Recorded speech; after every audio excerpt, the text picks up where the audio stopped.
I'm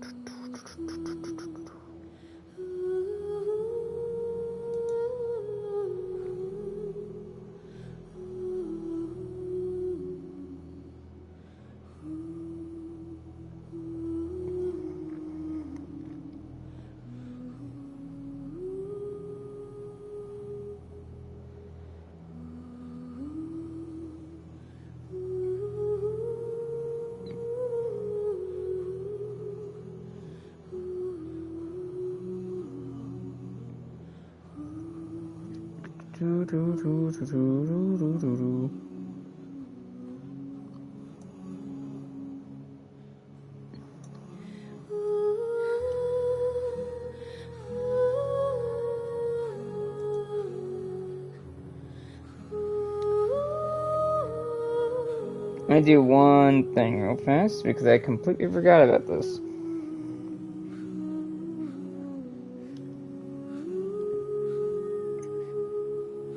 Oh, I can't. Okay. Okay, before we start, there are drops enabled. I will mention that throughout the stream. Today we are doing a story quest. It's been a minute since I've done one, and we're doing one that's going to be related to another one that I will do at a later date. And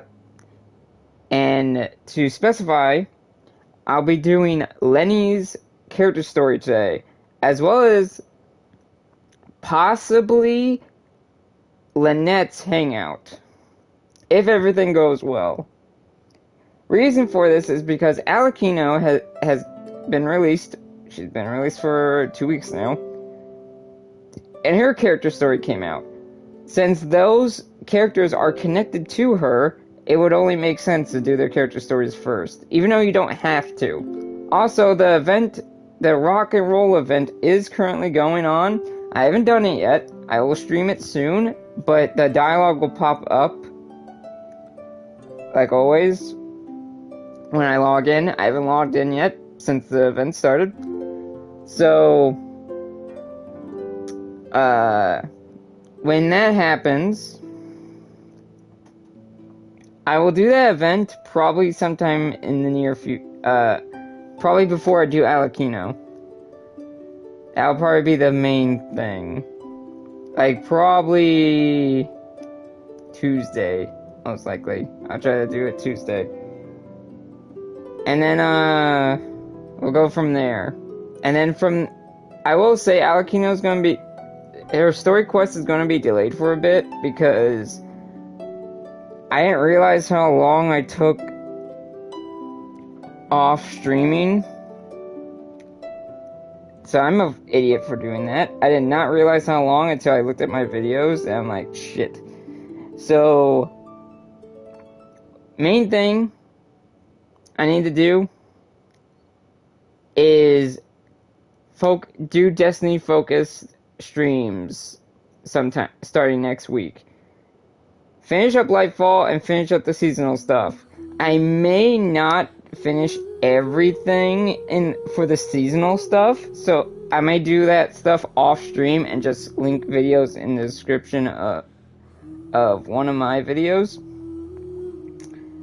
showcasing that stuff, because I might not get to it. Main thing I need to finish is Lightfall stuff. I'm gonna try to do it all, but the main thing that I probably won't get done is the exotic glaive. I am very excited for Final Shape. But yeah. So today, once again today, let's get into doing Lyney's character story.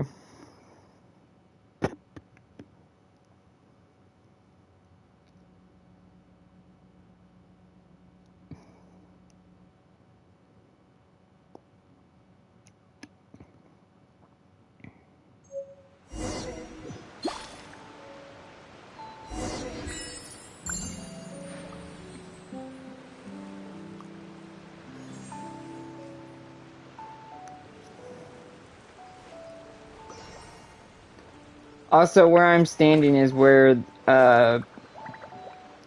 if any of you have seen the Alakino animation that shows off her past, this is where the old House of the Hearth, not the House of the Hearth, but this is where Alakino killed the previous Harbinger that was in charge of the House of the Hearth. So yeah, this is that same place. I.e. why it's blown up like this. Also Celestia in the background there. Also no dialogue, but this is the event I will do at a later date. Let me see, how many days are left? 14 days, so I have a lot of time. So I could possibly wait and do it later next week. Oh, you get Fee Goro. I didn't realize that. Alakino, I still haven't gotten her. But yeah, let's see.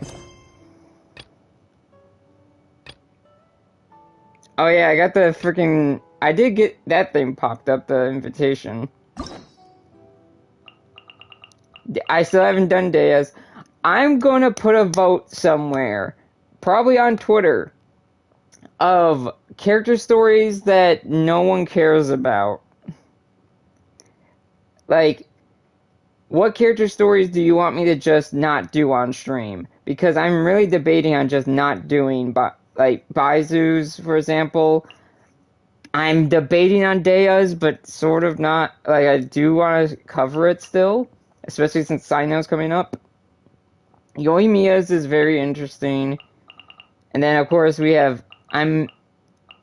all of these that I definitely want to get to. But for now, let's get to this one, because this one's the one I want to do. Actually, I don't know if drops are enabled. Also, I forgot to take stuff off. Let me edit something real fast before we really get started. Because I forgot to change things.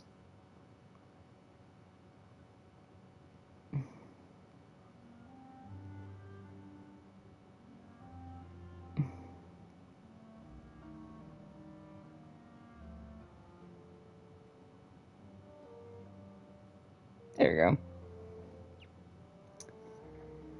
There we go. Okay, now let's get started. After 8 minutes of messing around. The Phantom Thief's reappearance. Talk to Charlotte. Also, I wonder if the dialogue's gonna be different since I'm caught up in the Fontaine Archon quest.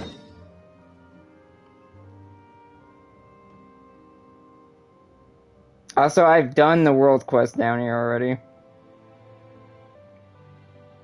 And I've done this world quest, so I now have all this uncovered. And I have sadly done the world quest that sinks the tower. So the tower's gone.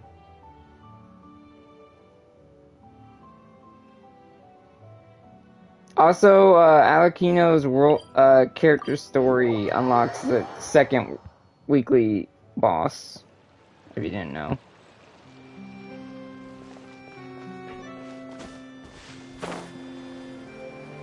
I'm still Electric Traveler. I'm gonna probably change elements later. Charlotte? We're always running into her. What's she doing this time? Oh, looks like street interviews. Paimon has a funny feeling that we might be in for an interesting time if we go check it out. Shall we? I see. So you believe that this warning letter was sent by the Phantom Weasel? Huh? Absolutely. I've said it before and I'll say it again. The Phantom Weasel never acts as you expect. He must have faked his own death 10 years ago using a body double. Now that he's back, I'm sure the guards who worked on his case back in the day are in for a headache, but however this turns out in the end, the one thing it won't be is boring. Couldn't agree more. As a journalist, I'm gonna get a lot of mileage out of this one. Thank you, sir, for your time. Now, whom should I interview next? Huh? Hey! What a coincidence! Fancy meeting you here. Perfect timing. So, the Phantom Weasel's latest warning letter. What are your thoughts? Yeah, this is the first time we're hearing of this one. Could you clue us in? Huh? Oh, sorry. Yes, this case is from a decade ago. I guess you wouldn't know about it. Well, not to worry. You're in good hands because I'm a professional. The story goes like this. 10 or so years ago, a phantom thief became active in the court of Fontaine. Known only as the Weasel, nobody knew his true identity, and the authorities never managed to catch him. Wow, cool! He sounds like one of those mysterious night burglars that you read about in novels. Precisely. Well, except the part where they actually have a good reputation. Our Weasel targeted whatever people held dear, and no one was safe from his predations. He would just as soon steal a necklace from a rich merchant's safe as he would a toy doll given to a commoner child for their birthday. Sounds like an absolute weirdo. I know. The phantom thieves you read about in novels rob the rich to pay the poor, but this guy did not discriminate. Unsurprisingly, this didn't work wonders for his public reputation. Every man and his dog wanted to see him behind bars. Yeesh. So, did they catch him? Not exactly. There's a good chance that the Weasel would still be at large to this day if it hadn't been for an accident 10 years ago. A magician named Caesar fell to his death in a botched high-altitude escape performance. When the police went through his personal effects, they found a hoard of stolen loot and gadgets used for criminal activities. And that was how the Phantom Weasel's identity was revealed to all. Sure enough, thefts in Fontaine went down after Caesar's death. But today, 10 years on, the notorious thief has once again issued one of his warning letters and pasted it on the gate of the Opera Epiclese for all to see. Oh boy. I had to squeeze through the crowd this morning to get a photo as soon as I heard. Here, it's this one. Oh god. Of course it's Genshin gibberish. So, this is the warning letter, huh? Let's see what he wrote. 3 days from now, when evening falls, I shall take from you that which you hold most dear at the Opera House, just as you did to me 10 years ago. This is, without a doubt, a clear declaration of criminal intent. After years of laying low, the Phantom Weasel is back with a vengeance. What once seemed like an open and shut case has been blown wide open again. But why has he reemerged now? And what does he want? I sense an epic scoop, and I'm going for it. Uh-oh. If this thief will steal anything that other people value, does that mean even we might be targeted? He might steal all your snacks. He might nab you, little Paimon. Aww. But Paimon doesn't want to get kidnapped. Well, he'd have to go through you first.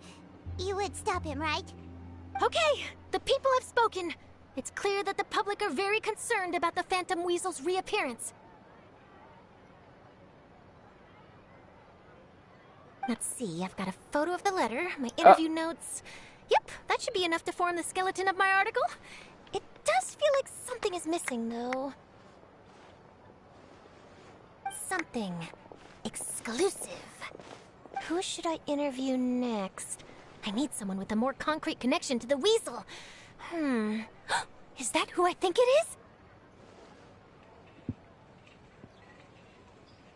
Lyney! Looks like he's performing some magic. Magic. Magician. Caesar! The Phantom Weasel! That's it! Let's go interview Lyney! You see, the original Phantom Thief Caesar was a magician too! And what do Phantom Thieves and magicians have in common? They both have an air of mystery about them. Perhaps there's a connection there. Are you serious? What sort of a deduction is that? Oh, relax! My journalistic instinct tells me that an exclusive news story is beckoning. Let's go! No time for delay! I mean, he is part of the House of the Hearth. Who knows what they're about? But I trust Lyney. I trust the siblings. You know, it's probably not wise to. There's no point worrying about the future. Hey, Sarah, Sarah. Wow, Mr. Magician! How did you know which card I picked? Oh, it's simple. Come closer, and I'll let you in on my secret. Magicians have a special skill called telepathy, which means we can read other people's minds. Really? Then, what am I thinking now? Well, first you need to relax, because I can see that you're clenching your fist in your mind, as if to say, no, I mustn't let him guess it. Aww. And now you're getting a little flustered. You're trying to find a way to empty your mind, to think of nothing at all. But the more you try to hide a secret, the easier it'll come out. You snuck out from home today, didn't you? You told your family a little lie so you could come out and play. Now, that's not a good habit. What the hell was that little noise he made? You can tell? Oh boy, you really can read my mind. Of course. Oh, and that's the end of my performance. You should really be heading home. Remember to apologize to your family, all right? They must be worried about you. All right, got it. Bye, Mr. Magician.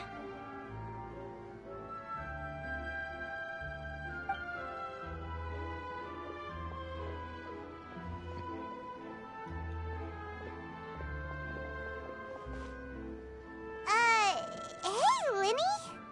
Why, hello. We meet again. Are you looking for me? What's the situation? Well, why don't you guess, Mr. Telepathic? Oh, please. You didn't believe that spiel, did you? The power of telepathy is quite beyond me. I'm sure that child would beg to differ. Seemed like you were right on the money. That was nothing more than a little trickery. I made an educated guess based on his micro-expressions.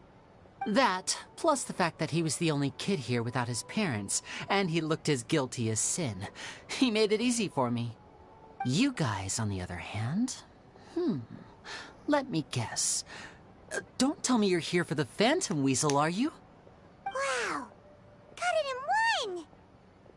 Is this more of your trickery at work? Wait, really? No trickery this time. It was pure luck. His warning letter's been the talk of the town, so I figured that maybe you were asking around about that. Bingo! I plan on writing a column reporting on the latest news about the Phantom Weasel. So, Lyney, what are your thoughts on this infamous thief's reappearance? To be honest, it makes me angry. Angry? Why? You read his letter, right? The Phantom Weasel claims he's planning something in 3 nights' time at the Opera House. That's the night I'll be performing there. Huh. What are the chances? Wait a minute, you don't think he's after you, do you? Well, if he is, then his warning is clearly a direct challenge to me personally. And if he's not, then it's still going to be a huge headache for me. The mere mention of the Weasel's name is enough to scare people off. So once the contents of that letter get out, barely anyone will be showing up to watch my show. But I've been preparing for this for a long time. I'm not about to let him ruin my big day. This leaves me with only one choice. I have to expose the Phantom Weasel's identity before the show begins. Really? So what you're saying is, we might get to see a live duel between a famous magician and an infamous thief? Wow, this has exclusive written all over it. To be honest, I'm not sure if I'll emerge the victor. The Phantom Weasel is a notorious crook, infamous for his inscrutable methods. You're being far too modest, Lyney. I think your magic tricks are even more inscrutable than those of a thief. Thanks for the compliment, though I have to say I don't care much for the comparison. A lot of people liken magicians to thieves because we both have the ability to make things disappear without the person noticing. But there's an important difference that these people overlook. Allow me to demonstrate with a quick magic trick. Here, I have a flower, just an ordinary flower that was picked not long ago. Watch it carefully now. 3, 2, 1. Yeah. It's gone! That's the question. Where did it go? Therein lies the difference between us. Thieves make precious things disappear, but only magicians make them reappear. If I could now invite you all to check your clothes, there might be a surprise in there somewhere.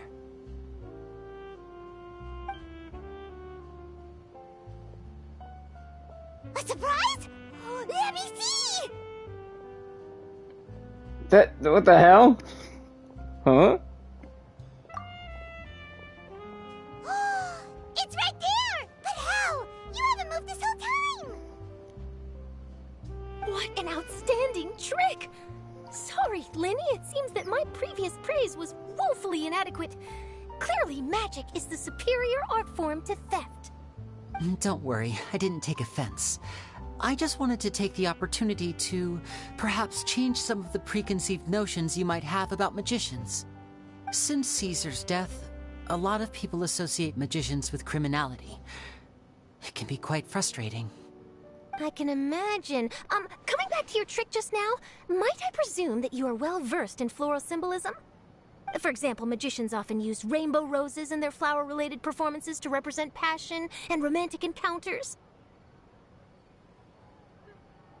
But you used a Lumidu spell, which, if I'm not mistaken, allude to separations. I'm curious to know if there was any deeper meaning behind this choice? Impressive knowledge. It's no wonder you're such a successful journalist. But I'm afraid I don't know the first thing about floral symbolism. I'm just in the habit of using Lumidu spells in my magic. It sounds like something I should look into, though. I'll buy myself a copy of Fontaine's Floral Language Facts when I have some time. But it'll have to wait until this Phantom Weasel business is behind us. Well noted. In that case, this brings us to the end of our interview. I, for one, am looking forward to the final showdown between you and the thief. Please feel free to get in touch to update me on any further developments.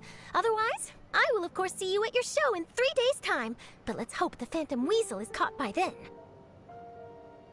If there's nothing else, I'll be off.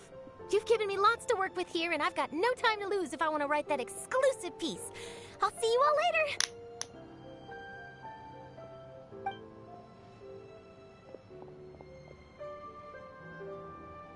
So, Lyney, are you gonna tell us how you did that flower trick now?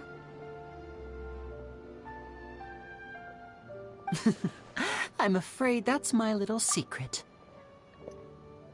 Also, the separation thing kind of makes sense for 2 reasons. Possible the Lynette thing, or Lynette not being here at the moment, or the fact that technically, when this story quest was released, I don't think it matters at the moment, but we were at a crossroads with Lyney because we found out he was part of the Fatui. Aww. Well, magicians are entitled to their secrets. But Paimon's really itching to know how it's done. You feel it too, right? So itchy.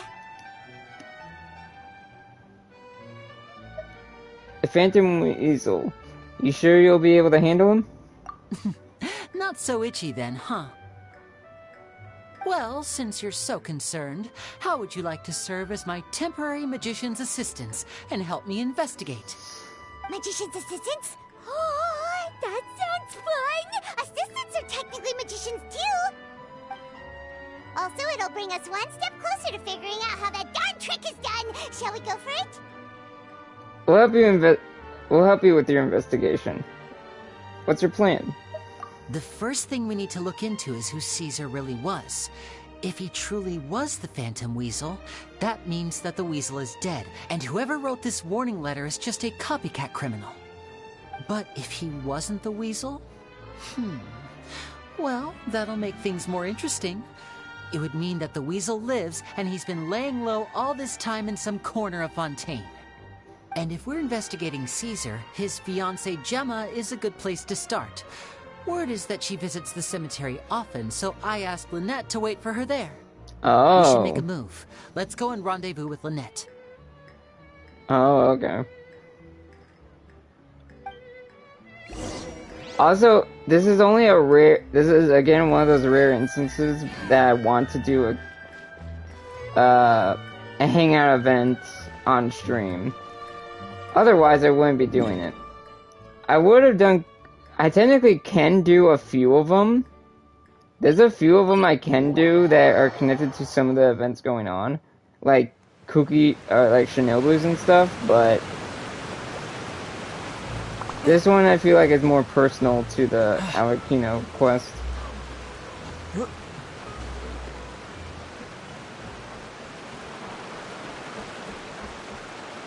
Also, hopefully I'm pronouncing her name right.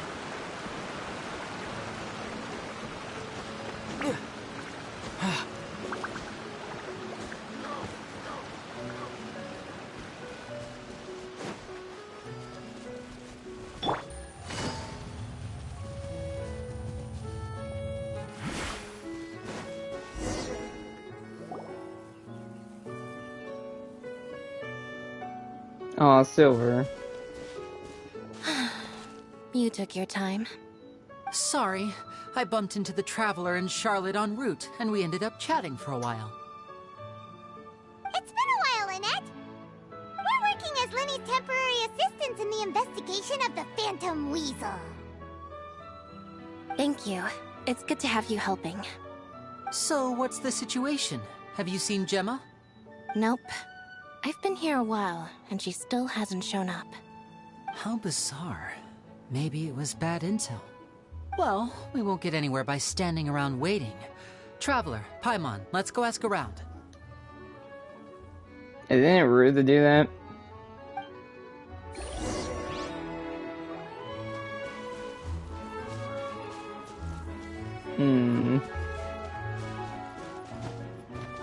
I'll wait for you here and see if Gemma shows up.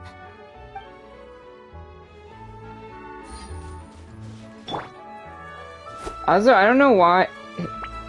Just a personal opinion. I don't know why people don't put this sword on Kazuha. This sword is literally made for him.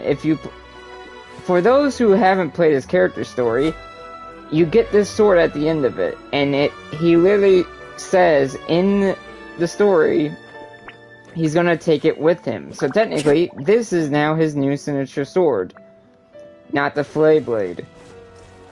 Well, that can be his signature sword too, but this is also his signature sword now.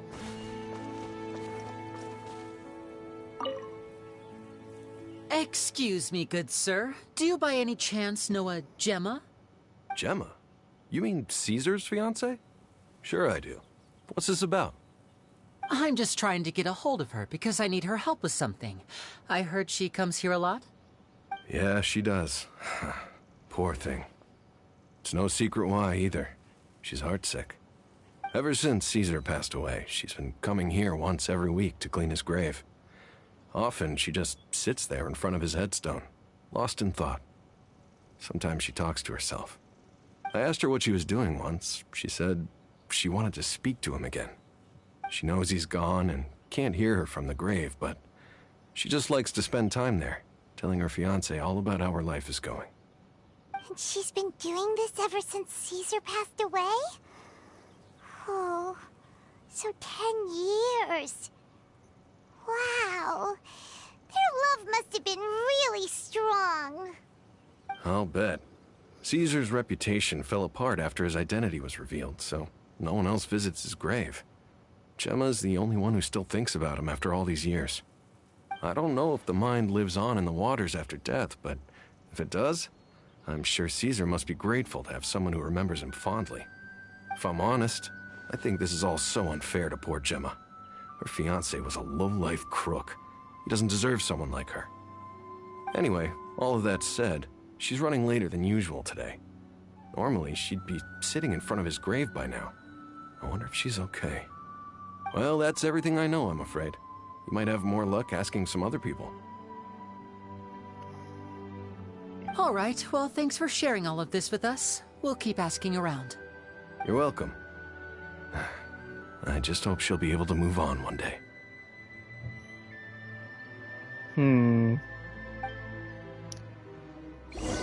I don't know if he's suspicious or not. A lot of people find cemeteries bleak and oppressive, but not me.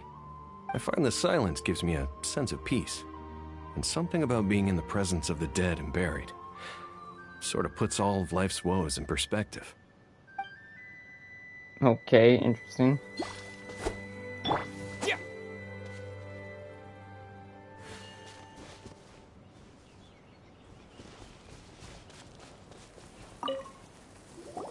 Did you hear the news? They're saying the Phantom Weasel's back. You're kidding. Wait, isn't he dead? I don't know anymore. All sorts of news flying around nowadays. I can never tell what's true and what isn't. But what if, just hypothetically, I mean, what if this Weasel's the real deal and Caesar was framed? Called it. Seriously, 10 years ago, on the day it all went down, I said to myself, you know what? This guy's been set up. The Caesar I knew was a good guy. He gave balloons to children on the street, for Pete's sake. What, are we supposed to believe that he was a balloon thief or something? Give me a break. Oh, please. Weren't you the one cursing his name to high heaven when the police announced the news? You were all, oh, that gosh darn lousy son of a, you think you know a guy, or words to that effect. Wait, did I say that? I don't seem to recall. Okay. Sorry to interrupt. Hello there. Sorry for disturbing you, but I couldn't help but notice you were discussing the Phantom Weasel. We're actually quite interested in this topic as well, but we're struggling to get to the bottom of it. Do you think you could spare a moment to tell us a little bit about Caesar? You've come to the right people. Yep, I was there. Back when Caesar used to perform magic tricks on the street. He was a great magician. The best trick I ever saw him do was pop a transparent balloon, only for a whole bunch of doves to fly out from the inside. I was right up close and didn't blink or look away once. But for the life of me, I still don't have the faintest clue how he pulled it off. Really incredible stuff. I saw him perform too. He always used to bring some gifts along for the kids who came to watch his show, and he'd hand them out after he was done. Sometimes, he even got the kids to write their wishes down, and then he'd make the items on the wish list appear in his next show. Huh. He doesn't sound like such a bad guy. But after he died, there were also rumors that he used the wish list to find out what was precious to people, with the intent to steal it later. As I'm sure you know, the Phantom Weasel would steal just about anything from anyone. Whatever the case, now that the Weasel is back, Caesar's become a hot topic once more.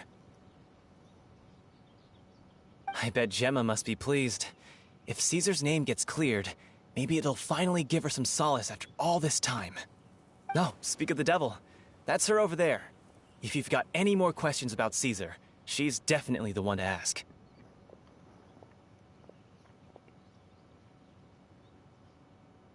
So that's Gemma. Is it just Paimon, or does it look like something's wrong? Wait, it looks like she's injured. Come on, let's see if she's okay. Also, I can't tell if she's old or just... or not.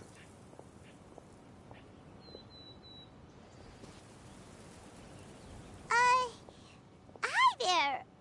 You're Gemma, right? Wait, how did that make sense? How did she walk past us?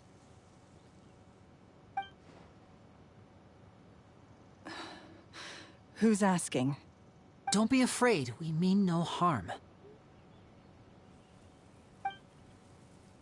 It looks like you're injured.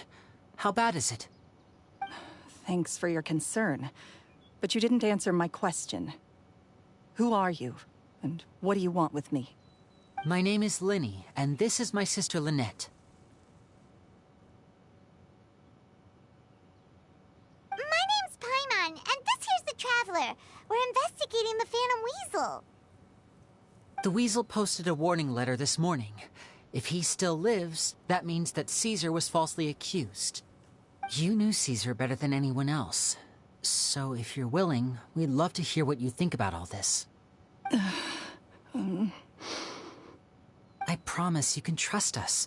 We won't hurt you. In fact, we'll do all we can to keep you safe. I never believed that he was the Weasel. Huh. I suspected as much. Okay, so going back 10 years, do you remember anything strange in the weeks leading up to the accident? Did Caesar have a falling out with anyone, for instance? No, not that I know of. Got it. All right, sorry for disturbing you. If you don't have any more questions, please leave. I want to be alone with him.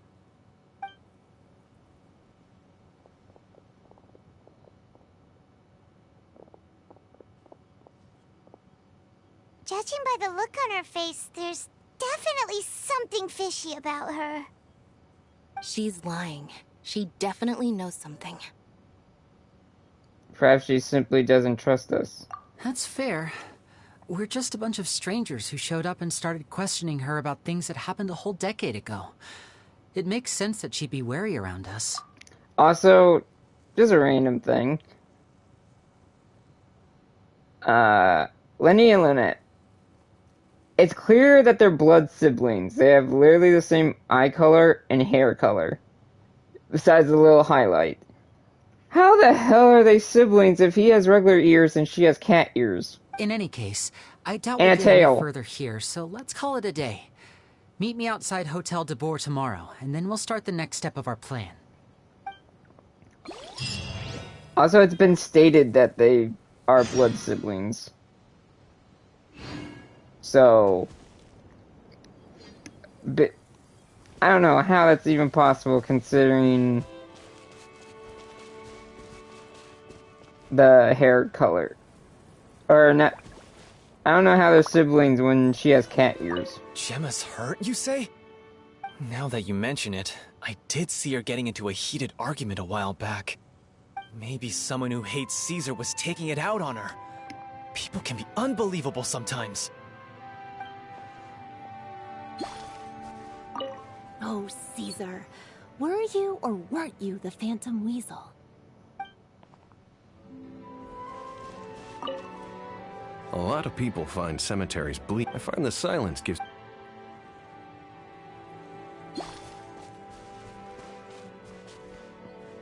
Time for a time skip. So let me do this.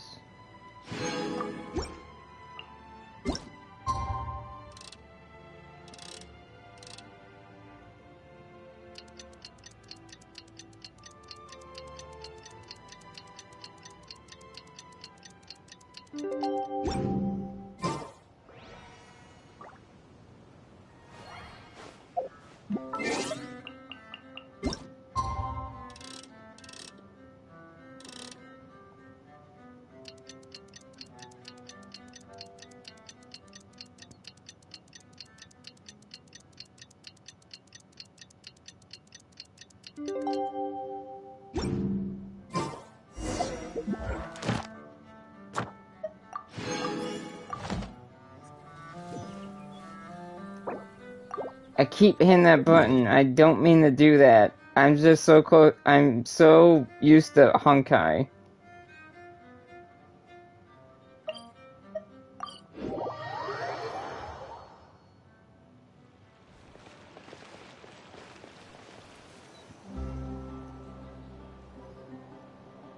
Over here.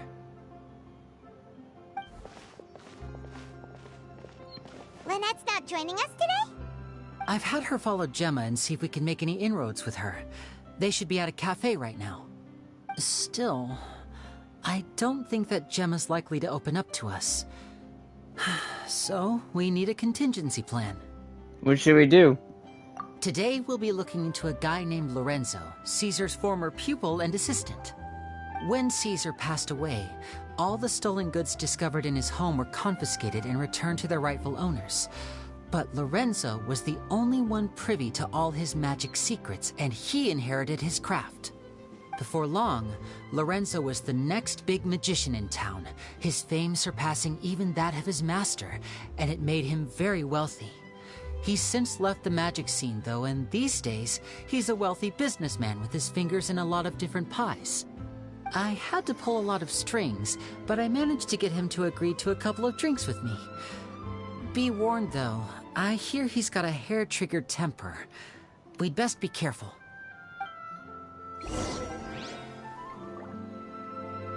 Oh boy.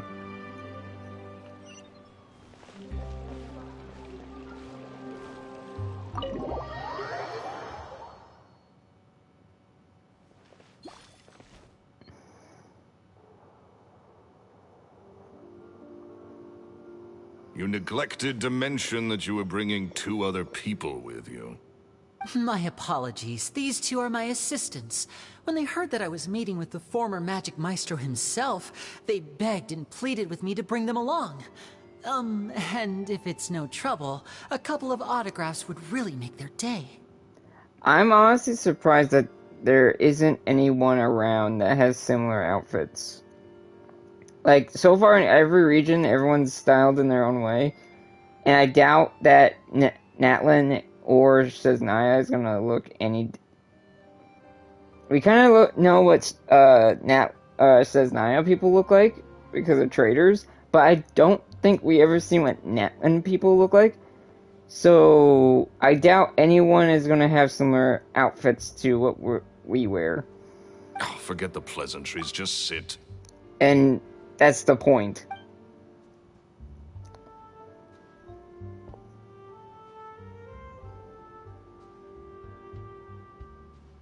Get a load of this guy. Forget the pleasantries, he says, but he looks pretty happy about Lyney stroking his ego. I only agreed to meet since we're both magicians. Do me a favor and cut to the chase. I have more important things to do than drinking. Much obliged, sir. As it happens, the matter I want to address is also related to magic. Yesterday morning, a warning letter from the Phantom Weasel appeared on the entrance to the Opera House. He claims to be planning something for the same evening that I'm scheduled to do a magic show there. As such, I believe that I may well be his target. I have to get to the bottom of this to ensure that my show can go ahead as planned. Naturally, any investigation into the Weasel starts with a few questions about Caesar, who... What is there to investigate? Caesar was the Weasel and he's been dead for 10 years. So what if some sick creep thought it'd be funny to write a warning letter? It changes nothing. Are you trying to tell me you actually bought it? Please, sir, no need to get so worked up. I do concede that a copycat is but one possibility. Possibility? It's a fact, Lyney. Look, my patience is limited, so listen carefully while I'm still willing to put up with you. The Weasel is dead. Period. Everyone knows that, so do yourself a favor and quit this investigation. It'll lead you nowhere. Look, if this affects your magic show in any way, I will personally compensate you for any losses. Oh, sir, I'm honored, really. But this isn't about finances for me. My pride as a magician is what's at stake here, Lorenzo. Copycat or not, this person has thrown me the gauntlet, and I must meet their challenge head on. Your pride? Don't mince words with me, boy. Just tell me, what exactly are you seeking to do? I want to find out the Phantom Weasel's true identity. I have to know for myself what really happened 10 years ago. What would that accomplish? And what do the events of 10 years ago have to do with you, anyway? Look, you of all people should know that a magician never reveals their secrets. And in any case, dead men don't talk. So if you really care about your magician's pride, then you'll forget about Caesar and move on. Uh-oh. This is getting awkward. Lorenzo? Is that? Oh, it is you! I know that big, booming voice anywhere. What's up, my man? Wanna grab a drink with me? Another day, I'm busy. Oh, come on. You can't be all business all the time. You know what they say? Live fast, die young. You gotta learn how to kick back and relax once in a while. If I wanted your life advice, I'd ask for it. Now get out of my face and go be drunk somewhere else. Sorry, my good sir. I don't believe I've had the pleasure. Oh, hey! Edmondo. He and I are business pals. We worked together a bunch of times. This is your first time meeting him? Oh, he's always like this. Foul-mouthed and hard-nosed. Never heard a kind word out of this guy the whole time I've known him. And he wonders why he can't get a girlfriend, despite being, what, pushing 40, 30, something? Anyway, point is, a lot older than when he first got rejected by the girl he was into. And he's still into, from what I hear. Well, that's suspicious. Shut up and get out of my face. Another word out of you and you can forget about doing business with me ever again. Do I make myself clear? Sorry, I may have had a little too much to drink. All right, I'm gonna leave. Don't work too hard. Also, I do find it funny every time a drunk person hits a few buttons, when someone hits them with a stern line, it snaps them out of it. And that happens almost all the time. So, having some sternness cures drunkenness, I guess. Sort of. I think it's high time I made a move as well. If you really want to investigate this, Lyney, be my guest. But if nothing good comes of it, don't say I didn't warn you.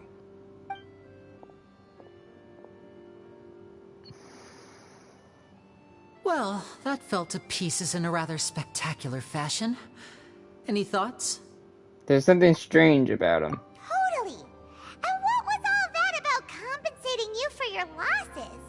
Why would someone you just met make an offer like that? He's gotta be hiding something. And not like Gemma. She was a little suspicious, but this guy's definitely covering something up. I think so too.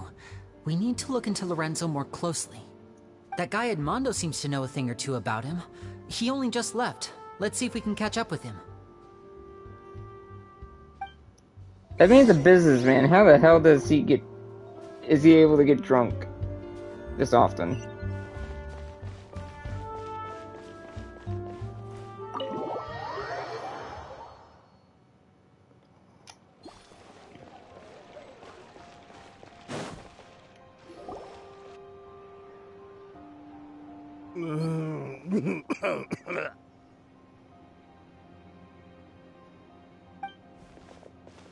You okay there? Who are you? Oh, it's you guys. Don't worry about me. I must have had one too many. I just need to ride it out. I say way too much back there, didn't I? Yeah, I nearly talked myself into complete financial ruin. Note to self, no more drunken chats when Lorenzo's around. So, he was serious about threatening to cut you off? Ugh, Paimon knew he was a bad egg. Hey, keep your voice down. Don't go prying into Lorenzo's personal affairs. Bad things happen to people who ask too many questions, or make an enemy out of him. What kind of bad things? Don't even ask. I'm sorry, I'm gonna have to cut this conversation short. I'm not crossing that line again. And take it from me, trouble with Lorenzo is one thing you don't need in your life. You saw him flare up back there. I don't know what you said to him, but clearly it touched a nerve. That's not a good sign. You're too young for this. Don't get in over your head. I'm leaving.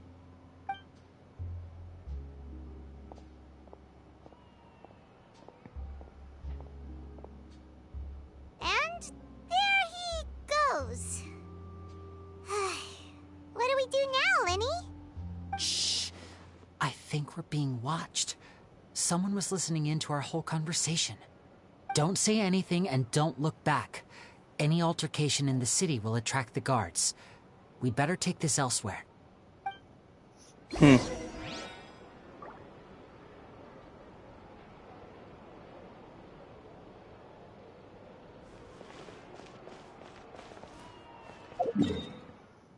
That's what I remembered.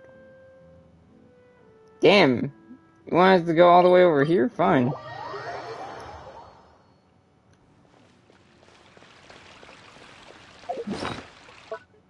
So what did I get? Oh.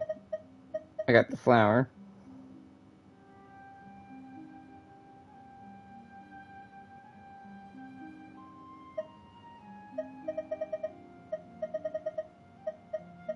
Hey, look at this ticket.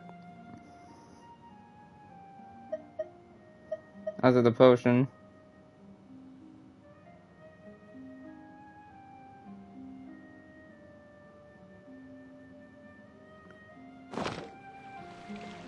Alright, that's that's from a different thing. I thought that was from the potion event, but I'm like, oh wait, that's from like a world quest.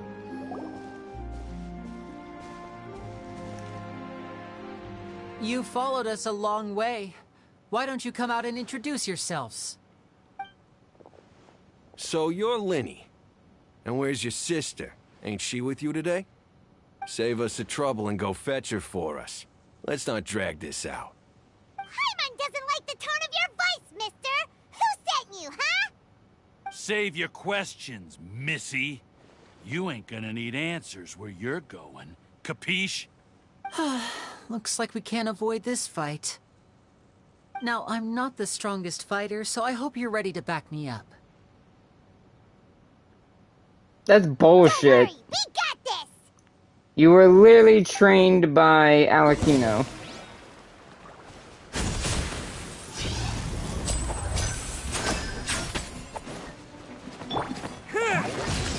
Take this! Clouds high, the birds call!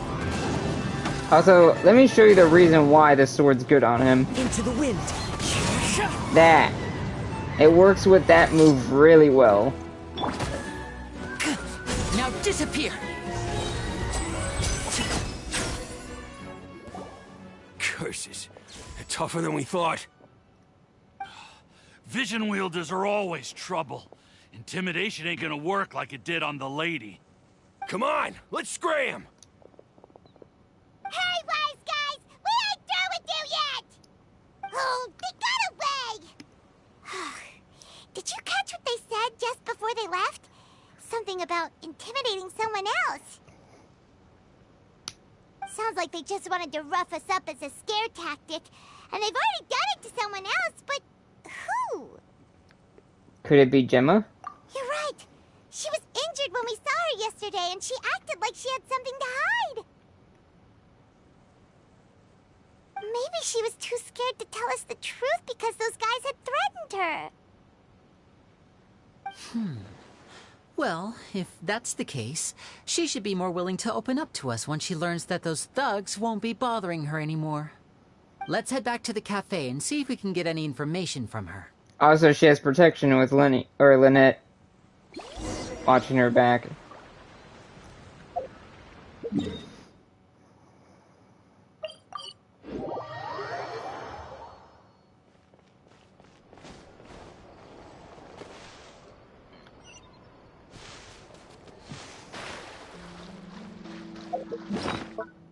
Don't need to do that.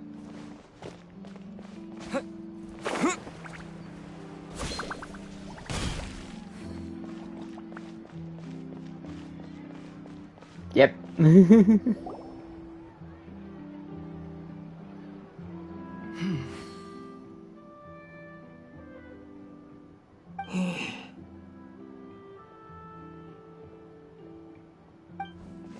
Gemma? You again. What is it this time? We just ran into the men who've been threatening you, and we gave them a taste of their own medicine. So, You can relax now. We're here to protect you. What? Why? I didn't tell you anything. Why would they come after you? Sounds like they're no strangers to you. That's putting it mildly. I know them all too well, and I hate them with every fiber of my being. It's been 10 long years, and still every time I try to look into Caesar's death, they show up and warn me not to do anything stupid. How do I know I can trust you? Do you really think you can get to the bottom of it all? And why are you doing this? I'm afraid I can't reveal all the details just yet, but I can promise you this. I will expose the Phantom Weasel's true identity. Because you see, this is a personal matter of the utmost importance. I give you my word. Trust me. Interesting. Okay. How can I help you? Interesting. I've heard that Caesar used to have a magic workshop where he kept a lot of his personal effects. If possible, I'd like to take a look at them. Do you know where it is? The Fleuve Sonde. But the place was sealed up by the police after his death, and no one's been there since. I also know that the Fleuve Sonde is dangerous territory. Lots of hostile groups lurking around. If you're serious about going there, please be careful. Understood. Lynette, you stay here and take care of Gemma. Don't let her come to harm. Got it. But if I'm staying here, I'm ordering dessert. I mean, bon appetit. But stay sharp, too. They're likely to come for you while I'm away. Okay. Alright. Power saving mode off. I'll start taking this more seriously now. Right, I forgot she does that shit. Whatever you do, please be careful. If anything happens to you because you're investigating Caesar, I'll never be able to forgive myself. I mean, I've taken on Fatui and gods. Well, gods, quote unquote. With me here, nothing will happen. Well, you're a vision bearer, I trust that.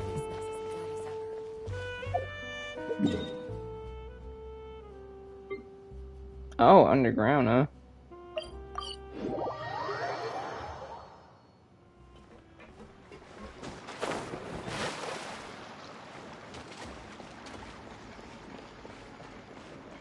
Also, I've done the 2.2 story in Honkai, so I do have all that area unlocked.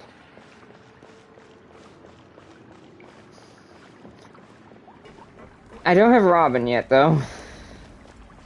And I might save for Boot Hill, or just save for 2.3, because Firefly and Jade were revealed. If Gemma gave us the right location, then the workshop should be right nearby. Huh. Looks like these boxes are blocking the entrance. Let's shift them away first. I have a feeling this is a domain. There we go. It should be just down here. Domain? Yep. Ooh, a fancy domain too. 71 yard. Fire character. Got that.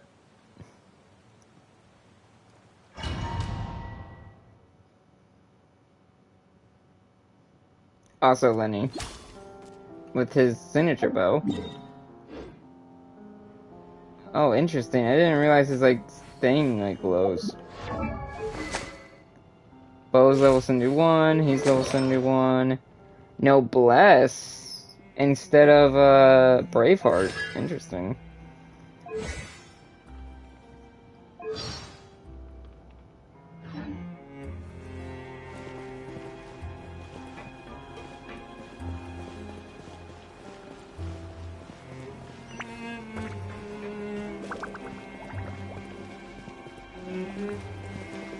Just making sure I'm not missing hidden chests anywhere.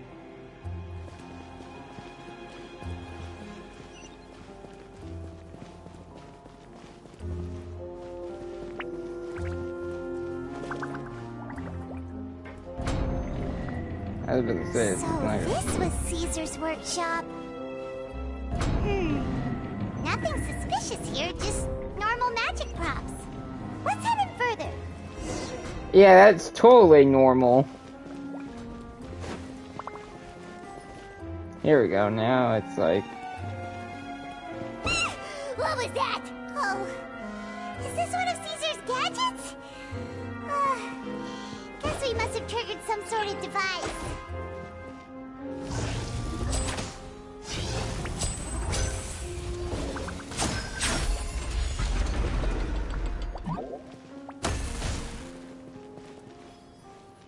Oh yeah, he should be light.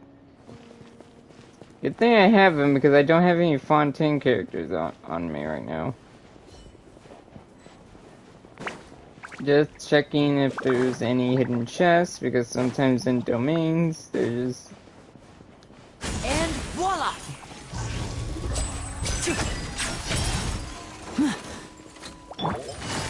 Quietly now. Here!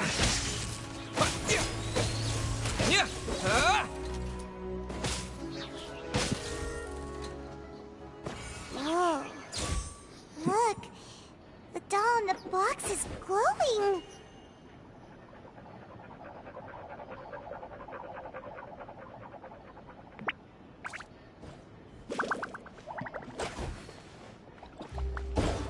There's something written on the card on this doll.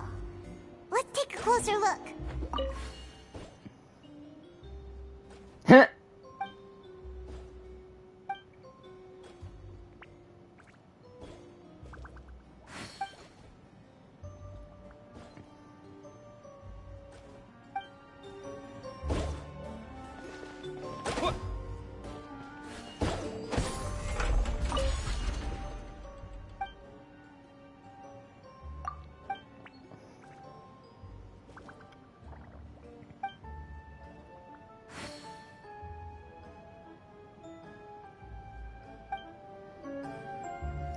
Wish list.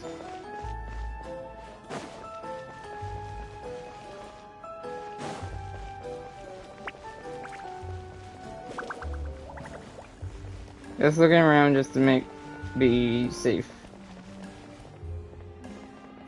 This is one hell of a workshop. And the fact that he had it underground is interesting. To be fair, this only looks like this because it's a domain. Looks like we've reached the end of this route. Shall we try a different one? Fancy place.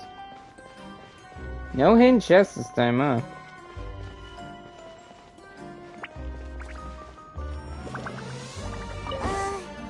These magic boxes are moving. What do we do? One of them looks different from the rest. Let's investigate.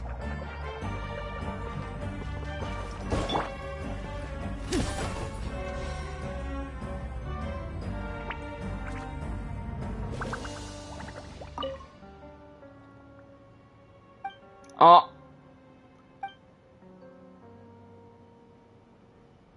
Jesus.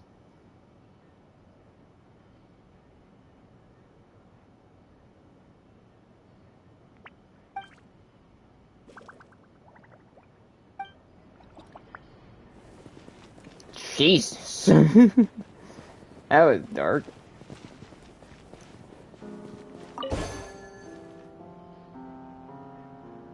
Watch the glowing one.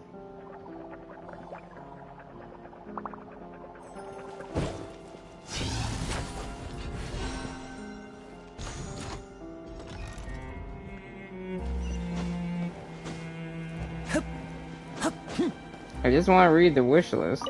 There you go.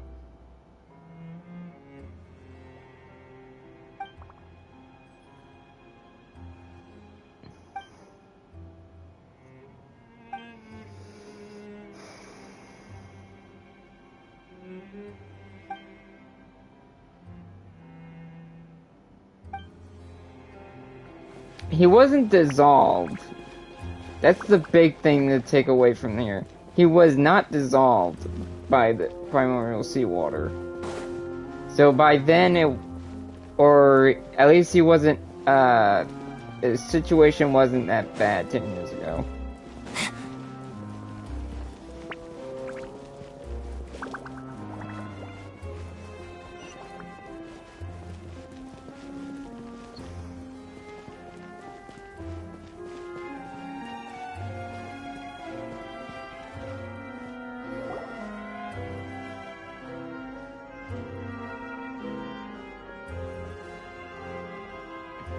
That's weird.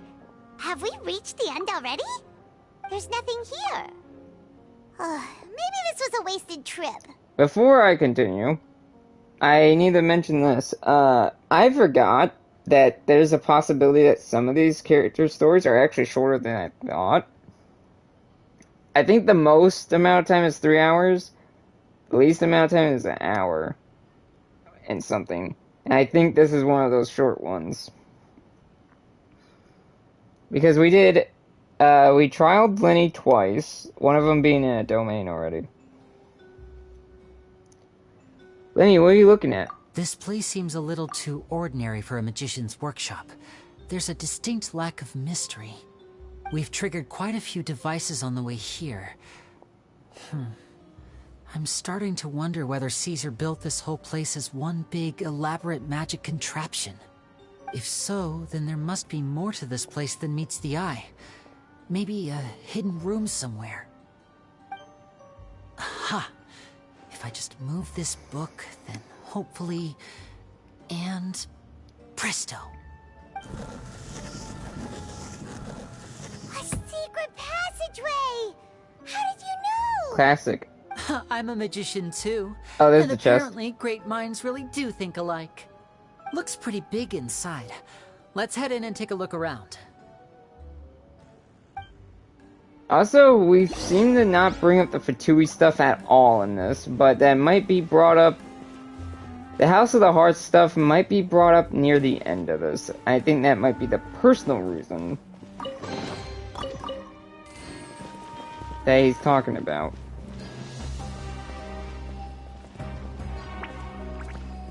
But yeah, we seem to be back on good terms with the siblings by the end of the Archon quest.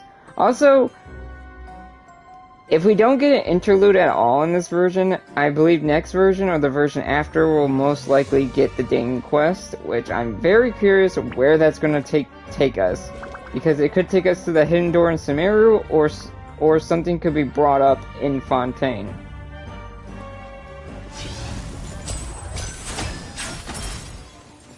Now disappear! Here comes the finale!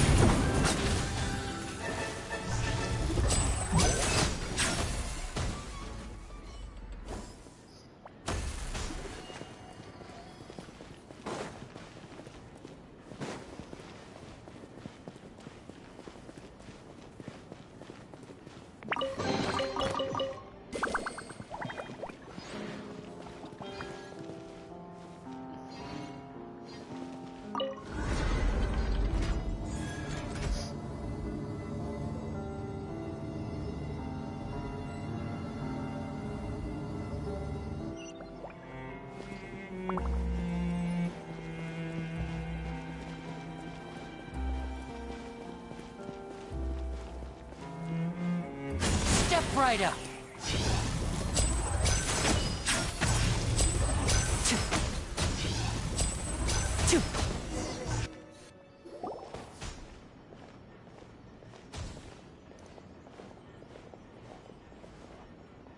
Why have you stopped, Lyney?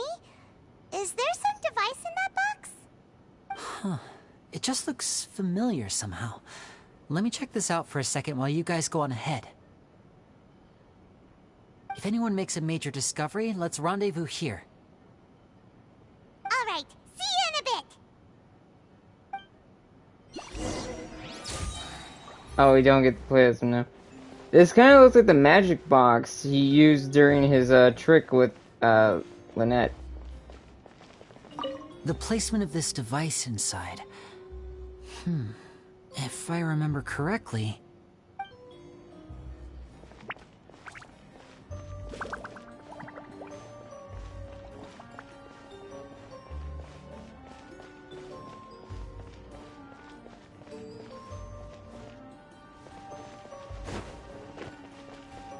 They had all these extra rooms, but there's like nothing in them, which you would think there would be like a hidden chest or something.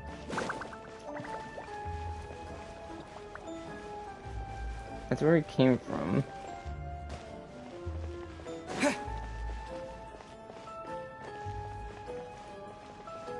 Oh, this looks like something.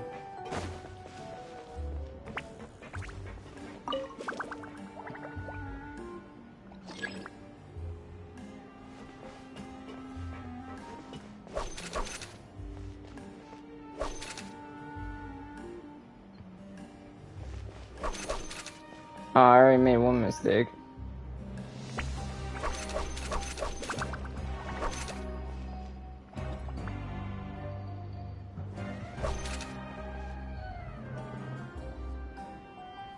Wait, maybe not. Shit. It moved.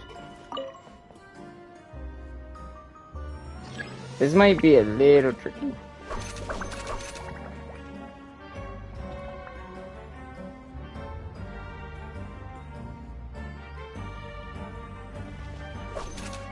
Ooh, that was a close one. Ooh. I already messed up, by the way. I already know it.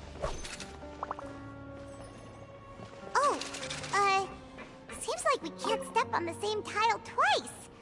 Guess we've got to finish it in one run, huh?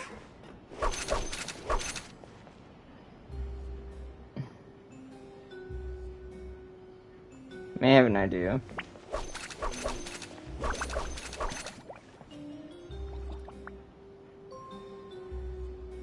When it does that.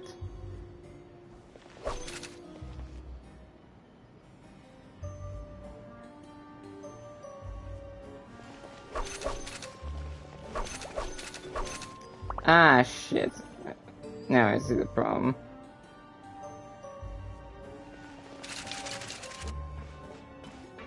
This is tricky.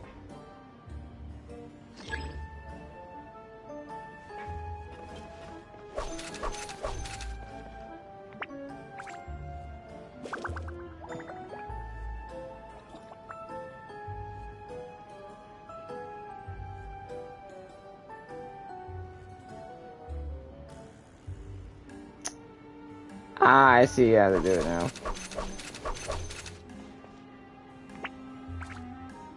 Took me a minute to think.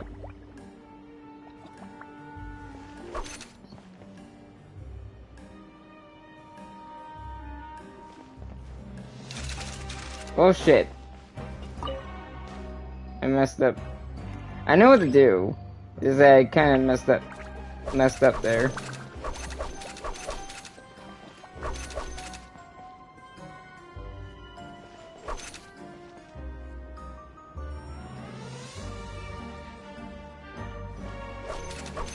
There we go. Wait for this to get to the end. Boom.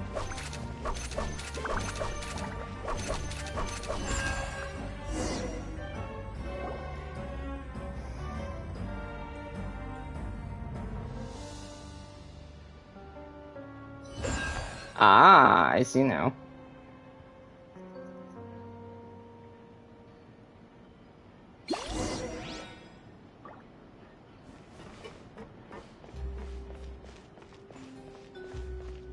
Wow! There's a hidden room here! Let's see! Oh, this bookcase is full of Caesar's own notes. He wrote a lot about the principles of magic. Whew. Much too advanced for Paimon. Hey, look! Is that Caesar's diary on the table?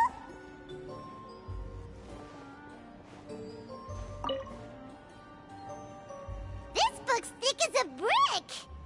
Let's take a peek inside it, shall we?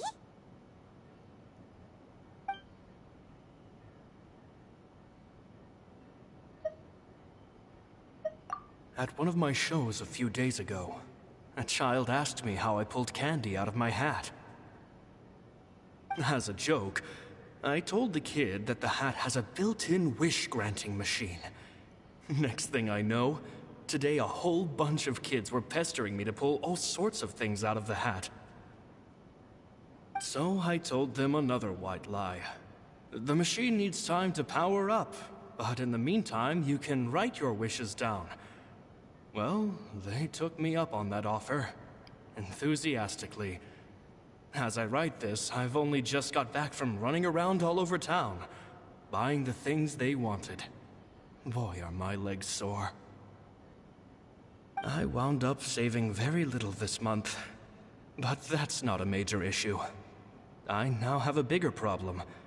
How am I going to hide all these things inside my hat?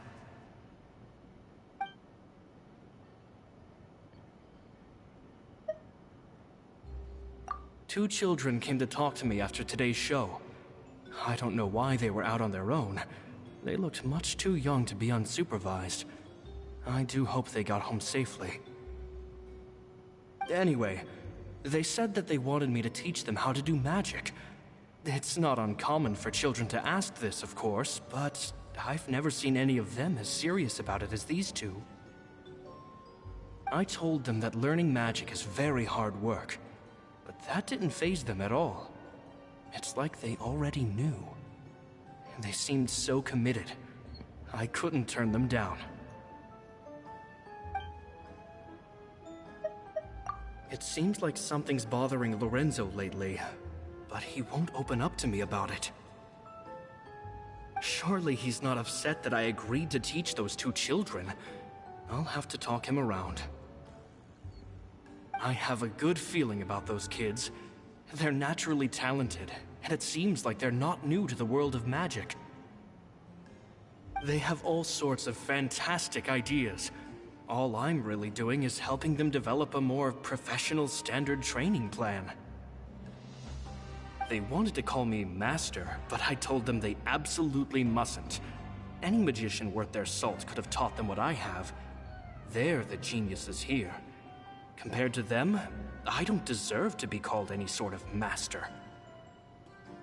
With time, I have no doubt that they could become far greater magicians than I. My only concern is why they're so mature for their age. I fear they've had to grow up too fast. I don't dare to imagine what they must have been through. Gemma thinks so too. She doesn't like being around them. Says that their eyes are too piercing. They don't bother me, but then again, I've never been the sharpest tool in the shed.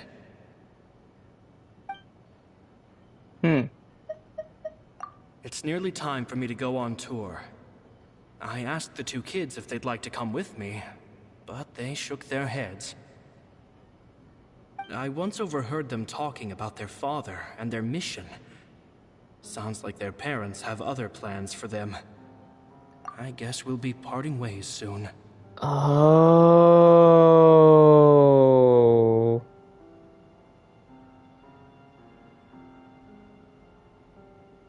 I knew it.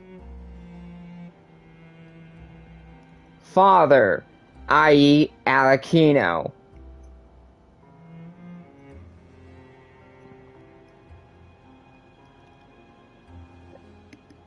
And mission. Two young kids. Yep, that's clearly Lyney and Lynette. So, yeah, 10 years ago, huh? They were sad. The personal matter is that they were being taught by Caesar, and he went too soon. It's only been 10 days since I first met them, but I think that I've gotten a feel for their personalities now. They're very tough, but also very cautious, and they trust no one but each other. This, I fear, is not a good habit to have. They hide things from me too. For example, when I asked them where they live and why they wanted to learn magic, they lied. They live in the House of the Hearth, wherever that is. Wherever the new building is, wherever the current building of the House of the Hearth is, which I don't know if it was on that strip, or that little, where we met Fremine the first time around. I don't know if that's it, or if it's somewhere else. But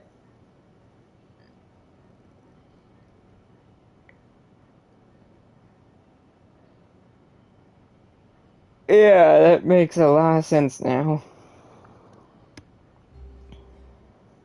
That's the thing about children.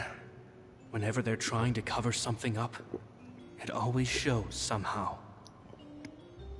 I can sense that their lives have been hard. Possibly even dangerous, too. They're not like other children. It's a shame that I can't do more to help them. Yeah, being trained under Alakino is probably not the safest childhood. Also, I'm guessing this is before Fremine was picked up. After thinking things over, I decided to tell them a bit about how I see the world. It's full of lies and falsehoods, and that is why we must find our own truth. P.S. I hope they won't find my nagging annoying. Children are so opinionated nowadays. Will it do them more harm than good for someone they've only known 10 days to lecture them like that? Probably. P.P.S. Maybe I'm overthinking this. Children aren't interested in grand philosophies. It probably just went in one ear and out the other. I doubt I it. bet they've already forgotten every word I said. Nope. Oh, Caesar, Caesar. Just mind your own business next time.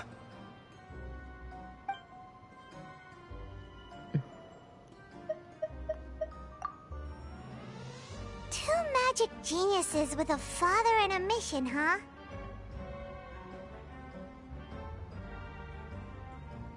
Sounds a lot like he was writing about Lyney and Lynette, don't you think?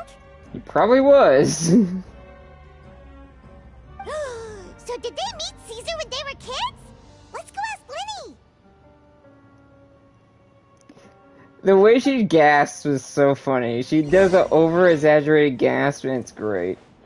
Wait, jeez, calm down. To be fair, I've done that shit too. But mine was more reasonable. I got scared the shit out of in a lot of games, especially Resident Evil. I will finish my Resident Evil 7 playthrough one day. I need to own it first.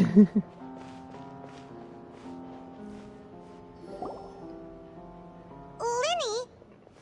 My guess is that box is based on, or his box that he used in his manager trick is based on this one.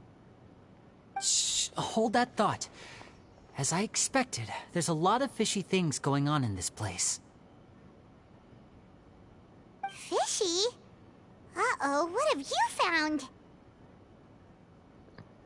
All in good time. Before we go over our new leads, I want to tell you how a high-altitude escape is performed. First, the magician slots themselves into a magic box in full view of the audience. The box is then suspended high in the air, and a short while later, the base automatically opens. At this point, a dummy will fall out of the box, but it looks real enough to grab the audience's attention, and they start wailing and screaming. Meanwhile, the real magician, who has by now blended into the crowd, waits for a good moment to make their appearance and put on a hysterical performance. Oh no! Is that me? Did I just fall to my death?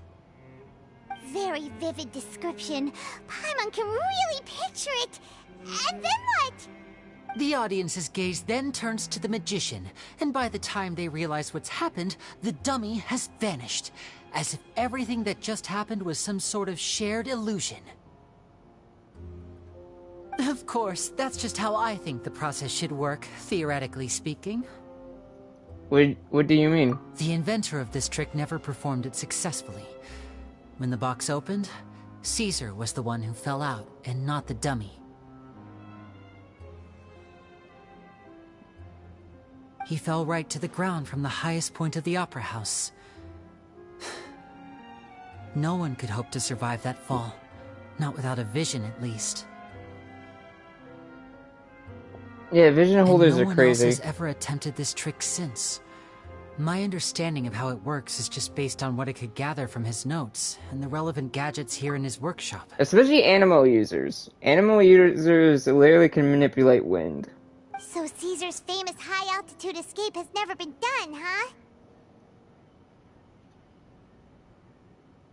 Paimon was about to say how cool it would have been to see it in person, but if it's that dangerous, it's probably for the best that no one else tries to do it. Wait a second. So if a dummy's supposed to drop out of the box, then where does the real magician go? How does he get out? Glad you asked. That brings us to the secret of said box. This box right here is the one that Caesar constructed himself to use in the performance, and it's not as simple as it looks. Inside, there's a device that only the magician himself would know about. Once the magician's inside and the box is lifted up into the air, the audience's view of the box is fixed at a certain angle. From where they're standing, they have a clear view of the front, sides, and bottom, but the back and the top are now no longer visible. At this point, the magician presses a button inside the box, opening a secret door out of view. He then escapes through this trap door onto the opera house roof, waits for the dummy to fall and distract the audience, and quietly returns to ground level. How do you get out of the... That's way simpler than Paimon imagined. Even Paimon could probably do it. You float, for one. Two, how do you get onto the roof? Is there a hole in the roof? Also, I thought it worked by similar to how Lyney's box trick worked, where he goes underground. Like when the box is on the ground and he goes inside it, he immediately swaps himself like this, or I can't show it with my hands, but he swaps himself with the dummy underground, and then the trapdoor closes and it lifts up, and then he does Lyney's trick. Speaking of Lyney's trick, how the hell did he do that from Fontaine to the opera house? That's still crazy to me that he managed to do that. That's a grand scale and a lot of digging. Well, there's a little more to it than that, of course. The hardest part of this trick is controlling the audience's mood and reactions. That takes an exceptional degree of showmanship. There's the falling dummy, the miraculous reappearance, the pompous performing. Maybe the magician would even have themselves tied up before it begins to strengthen the impression that there's no escape. Many days and nights of careful research and painstaking practice would have gone into this, all culminating in a performance just a few minutes long, but one that still manages to transform the shock and grief of a tragic accident to the joy and laughter of a mesmerizing magic trick. Caesar was a highly accomplished magician, but unfortunately, even he didn't manage to pull it off. So, how did it go so wrong? You said you found some fishy stuff here. Have you figured out what really happened? I can make a pretty good guess. I looked into the case files. The magic box Caesar was using at the time of his death had the secret button I mentioned positioned on the right-hand side. And, sure enough, he always used his right hand as his dominant hand in public. Okay. Nothing suspicious there. But here's the strange thing. Most of the devices in this workshop have the mechanism on the left-hand side, including this box right here, which leads me to believe that Caesar was in fact left-handed. Because a magician can't afford to have their most basic habits stand out too much.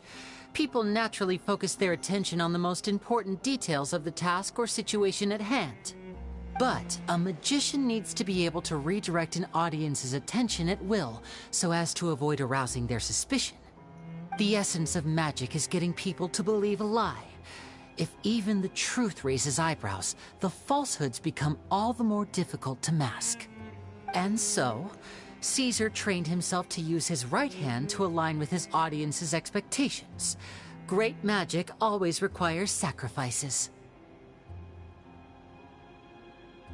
But in his most stressful and nerve-wracking moments, and when no one was watching, reflex would kick in and he'd use his left hand. That's why he set his gadgets with the mechanism on his left.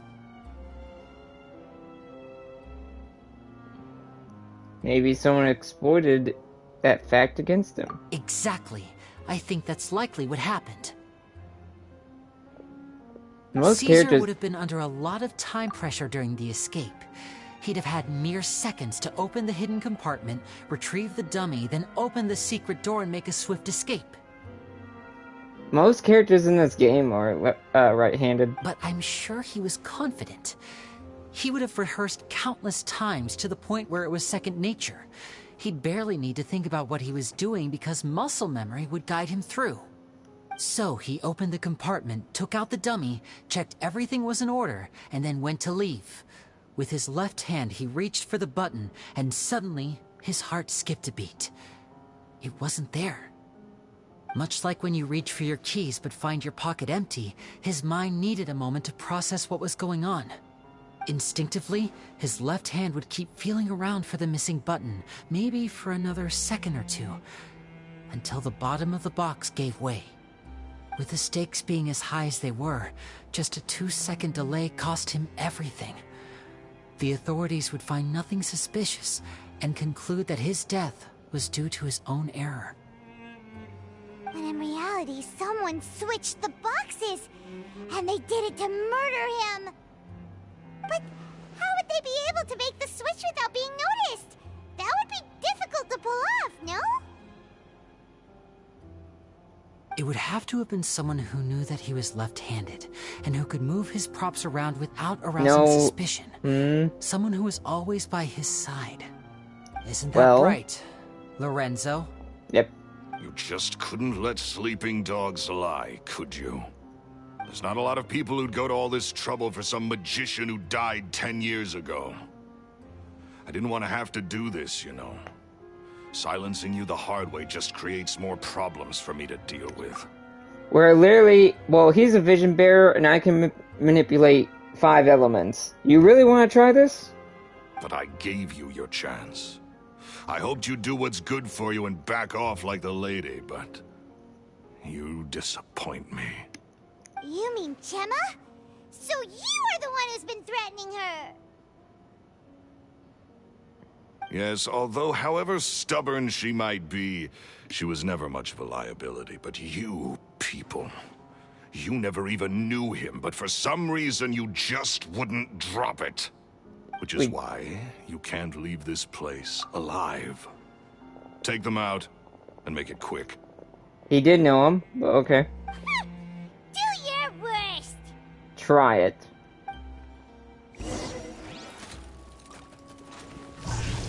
Now disappear!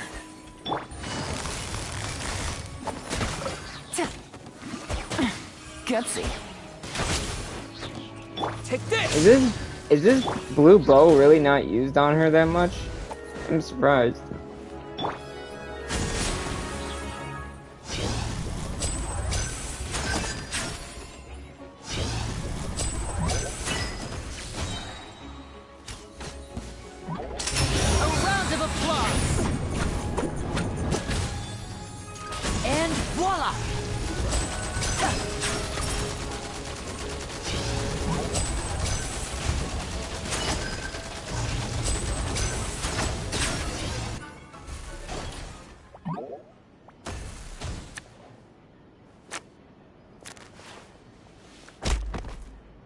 Damn.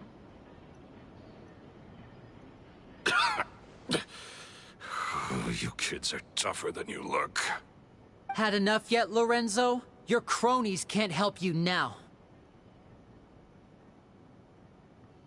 I think it's high time you started talking, and what I'd really like to know is, why did you murder Caesar? If I had a mora for every time you said that man's name. Of course you idolized Caesar, everyone else did. But I was the real genius magician. Me! Jealousy. Of course, the obvious cliche. He was just an amateur who did cheap tricks for gullible children. I was the one who made magic into the fine art it is today. The aristocrats doffed their hats to me!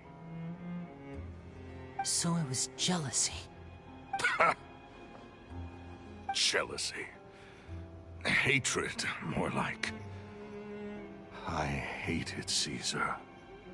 All he cared about was his magic. He lived and breathed it.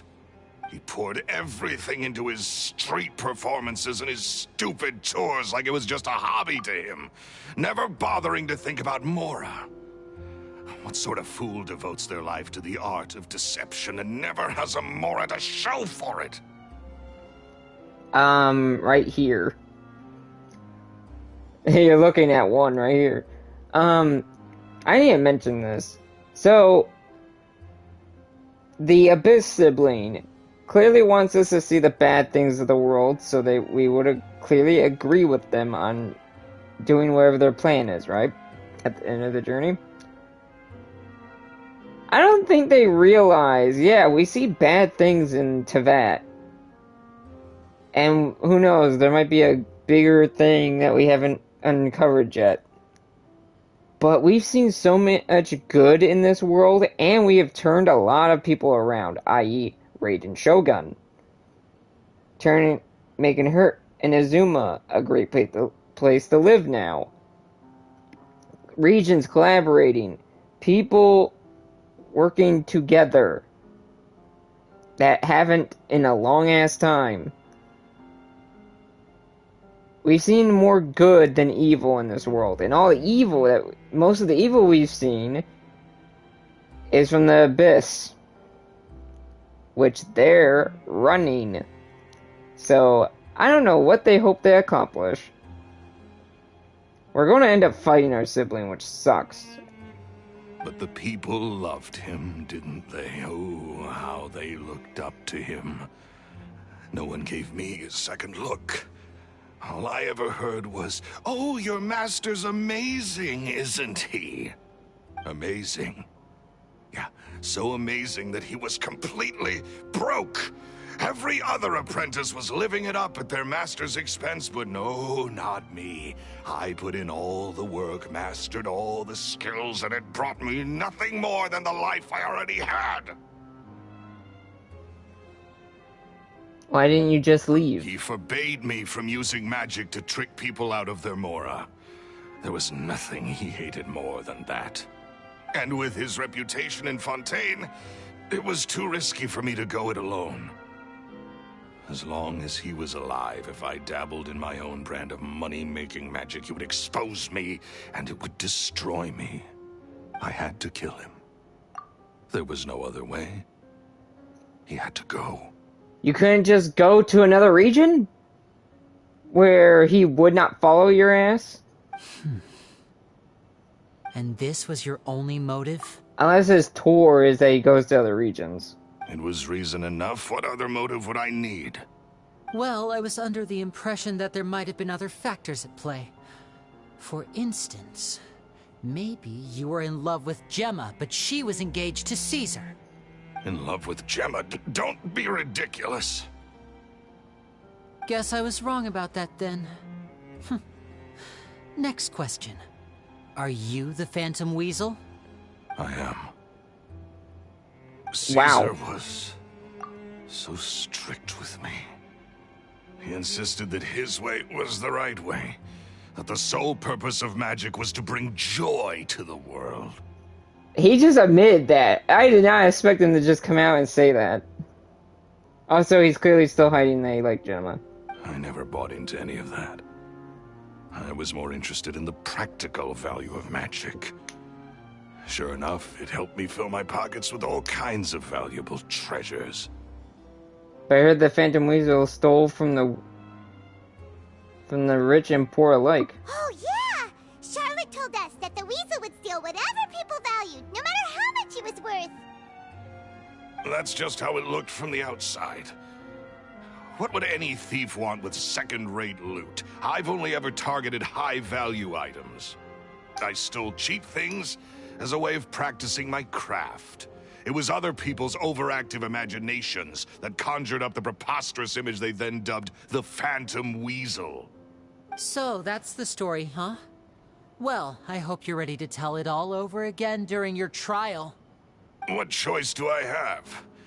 You're a pack of wolves, and you've got me between your jaws.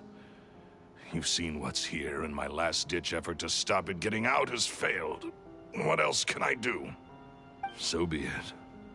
I've enjoyed power and wealth for the last 10 years, the likes of which Caesar could never give me. I wouldn't choose for things to end this way, but I regret nothing. Very well. In that case, I'll contact the guards. I am curious how his trial's gonna go now, because, you know, since Archon Quest is over, the thing doesn't work anymore. The automatic trial thing doesn't work anymore. Traveler, Paimon, keep an eye on Lorenzo for me. I'll meet you just outside the workshop when I'm back.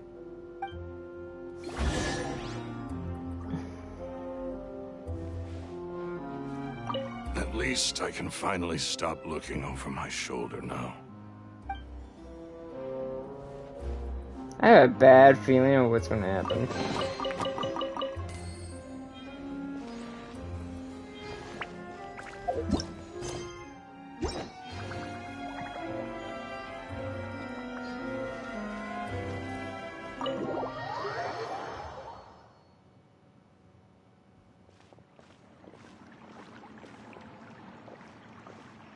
Lyney has told me the whole story.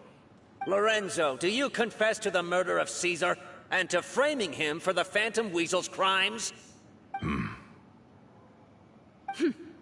Look who's finally developed a conscience.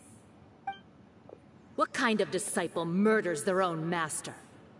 I hope it was worth it, because they'll be hell to pay. Jesus. I get the attitude, but goddamn. Looks like it's all over. What should we do next, Lyney? Should we start preparing for your show? Let me think. Let's rendezvous with Lynette and Gemma first. With Lorenzo in custody, Gemma will no longer have to fear for her safety. Good point. We should go tell Gemma the good news right away. It'll give her some peace of mind for sure.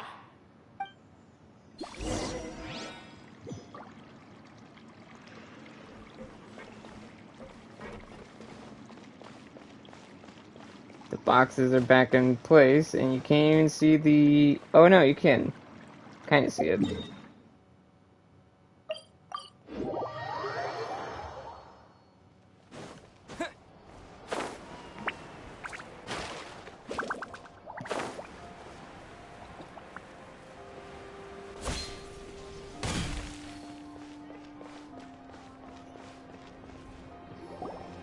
Ah, you're back.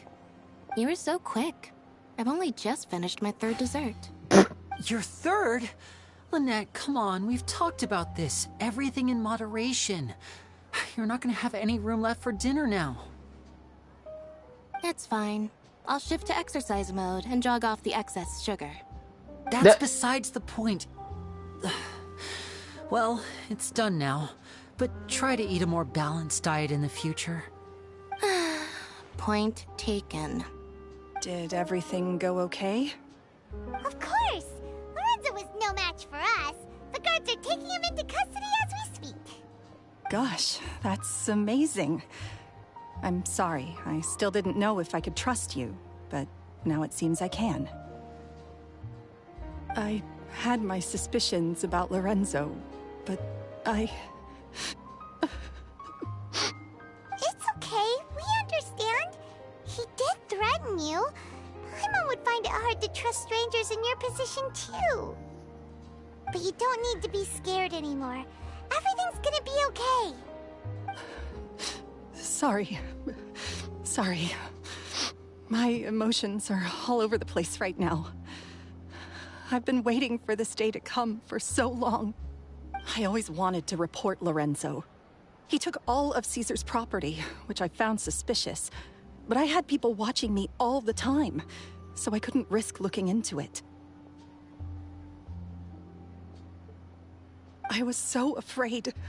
I was scared he'd do something terrible to me, and then no one would be left to visit Caesar's grave. So I never had the courage to speak out. Thank you all. Truly. Thank you so much.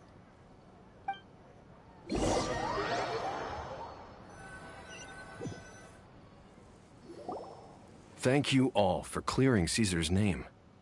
I never would have guessed that Lorenzo was the real Phantom Weasel. He never showed any signs that there were problems between him and Caesar in public.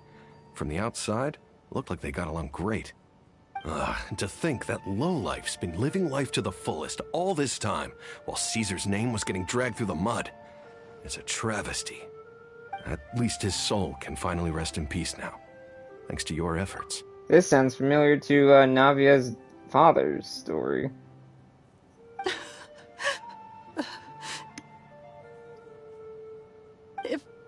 If only I'd realized before it was too late. Don't blame yourself, Gemma. This isn't your fault. Yeah, you still have the rest of your life to live. Caesar wouldn't want to see you spending it feeling guilty. Cheer up, Gemma. My brother's doing a magic show at the Opera House tomorrow evening. Would you like to come along? It might raise your spirits. This show will be a special one. We're holding it in Caesar's honor. In Caesar's honor? Really? Oh, thank you. I'll be there. Great. We'll see you tomorrow evening. Traveler, Paimon, don't be late. We still have yet to reveal to Don't him worry, that we'll we be know. there. No way are we gonna miss out on a free magic show. We know who they are. Paimon feels like we're forgetting something. I know. Oh yeah, Caesar's diary! We never found out if the two kids Caesar taught magic to were Lyney and Lynette or not. They are. Lyney changed the topic back in the workshop, so we didn't get a chance to bring it up. Oh well. Guess we'll just have to ask Lyney tomorrow evening. I've spoken many choice words about Caesar over the years. I'm so ashamed of myself now. He was such a good man.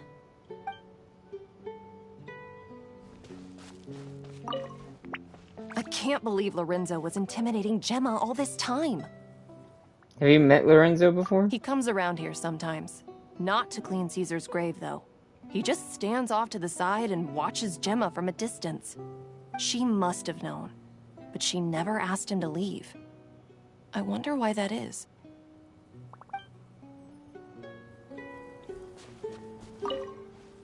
It may take some time, but Caesar's reputation will be restored now that the real culprit has been captured. Looks like Gemma chose a good man after all.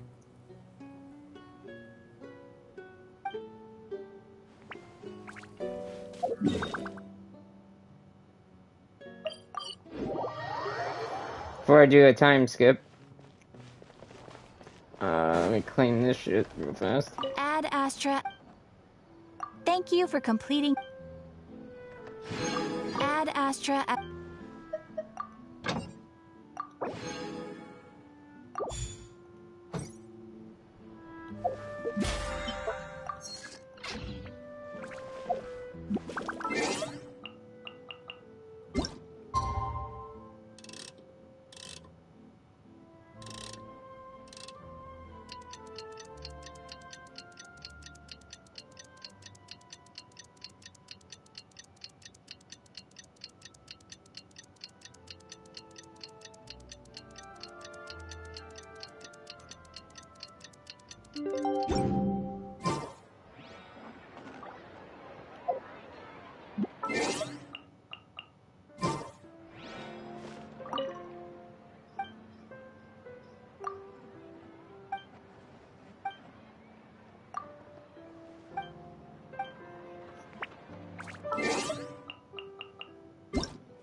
Take it easy.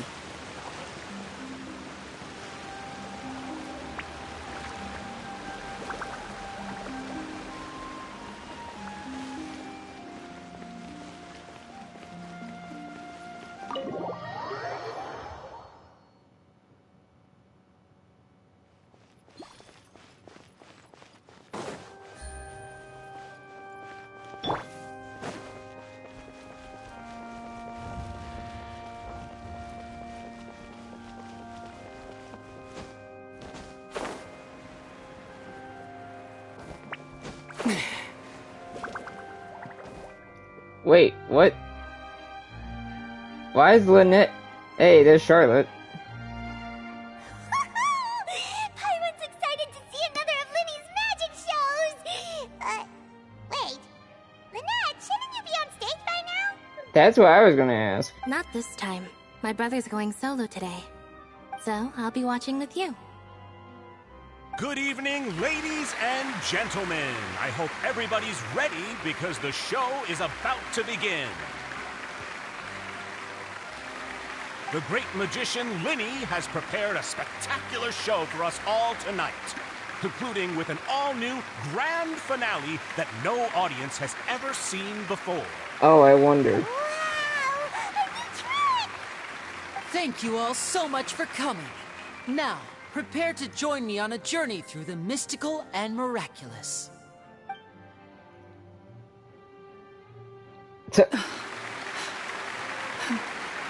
Exciting stuff, isn't it? Yes, it's just... It reminds me of him. Oh, yeah. No wonder. Caesar was a famous magician, too. So, how did you two first meet, Gemma? Well, I was out on the street once, and I saw him performing for little children. Children love magic, because they're willing to believe in things that can't be rationally explained. Caesar had this amazing way of bringing them into a dreamlike world. And somehow, I felt drawn to him too. So, I went up and asked him to do a trick for me. Aw, that sounds so romantic. What trick did he do? It was with a flower. He took it in his hand, snapped his fingers, and it magically appeared on my head. I was so happy that day. No one had ever given me a flower before that. Oh, that's so cute! Actually, now that you mention it, Lyney's done that one before. Is that right? Then I suppose he's a romantic at heart, just like Caesar. So, let's treasure the time we have with him. After all, you never know when the people dearest to you might be gone. Bring the heart there. Freaking Abyss sibling. Don't be sad. The killer has been caught. That's right. It's all over now. Paimon doesn't really know how to comfort you, but at the very least, no one's gonna be intimidating you from now on. You can breathe easy at last, right? Right. Yes, you can breathe easy now. Phantom Weasel. What? See? Even Lynette says... Wait, what? The Phantom Weasel? Lorenzo escaped? Where is he? What do you mean, Phantom Weasel? As Lyney once said, a performer's job is to commit fully to their role and put on a flawless performance for their audience. But once the bag of tricks is empty and the curtain falls, it's time to end the show. The spotlight is no place for someone with no more cards up their sleeve. It's been 10 years, Gemma. Aren't you tired of the grieving widow act? I think it's time to put an end to it. Excuse me, What what? are you talking about? Paimon doesn't like this riddle. My guess is Lorenzo and Gemma were in on it together, i.e. she took the fall, or he took the fall for her. And that's why that one dialogue line, you can easily miss it, but if you don't miss it, that makes you suspicious, because the one person said she never told Lorenzo to go away. Yet,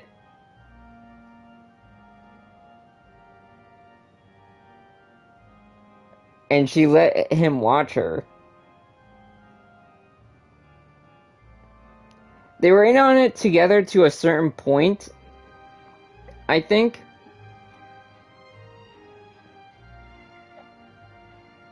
But there was a point where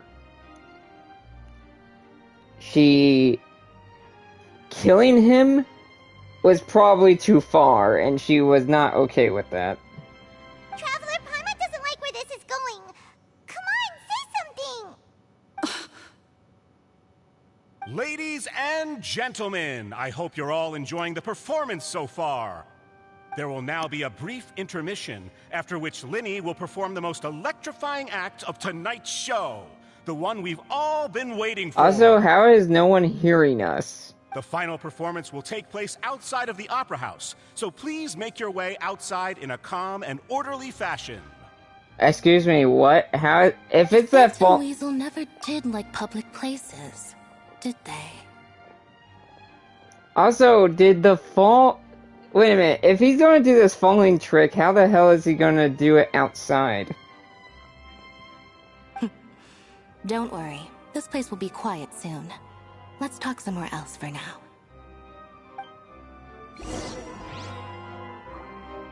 I am dumbfounded. Also, Arlecchino is how you say her name. Arlecchino, clearly... Or, not clearly. Arlecchino has a secret dialogue in the teapot if you put certain Fontaine style stuff around in your teapot. Like a stage or like a stage area or like Fontaine buildings.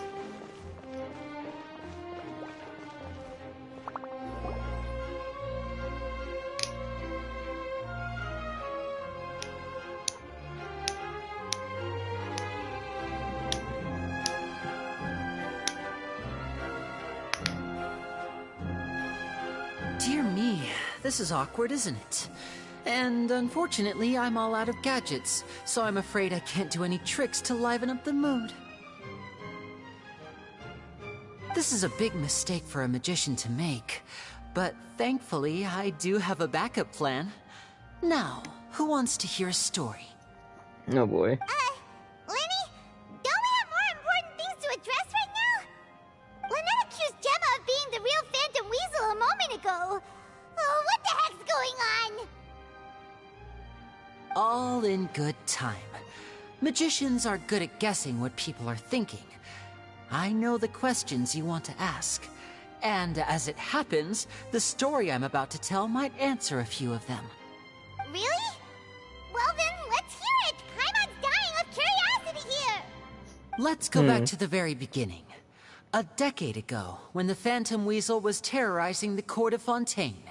She never missed a target, never left a trace, and no treasure was safe from her thieving hands. But as her infamy grew, so did the readiness of the police, and her opportunities to act became ever fewer. Every day, she ran the risk of being exposed for who she was. So her hair is always gray. Of course, she could not simply take this lying down, and before long, she found her ticket to freedom. She would create a scapegoat, a false weasel to close the chapter on her behalf. After weighing her options, she set her sights on a renowned magician, Caesar. After all, magic and theft shared enough similarities for people to buy the story when the truth came out. So then what? Being the master deceiver she was, the weasel easily earned Caesar's trust.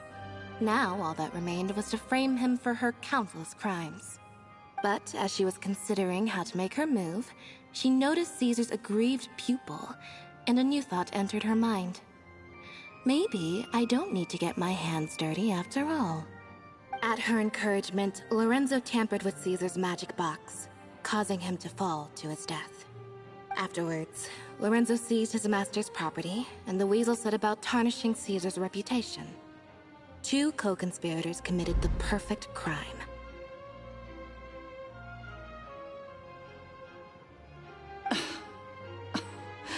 I've got to hand it to you.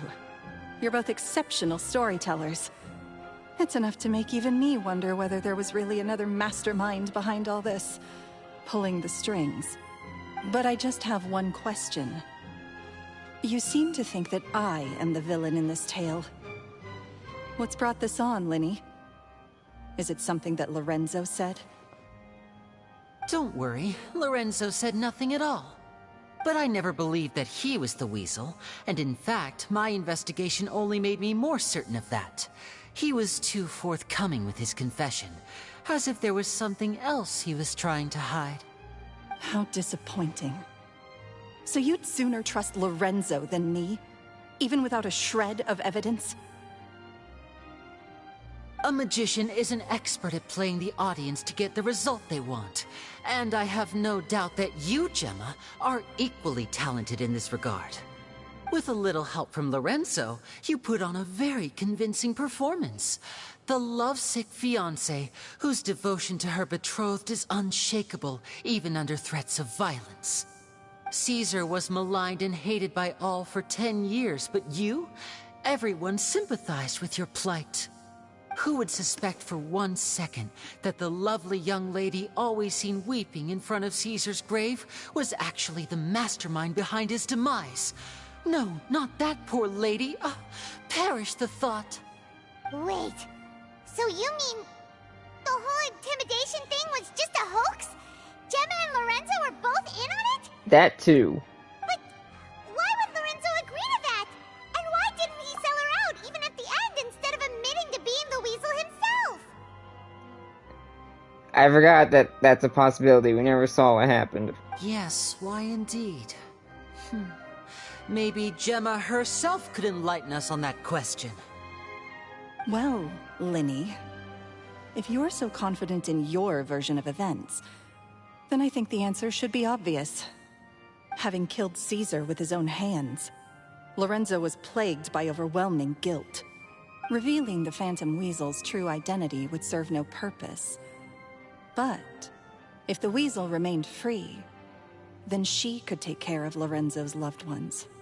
An excellent answer, though sadly a little dull. Is that right? Well, don't let me bore you. If you'd care to change the topic to something more interesting, I'd be much obliged. As a matter of fact, there's one thing I'd really like to understand. Why would the real Weasel have targeted things that only have value to other people? Could you shed any light on that? Also, I am curious on... I'm guessing they had... I wonder if they had this... if their mission was to find out who the Phantom Weasel was, even as kids. Of course. After all, we're just telling stories here, aren't we? If I had to guess, I would say that the real Weasel must have had a terrible childhood. Left to fend for herself after her parents died young. Betrayed, scorned, beaten. She'd scrounge waste paper from garbage bins to draw on, using twigs and dirt for lack of ink and pen. She'd sew ugly ragdolls from whatever scrap material she could get her hands on. This was her only source of happiness in life. But it was all she needed, and she was content. Until the world decided that even this was too good for her. Once again, she was betrayed. And this time, everything was taken from her. She felt like life was a miry pit that dragged her further down the more she struggled to escape. At that tender age, she should have been happy. Instead, she stood in the shadows and watched with envy as all good things in the world passed her by. This was a fate too cruel for anyone to bear. Her pain became a breeding ground for dark thoughts. Thoughts which festered and grew into a twisted solution to her troubles. Not gonna lie, this world having even... This world is clearly not a complete... Well, clearly it's not a completely happy one, but they cover a lot of dark shit that are possibilities and reality for some people in the real world. Not a lot of games cover shit like this. I detest the happiness of others, in all its forms alike. I will rob them of everything they hold to be good and true, and it will fill the void in my soul. That's some pretty heavy stuff. Now it all makes sense. Does this story satisfy you, Lyney? Yes, it is quite to my tastes. Thank you for helping to clear up my confusion. So what was with the warning letter? Huh. That's right. What drove you to write that letter, Gemma? What were you trying to achieve there? Because without that, none of this would have ever come to light. She didn't write the letter. After 10 long years, I'd hoped that the Phantom Weasel would be consigned to the history books by now.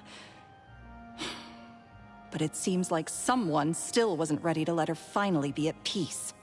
Lyney. Or should I call you the Phantom Copycat now?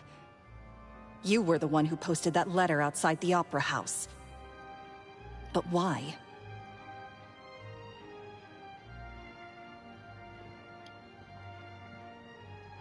Very sharp, Phantom Weasel. Still as shrewd as ever. Well, no need for me to be coy about it. Our goal was to clear Caesar's name.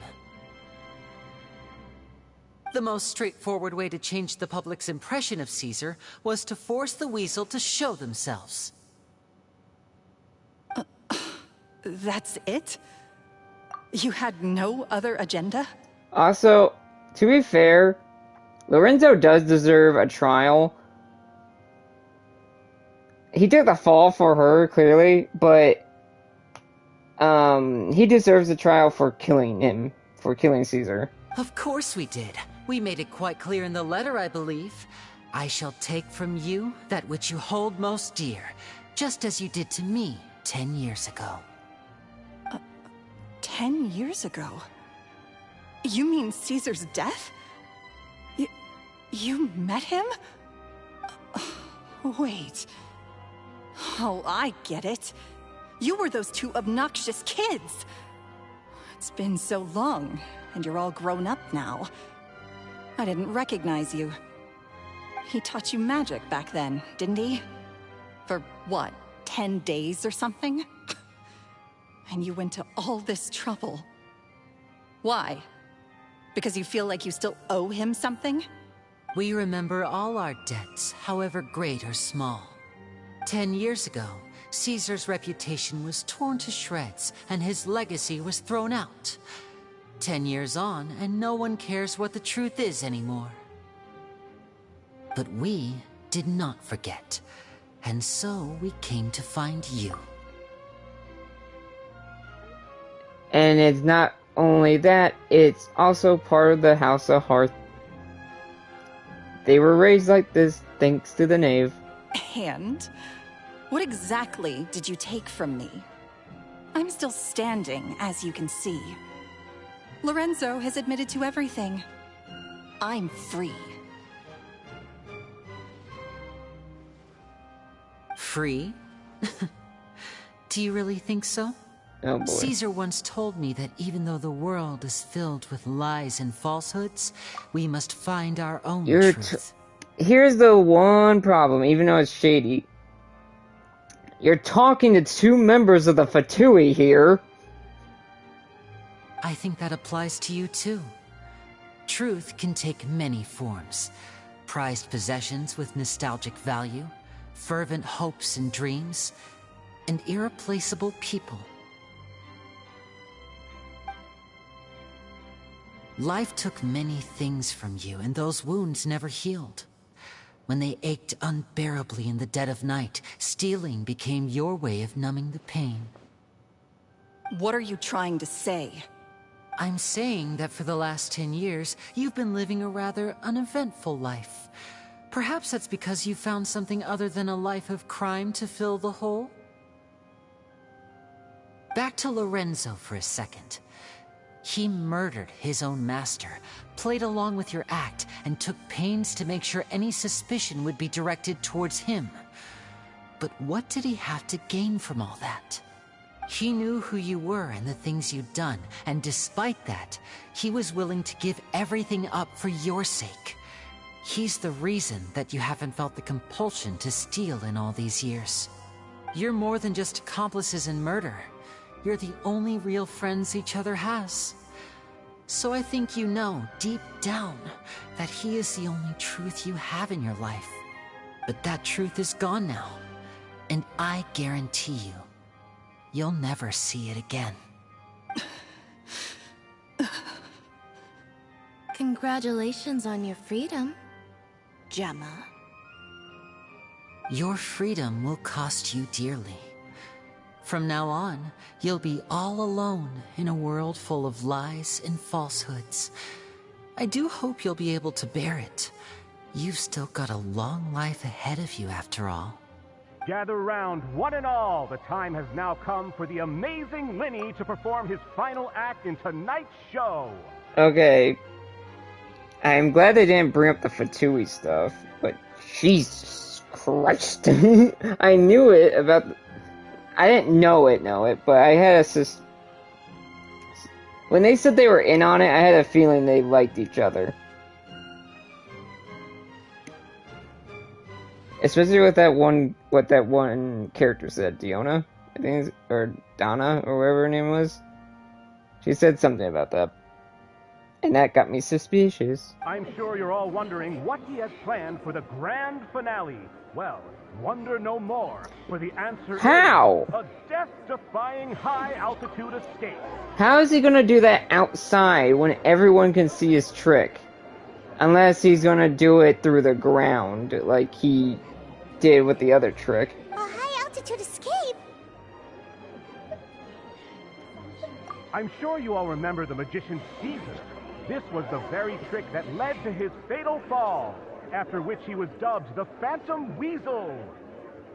But we have now learned that Caesar was wrongly accused, and that the real Weasel has now confessed to their crimes. Guess that's my cue to leave. Whew. I've been practicing this one for ages now, but I'm still a little nervous. One thing is that I'm curious. How long is he actually in prison? He's gonna go to the fortress, but how long is he gonna be in the fortress for? If you think about it, it's stealing and one death. Does killing a famous person up the value or something? Like, I don't know how long he's gonna... I don't think he's gonna be in prison that long. At least, she'll still be alive when he gets out. Unless, the Fatui's gonna play a hand in it, which I have no idea if that's the case, and I hope it's not. Traveler, Paimon, I hope you enjoy the rest of the show. There may be a lot of people watching tonight, but you alone are my true witnesses.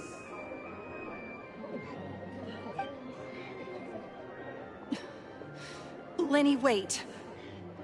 You two hid a lot from Caesar. He went to his grave without ever knowing your secrets. So what about now? Are you an open book? Or are you still the same as ever? You don't have to tell lies to end up isolated and alone. One day, you'll end up exactly where I am today. Maybe then you'll finally understand. You're wrong. I'm nothing like you. Huh. So, what are we, doing now? Like Lyney said, when you're ready, let's head outside and watch the show. But what about Gemma? She'll figure out what's best for her soon enough. Oh, and if you'd like to see Lyney after the show, you know where he'll be. The usual haunt. Alright, well, let's go and watch Lyney's finale then. This trick's a pretty dangerous one, but he should be able to pull it off, right?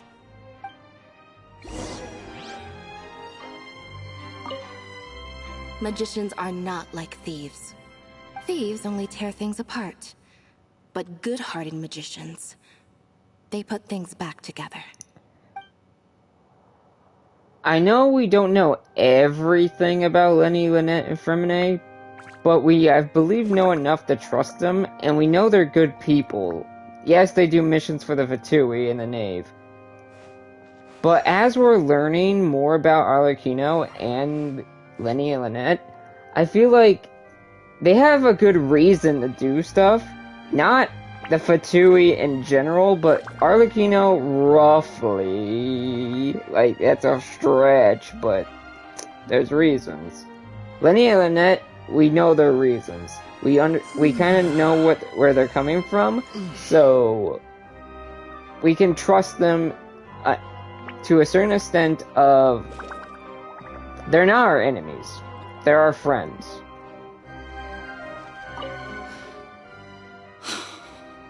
What is my truth?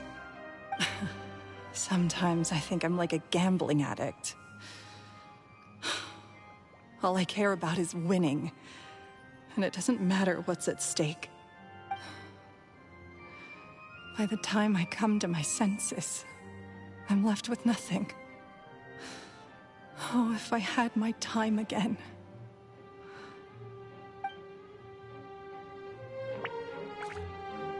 Interesting.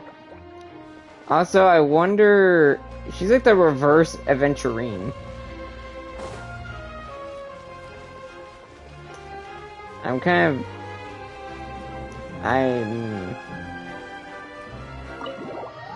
I'll have to see how this ends.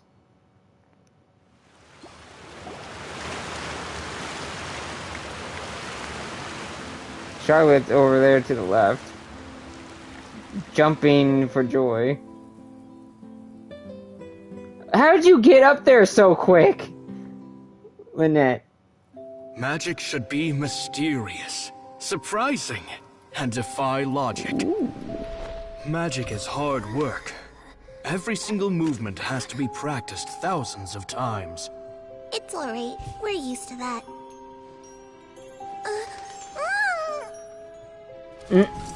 We're sorry. You've taught us so much, but we can't tell you the whole truth. It's okay. Do you still remember what I told you? This world is full of lies and falsehoods. I only hope that one day, you can find your own truth. What about you? Have you found your truth? Magic is my truth. I want to perform a magic trick so great that people will always think of me when they talk about it. For a magician, what greater honor could there be? Look! Behold! Lyney is sealed inside the box. Will he manage to escape? How? 10 years ago, Caesar attempted this very trick, and it was at this precise moment that... Oh, this is... Watch out!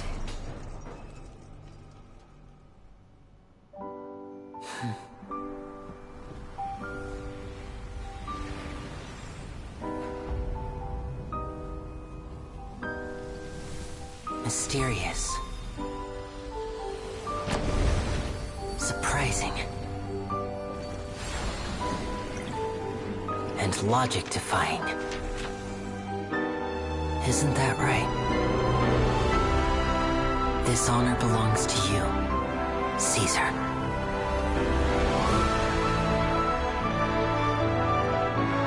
I'm just sorry it's a little late.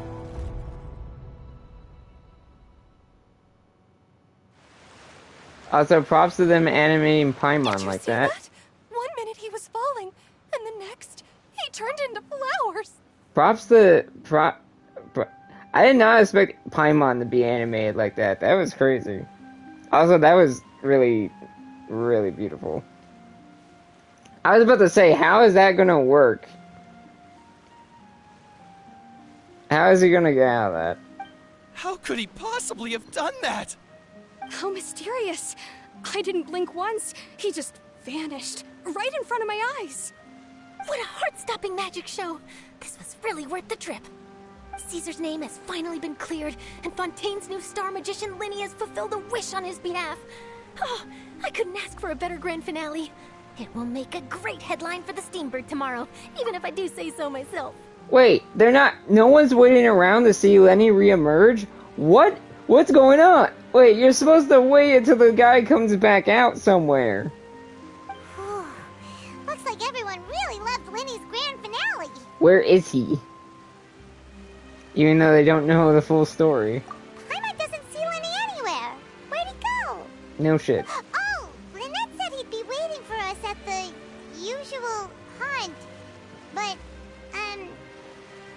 where is that? The cemetery? Wait, how would he have gotten there so quickly? Also, how did Lynette get all the way to the roof? Oh, you mean the one where Caesar's buried? Yeah, that's probably it. This whole magic show kinda seemed like Lyney's way of saying goodbye to Caesar. So it makes sense that that's where he'd be afterward. Alright, let's go look for him there. You would think he would make an appearance, though. But I guess not. You would think he would make an appearance afterwards, but I guess that's not what's going to happen. There's now flowers everywhere.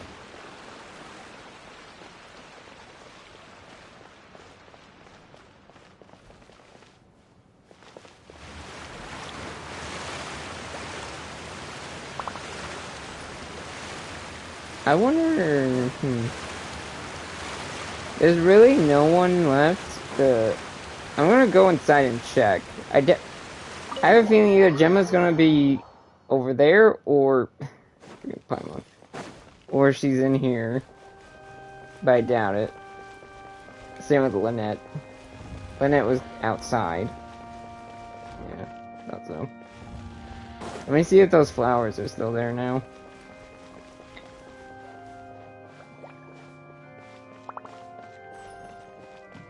Yeah, this is definitely one of those short ones. I just took time to do extra shit. Oh, the flowers are still here. Just that some people are in different spots now. I almost hit the wrong button again.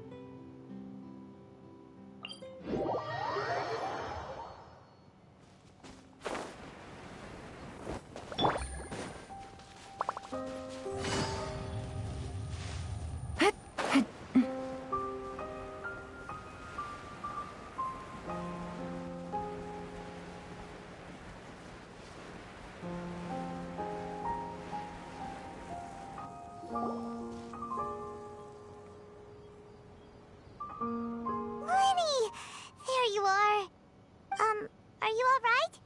Paimon was scared to death when the chain broke. Paimon was sure something had gone horribly wrong. Also, I'm surprised Lynette's not interactable. Unless I missed her, I'm surprised she's not interactable afterwards. Magic is a performance art. A magician has to get creative to keep the audience on tenterhooks. That's our job. So I tweaked Caesar's original setup a little to keep it fresh. I was honestly a little nervous during the live performance. The thought of falling, suddenly feeling weightless, seeing the sky and the ground spinning and spinning. Sometimes, I can't help but wonder what Caesar thought in those final moments. Did he regret taking Gemma and Lorenzo on? Or did he believe that it was his own slip-up right until the end? You know, Paimon's been wanting to ask you about something ever since we were in Caesar's workshop. You learned magic from Caesar once, didn't you? When was that? After I joined the House of the Hearth. To be honest, Lynette and I had an agenda when we approached him. Of course it was after. Because they had a mission. I told you about my past before, remember? As a young boy, I survived by secretly learning magic from street performers. I'd watch their tricks and try to figure out how they were done. But I quickly realized that observation alone could only get me so far. What I saw was the polished final performance, but the rigorous training they put in behind the scenes remained invisible to me. I needed to learn how to improve my sleight of hand, hone my misdirection skills, and make niftier props. We were gifted enough that we'd made some progress by ourselves, but without proper guidance from a professional magician, we quickly plateaued. So that's why you sought Caesar out? Yes. We figured there was no harm in asking, but it took us by surprise that he was so willing to teach us. In all, we only spent 10 short days together, but he was very good to us. By contrast, we hid so many things from him. For instance, when he asked why I wanted to learn magic, I answered, it's my passion. But in truth, there was already a lot more to the story by then. After being taken in by an aristocrat for our magic talent, then betrayed soon after, this was no longer about me doing what I loved. What amazed me was how the lie escaped my lips even as I was hesitating over whether to tell him the truth. Here's the thing, it's probably, due to Caesar, it probably became the thing he loved again. Trust is a beautiful thing. Sadly, I'd forgotten how to trust by then. Lyney. I don't blame you. That wasn't your fault. Still worried about the way I feel? You really are a gentle soul, aren't you? But don't worry, I'm used to it now. From the mansions of the elite to the house of the hearth, lies and selfishness have followed me and Lynette everywhere we go. After Caesar went on tour, we became busy with our missions. The next we heard of him was that he'd fallen to his death, and was now declared to be the Phantom Weasel. That night, I remembered his smile. But as I lay there, I didn't know what to say to him. To keep secrets is to put up walls. The longer you keep them up, the less you let people in. Then, one day, you look around and realize your life is like an empty auditorium after a show, full of seats once occupied by all the people who left. But I guess that's the price we have to pay. Yet he shared enough with us that we should trust him. Him and Lynette have shared enough with us that we do trust them now, and we do see them as friends. But there is probably still stuff that they have to hide, that they're not allowed to tell. Mainly due to the fact that they're from the Fontaine. You only realize how much someone really meant to you when you lose them completely. That's why I was so confident this would hurt Gemma. Because I felt it for myself. We're in your auditorium and we're not going anywhere. That's the trust that we have. That's what I was talking about. Yes, at the end of the 4.0, at the end of 4.0, yeah, we didn't really have that much trust in Lyney. But at this point, we have a lot of trust in him now. Yeah, cheer up, Lyney. We've had to say our fair share of goodbyes during our journey, too. But whatever happens, Paimon always believes in what tomorrow brings. Delicious food, fun toys, and the traveler by my side. Paimon just needs to focus on things like this, and all the unhappy stuff goes right out the window. You know, Traveler, doesn't that kind of make you Paimon's truth? Also, not gonna lie, I forgot if Lyney and Lynette are twins or not. I think they are. Exactly. It's the same for me and Lynette. We are the truest thing each other has in the world, and nothing can replace that. Life has taken plenty from us, like it did from Gemma. But at least it left us with each other. That's what gave us the strength to get through the darkest days. That's why the darkness never consumed me, and why it never will. Maybe we live in the shadows too, but we remember every precious ray of light that shines through. Alright, time to lighten this conversation up a little. What did you think of the show tonight? Were you happy with it? It was amazing! Paimon just wishes we hadn't been so distracted with the Gemma situation. We spent most of our time in the Opera House just talking and pretty much missed the entire first half of the show. Lyney, could you do just one more trick for us? Whoa, that's a bit of a tall order, I'm afraid. The show's just finished, so my sleeves are decidedly card-free right now. Aw, come on! Surely you can think of something. The Lyney Paimon knows can do anything if he puts his mind to it. Oh, alright then. I'll give it a go, but only because it's you. Watch closely. I have a flower in my hand. You liar! There's nothing in your hand! We ain't going along with this! Huh? My goodness, you're right. but I could have sworn I brought one here with me. Okay, try this. Count down with me. 3, 2, 1. 3, 2, 1. Now, have another look around. Maybe the flowers appeared somewhere else. Really? Let's see. Hey, it's the Rainbow Rose now. It's the Rainbow Rose. Wait a minute. The Rainbow Rose means romantic. Wait a minute. Okay, since this is one of the only times this has happened, I'm just gonna say this outright. Since the MC in the trailers has been Aether. But you can also choose Lynette. My only guess here is... Give me a minute. If we had to put a label on Lyney, I'm not trying to, but people have... To be fair, there's enough fan art for it. I would throw Lyney into the pile of bi or pan.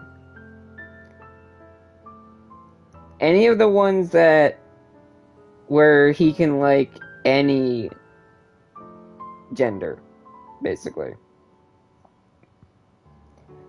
People have already made enough fan art of it anyway. And ships. And Lyney seems like a character that it would fit. If I had to say.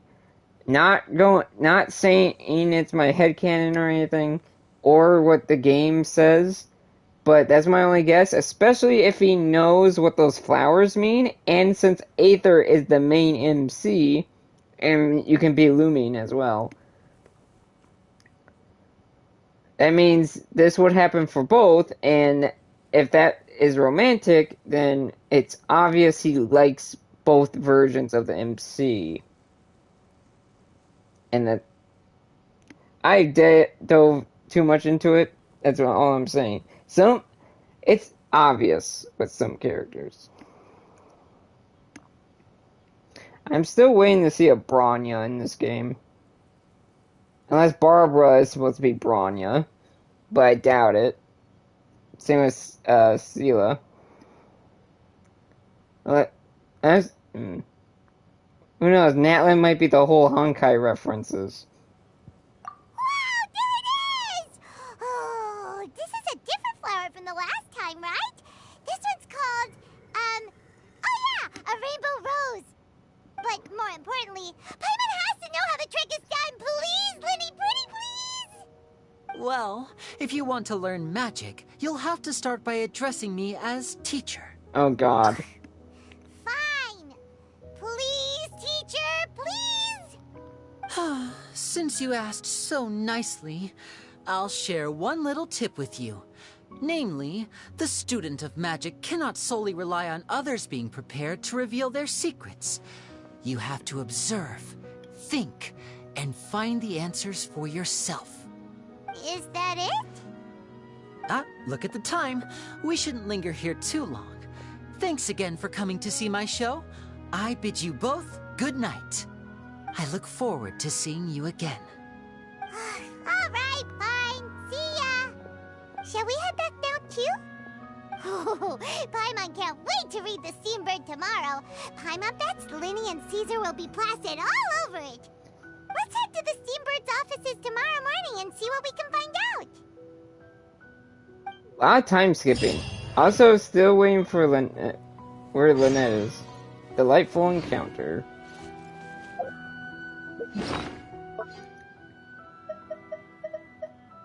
Oh, we paired them now. We paired them together.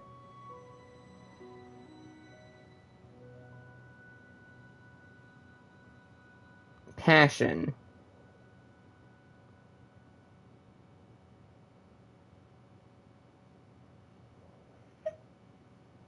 Well, rainbow roses are also used romantically, so...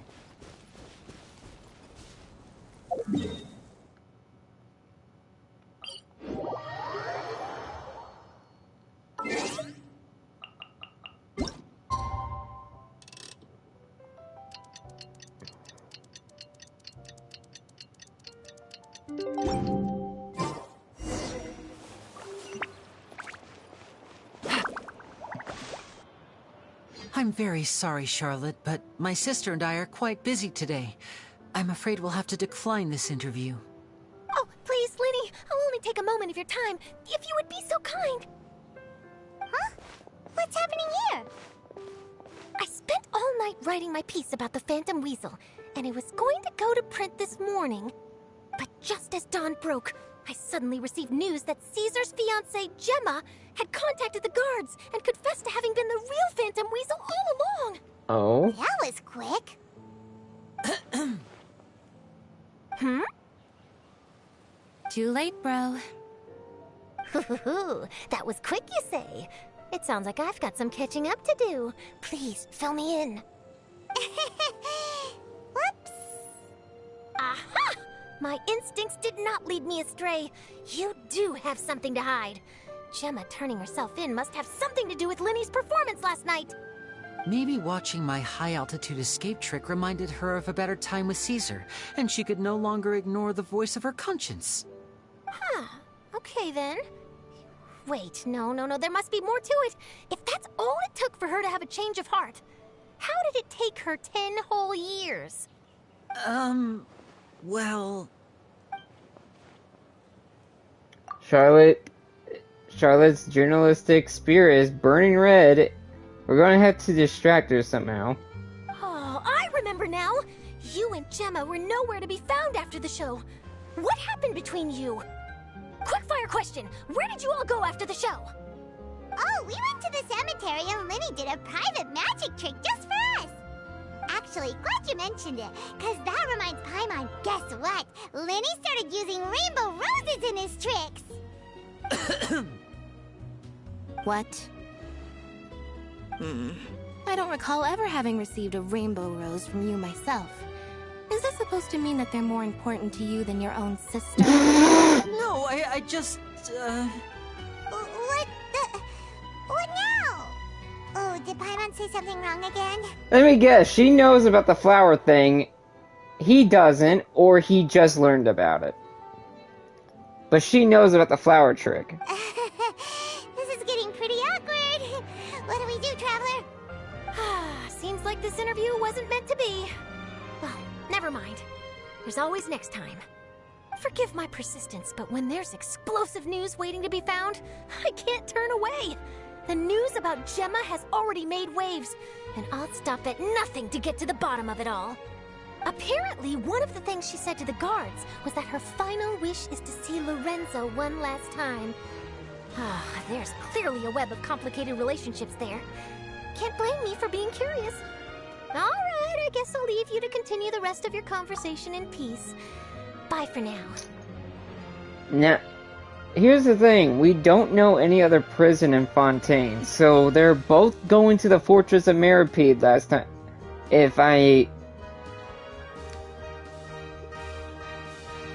To be fair, this story quest came out before the Fortress of Mirapede came out. So, but they're clearly going to the Fortress of Mirapede, so they'll be reunited there. Also, I wonder if there's a dialogue difference there's clearly not one here, but I wonder if there's clearly a dialogue difference. Or there might be. At the end. But I wonder if there's a dialogue difference in the Archon quest, if you do this before the Archon quest. I.e., we seem to have more trust in Lyney in some scenes. Because I feel like in some scenes there was still a little tense awkwardness when we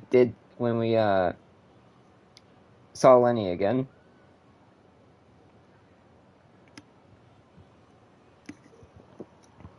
After finding out about the Fatui stuff.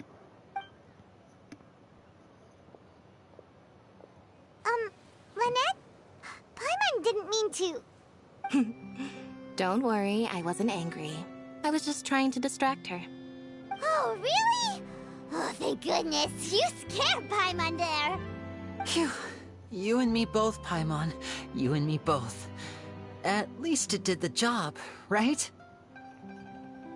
Please, take good care of that rainbow rose. I'd be really upset if you lost it.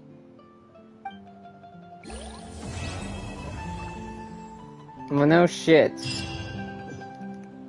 I wonder if there's a poster somewhere about it now.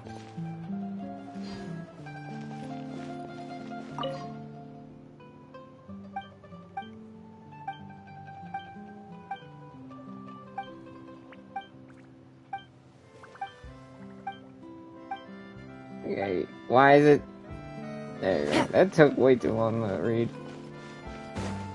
I thought there's a bird here.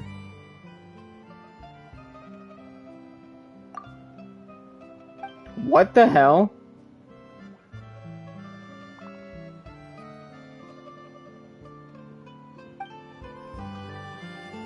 What the hell? Okay, that's not what I thought I would be reading. Also, let me... It sucks that there's no one, like, left over to talk to at the end of that. But let me go look for a poster, and then we'll start the Lynette hangout. I'll try to get... I probably won't get the best ending, but I'm gonna try to get a ending that's good-ish, or good enough.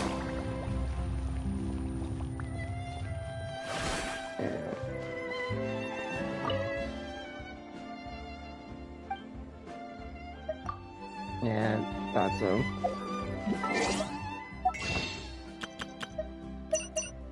Oh, that wasn't enough to get anything? Come on. I have 7 here. How many more days? I have 1 day to try for Arlecchino again. I only have 7 now.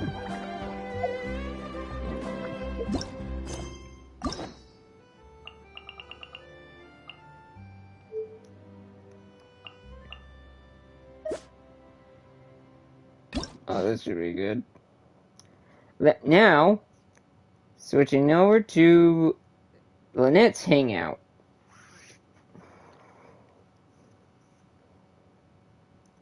Let me do something. Let me check a few things before I start this.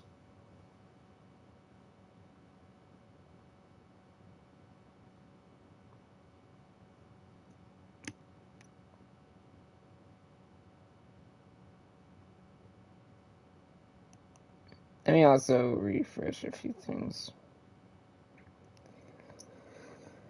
I open my window, it's getting hot in here.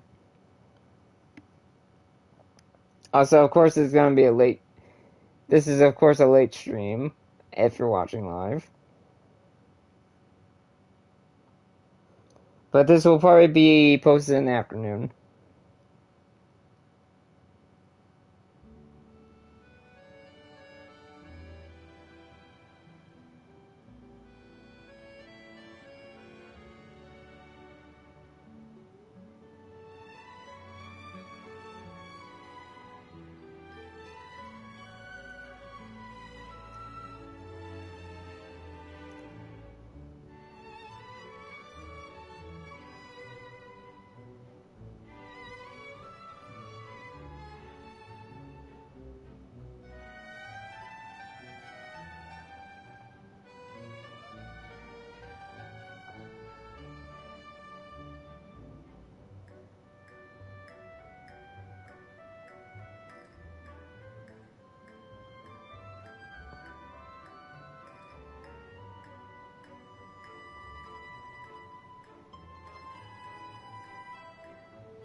Also, since I don't actually have Lyney, my end screen for this will be Lynette.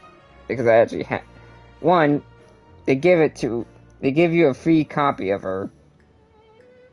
So.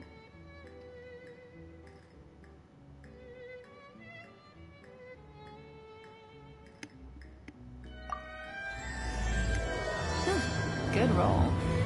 All right, maybe I'll take one more day off and knock out the rest of the work once I'm feeling up to it.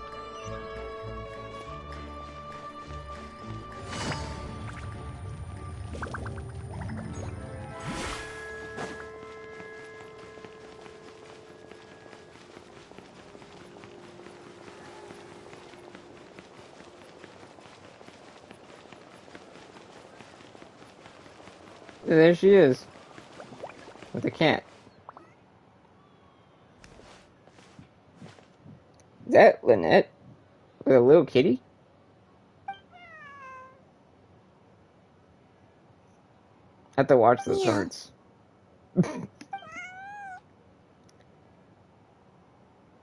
I have to watch the hearts.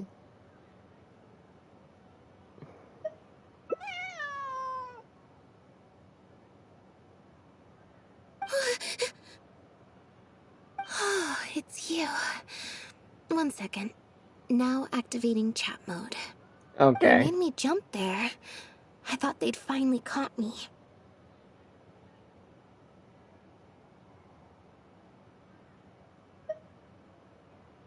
Well, my heart rate did. Jumped up a little, I mean. So what kind of trouble are you in exactly? Objectively speaking, the trouble was entirely of my own making. Half an hour ago, I was at Hotel de Boer for a drinks reception. It was to celebrate the successful opening of a show, but it was draining my energy. So, I waited for the right moment, then snuck away so I could switch to standby mode. So they sent someone to find you and bring you back, but why? Probably because I'm playing the lead role in the show. The lead role? Is that so surprising? I'm always getting invitations to do solo performances. I just usually get Lyney to write back and turn them down. But then came the Fontaine Film Festival. I think we did that. That was the event that we did, I'm pretty sure. And I don't... Hopefully this is not actually... This shouldn't be connected to it. But... It's fine. Also, I'm probably not going to do all... There's a rare case...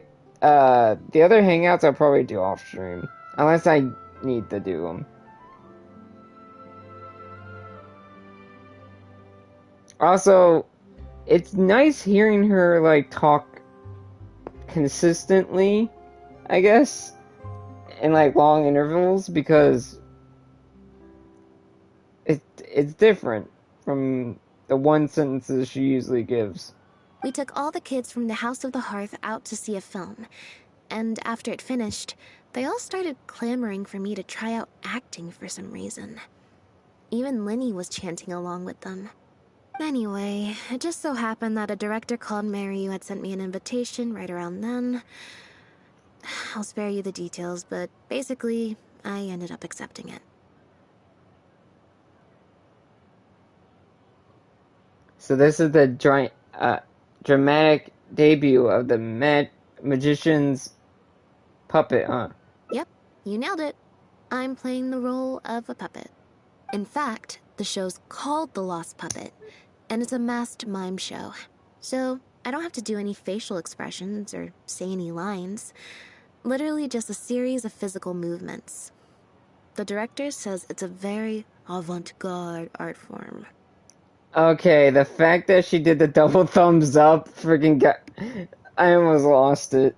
That was way too fun. That was really funny. Nice hearing her talk like this. That does sound pretty... whatever that is. But can people understand the plot? Art is not comprehended by the mind, but felt in the heart. At least, that's what the director says. Anyway, if nothing else, the opening performance seemed to go down well. At the drinks reception, everyone was crowding around me, saying, triumphant character portrayal, faithful adaptation of the original work, unequivocally, quintessentially avant-garde, and stuff like that. But being the center of attention is draining. So the moment they left me to go harass the director instead, I was out of there. For once, you weren't able to use Lyney as a human shield. The other thing is, some weird things happened while I was on the stage.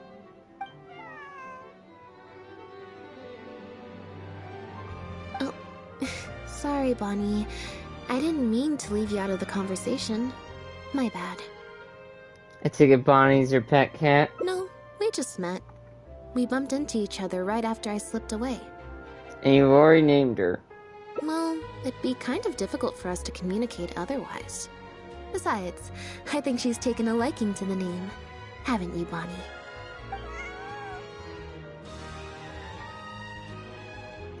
Yeah, that's right. Good kitty. We'll go find your owner soon, I promise. You being part cat, definitely. Owner, not a stray cat then. Nope. She's wearing a collar, and for the most part, she's pretty well groomed. If she is a stray, she hasn't been for long. Her stomach's been growling a lot. I guess she must have been missing for a few days now. As much as I'd love to hang out with her for a while longer, her owner's probably worried sick about her. Assuming she has an owner, that is. But the reception... I should probably show my face there again at some point, even if it's just to make excuses and leave again. Decision time. Is this a tough decision for you? Well, I just find it exhausting, thinking through all the different ramifications of different choices and so on. That's more Lyney's area than mine. So, unless it's something really important, I usually just leave the decision-making to him. But for once he's not here when you need him. Bet that doesn't happen often. It's fine. He got Feminine to make me a little something for just this situation. God damn it. Poof! A photometer. What the hell? What's this? It looks pretty over the top, I know. But it's essentially just a box of cards. He kept the design simple, so it'd be harder to break. The way it works is, I pick a card at random, then look at the number on the card. And how does that help you make a decision? Well, for example, if the number on the card is 5 or higher, I help Bonnie find her owner. If it's less than 5, I go back to the reception. Simple and straightforward. I just have to believe in the bond between me and my cards, and my fate will reveal itself to me in numerical form. At least, that's what Lyney said. Anyway, I guess I'll give you a demonstration. Why is that the heart in the cards? We're playing Yu-Gi-Oh now.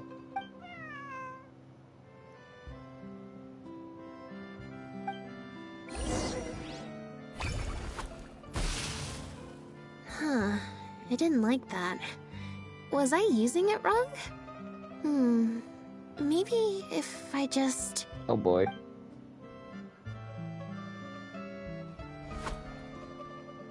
Clearly, there's some design flaws to iron out. I'll have to let Feminine know. I feel like maybe this wasn't a design issue. Let's see, which card did I get? 4. Less than 5, so that means no helping Bonnie. Well, the cards fell on the ground though, so I don't think it counts as fate. If you want to get the right answer, you have to let fate decide. Also something Lyney said. So, to put it another way, if picking a card up off the ground is how to not leave it to fate, then that means it must be the wrong answer. I think what Lady really meant is sometimes you have to accept the answer you didn't want. Or... why don't you pick a card? Since I ran into you here, that means... our fates are, like, interfering with each other. Should leave the razzle-dazzling dazzling to Lyney.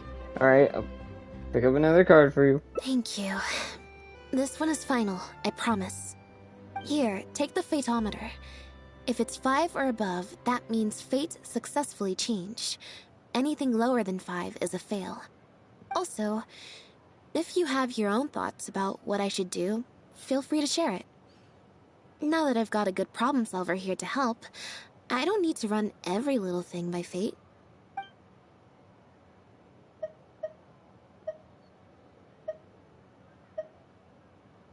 How about you do neither? Alright. Then let's see where fate will lead me. Oh boy. Holy shit. Okay, I didn't expect this. The random checks triggered by the fatometer often serve as indicators for destiny's course or the success or failure of an action. Press to draw a card and get a random number between 1 and 20. If the number displayed are equal to check difficulty, you will pass the check, otherwise you will fail it.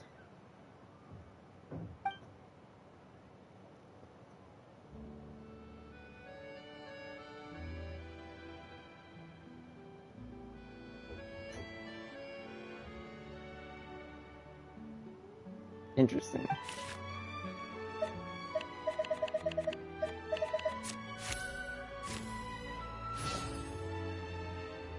So, we're looking for Bonnie's owner? I have to ask about this deck of cards. There's 20 cards in total, numbered 1 to 20. So there's only a 1 in 5 chance of drawing less than a 5. I should also mention, this time the cutoff was 5, but I just set that to wherever I feel like. Wow, you really don't want to go back to the reception party. To put it in perspective, I said I'd only do the show if I drew a 1. Fate can be pretty sneaky sometimes. So how do you plan on... I swear, if I got something less than 5, I would have laughed my ass off. How do you plan... how do you plan to find Bonnie's owner? I think I'll go to the Steambird and see about putting an ad in the paper. You wanna come along? I think Bonnie wants you to come with. Sure, if it means I get to hang out with you for a bit longer.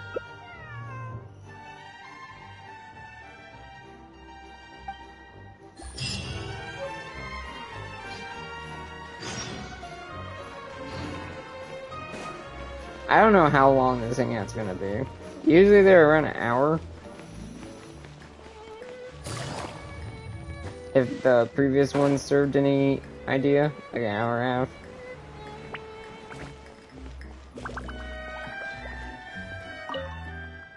Every stupendous day starts with a Steambird. Oh, hi Lynette. Hi Traveler. What can I help you with?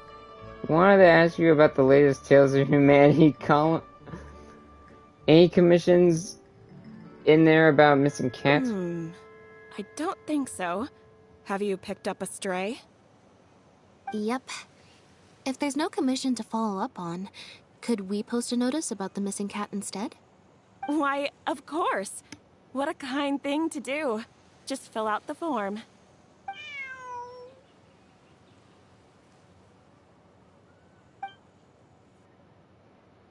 Well, we've registered you as missing. You can stay at my place until your owner finds you.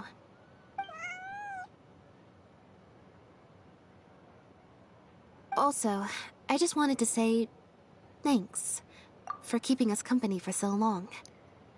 Also, my only guess is that they live at the House of the Hearth, but they probably rent out an apartment somewhere in the Court of Fontaine. Well, I should probably head back to the drinks reception. Hopefully most of the people have left by now. If you've got some time, you should stop by my place tomorrow to see Bonnie. There's a nice cup of tea in it for you. Looking forward to it. Alright, see you then. There's a time... I have to do a freaking time shit again. Yes, I do. God damn it. So much time jumping.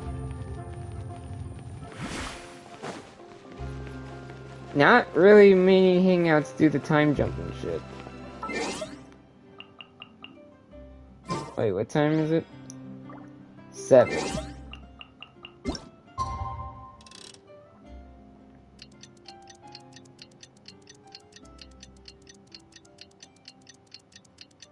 Also, it's good that Paimon doesn't always appear in the hangouts. I believe once she did.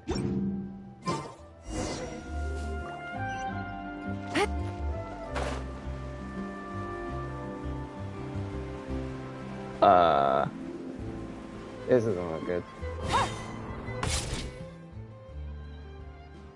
I believe this cat belongs to me. I already told you, this isn't your cat. Just take a breather, you two. What's going on? Oh, you're here. As you can probably see, you'll have to take a rain check on that tea I promised you. At least for now. This is my friend's cat. He's preoccupied with some important business, so I came to retrieve her in his stead. No, it's far more likely this cat escaped from the Humane Society.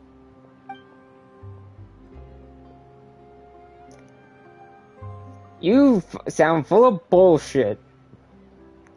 Because you stuttered there. You hesitated. How about we let Bonnie decide? Bonnie? That's the name I've given her in the meantime. Oh my god, the fake card again. Let's see what Bonnie decides to... who to approach.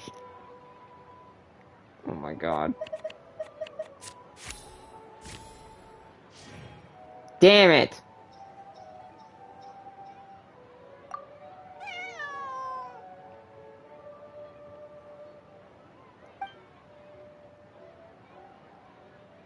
Well, this complicates things. I didn't think she'd be so attached to you. There's no way to tell who her owner is. I told you before. This is my friend's cat. It's normal for her not to trust me. Listen, I'm the director of the Humane Society, okay? We've got so many strays, dogs, cats, you name it. I'm not even the one feeding them most of the time. You can hardly expect the cat to recognize me.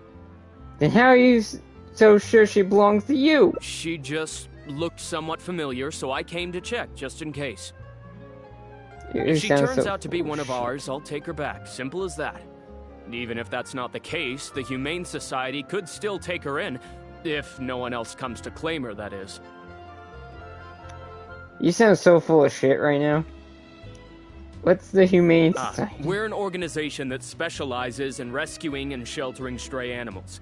We've been in business for several decades now. I'm Bernard, the current director. The Humane Society. Huh. The name sounds familiar. I remember hearing good things. You're the one in the Quartier Lyonnais? Yes, that's the one. Anyway, if it's not too much trouble, could I possibly take a closer look at the cat? If it turns out I really am mistaken, I suppose that means the cat belongs to this lady here. She would be the only remaining option after all. It belongs to my friend. It's us here to keep watch, it should be fine. Go on, Bonnie.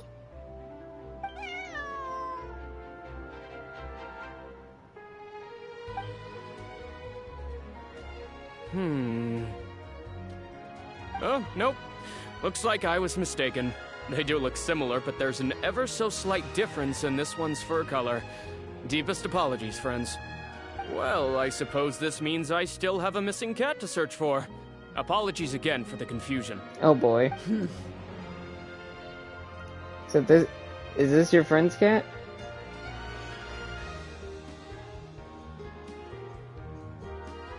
Speaking of cats, my cat is... I have my door shut, my cat's like clawing, scratching at it.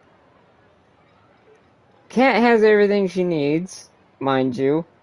I just shut my door when I'm streaming. But this cat, like, I give her... Gave her a lot of attention, still wants more. So this is your friend's cat. Oh, yes, exactly. Wait a second. You lied earlier, didn't you? Lied? I'm afraid I don't know what you mean. A liar always has a tell. The look in their eyes, their breathing pattern, the way they hold themselves. The things that can give you away are often more numerous than you would think. Also, I didn't... What is Lynette doing? She's like holding her hand. Or holding her wrist. What are you talking about? The way I see it, you're conflating baseless conjecture with fact. Normally, when someone is called out, their breathing speeds up as they begin to panic. But your breathing pattern hasn't changed one bit. In fact, it's been strangely calm and measured this entire time. It stands to reason, then, that your agitated behavior earlier was all an act. If you're a bad guy, I'm sure you'll take off running the first chance you get. If you're a good guy, the most likely explanation is that you're a member of the Guards, or some similar organization. And you're basing this off of? Intuition. Nothing more. Intuition. Well, I have to hand it to you, Lynette. You're right. I'm a member of the Guards. The name's Elodie. I'm currently investigating a cross-border smuggling case. This cat here... Bonnie was her name? Well, her owner is one of the prime suspects of our investigation. Well then. A couple of days ago, our suspect got wind that we were on his tail and fled. That's most likely how he got separated from the cat. I just so happened to stumble upon your notice in the Steambird. So, I decided to see if he'd come back for her. But... it looks like I overestimated him. If I were on the run, I don't think I'd come back either. The impact of this case has been huge. The Marechaussee Phantom, the Guards, and the Special Patrol have all launched investigations. If there was even the slightest chance that he would show himself, I had to follow up on the lead. So what's being smuggled? A new kind of illegal drug. Imitation synth. We confiscated all the synth on the market, but addiction isn't something that goes away overnight. Even without substances on the market, people are still looking for a way to get their next fix.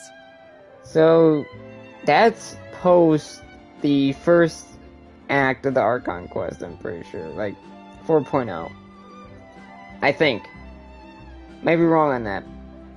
Might be post Primordial Sea stuff with Farina and all that. Either way. I think it's post 4.0 though, because I think that's where the disappearance stuff was taken care of. And criminals are all too eager to capitalize on that addiction. That was the impetus for imitation synth. Needless to say, a small-scale market opened up very quickly. After the original synth debacle, we put several measures into place to prevent similar incidents from occurring. The perpetrators got smart, though, and shifted their sales overseas before those measures could kick in. That's when the imitation synth smuggling began. We only recently got word of the presence of imitation synth overseas. We managed to track down evidence of some early transactions. What we were able to find out, however, hasn't proven that useful given the amount of time that has passed. The Marechaussee Phantom launched an investigation to track down every person in Fontaine capable of producing a drug like that. That's how we learned about Bonnie's owner. Who is he exactly? He's a researcher at the Fontaine Research Institute. His name is Pierre. Pierre Lafayette, to be exact. I swear I've seen that name. Lafayette. The Marechaussee Phantom found him in Poisson. In addition to the cat, he also had a pendant with him. Interesting. At first, there wasn't much cause for suspicion. A search of his house didn't reveal much to go off of either. The Marechaussee Phantom very nearly left it at that. It was only later that we realized the coat of arms on his pendant belonged to none other than the Lafayette family, one of the most infamous aristocratic families in Fontaine. Obviously, this discovery prompted a further investigation into Pierre. At that point, however, we discovered that he'd already fled. Now the Guards and the Special Patrol are all searching for him. I have a bad feeling this is about Lynette's past, or this is connected to Lynette and Lynette's past. Could his family be hiding him? That's not possible, actually. The Lefebvre family has been gone for a long time. Exactly. Many years ago, several important members of the family, including the Patriarch, were murdered by an assassin of unknown origin. From that point on, family's power and influence took quite the hit. Let me guess, the assassin was the knave.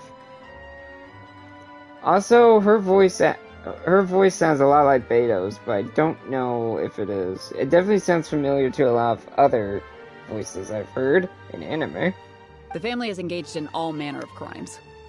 As you can imagine, there's no shortage of people waiting in the wings to take their revenge. And with the family severely weakened, they were able to do just that. Most of the remaining family members succumbed to sickness or hunger. The ones that survived are currently living out their days under a new identity. Pierre is one of those very survivors. He's been hiding away in the Fontaine Research Institute all these years. His true identity unbeknownst to all. Until now, that is. Is it really okay to share all this information with us? Well, my fellow guards have told me all about how smart and courageous you both are. And I know you possess a strong sense of justice. There could be a chance that Pierre, or one of his accomplices, might attempt to get close to Bonnie. Now that you've been briefed on the situation, I was hoping you'd help us keep a lookout.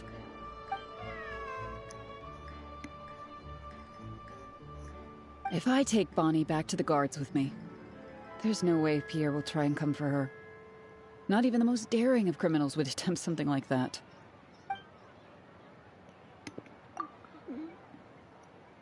So we should keep Bonnie with us for the time being. I have to admit, I'm not holding out too much hope that Pierre will come back for her. But if there's even the slightest chance, then it's worth a shot.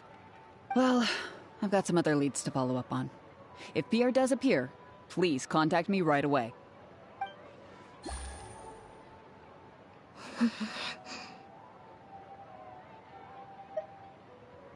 You don't look so good. It's nothing. I'm fine. It's just the head of the Lefebvre family. He was the eminent person who kidnapped me all those years ago. It was at a dinner party. Someone tricked me into boarding the Lefebvre family carriage. Whoever it was, they took me back to their home. But before anything worse could happen, Father intervened. So that's what happened. In the assassin Lodi mentioned. Yep. Father was the one who orchestrated the fall of the Lefebvre family. That's what led Lyney and I to join the House of the Hearth. After all these years. I never thought I'd hear the Lefebvre name again. You okay?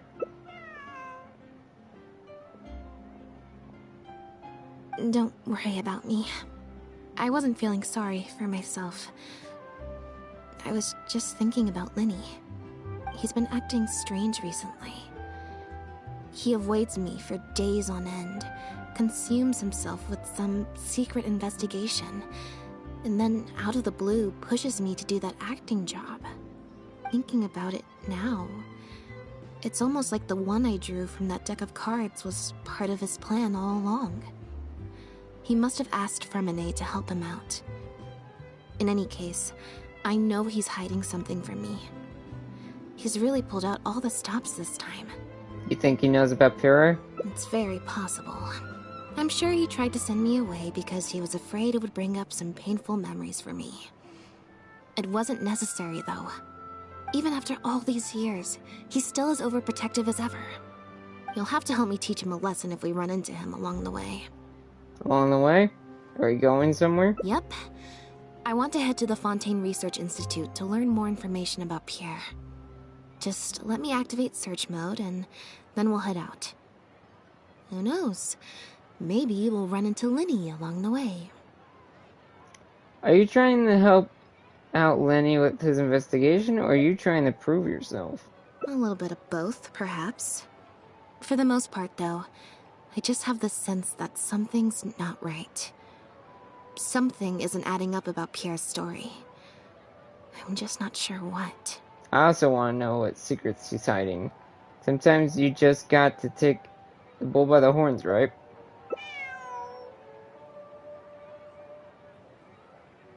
Okay, I'll write a letter explaining everything to the crew. Once that's done, we can head out.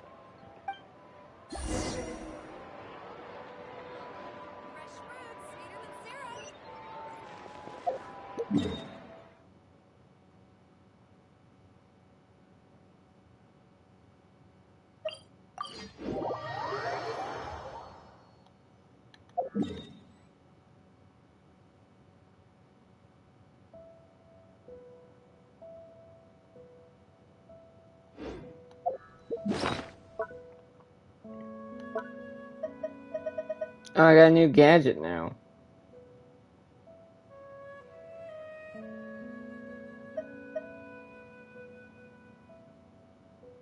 I wonder if anyone actually uses this outside to hang out.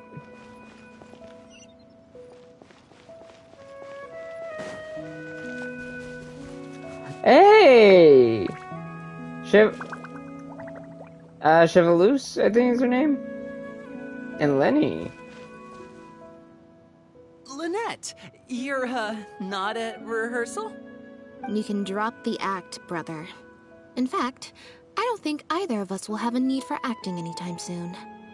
You should know better than to try and keep something from me. You've never been able to do that, even when we were kids. And that's why I tried to distract you with the masked mime show. But I guess you're just too good. Care to introduce us to your new assistant? This is Officer Shavras, captain of the Special Shavras. Security and Surveillance Patrol. You may have met her already. We meet again. Nice to see you. I should clarify something.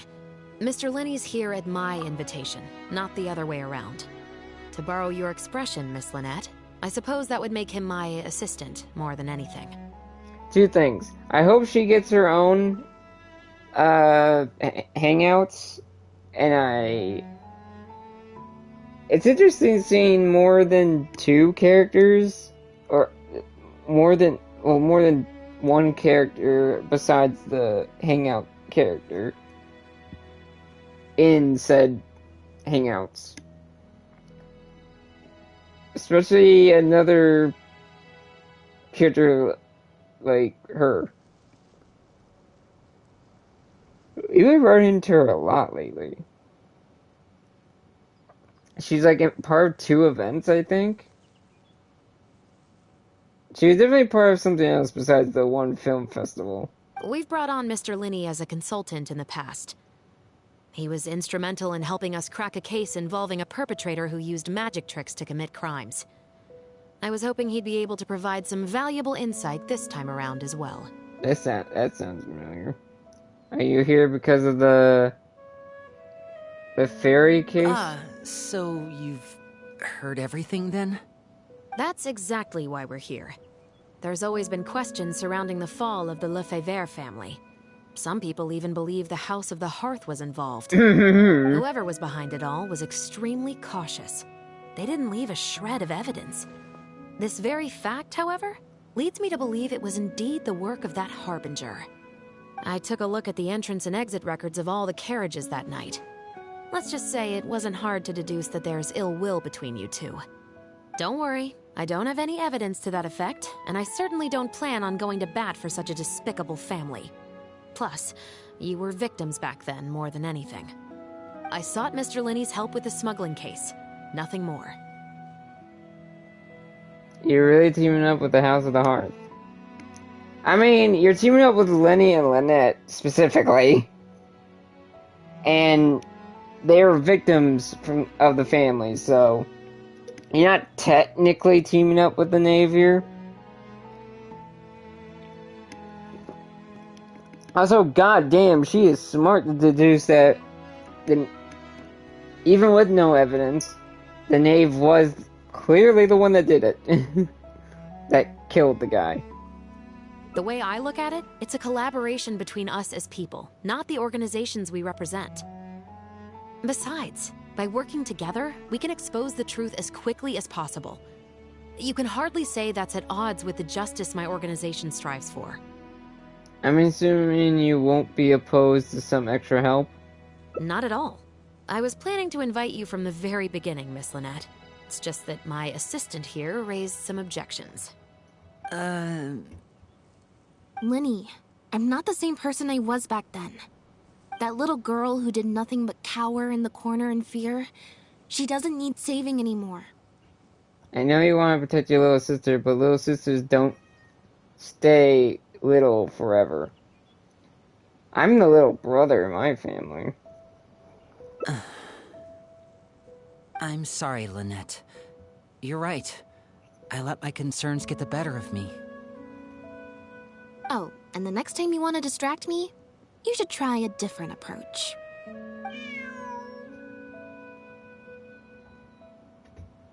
Who's this? You pick up a stray while I was gone? I'll be right back.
It's a bit complicated.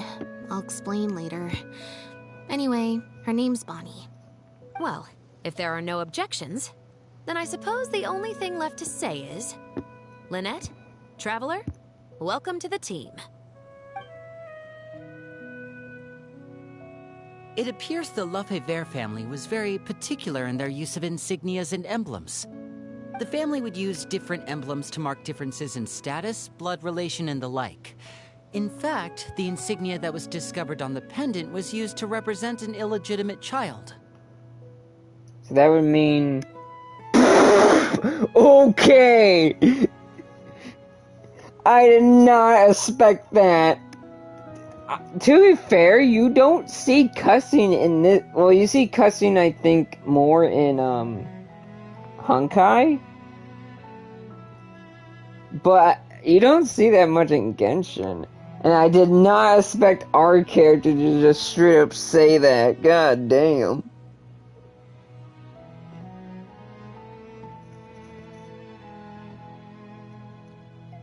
I need to look up a cussing compilation because I don't think it happens that often in Genshin or Honkai, but it happens in more Honkai. That would mean Pierre is a bastard child. It's highly likely. That very status might have been what allowed him to emerge from the fall of his family relatively unscathed. It would also explain why he was able to assume a new identity as a researcher with relative ease. We discovered something interesting, though. After talking to some of his co-workers, it appears he pretty much works at the Institute in name only. He's practically been cast out.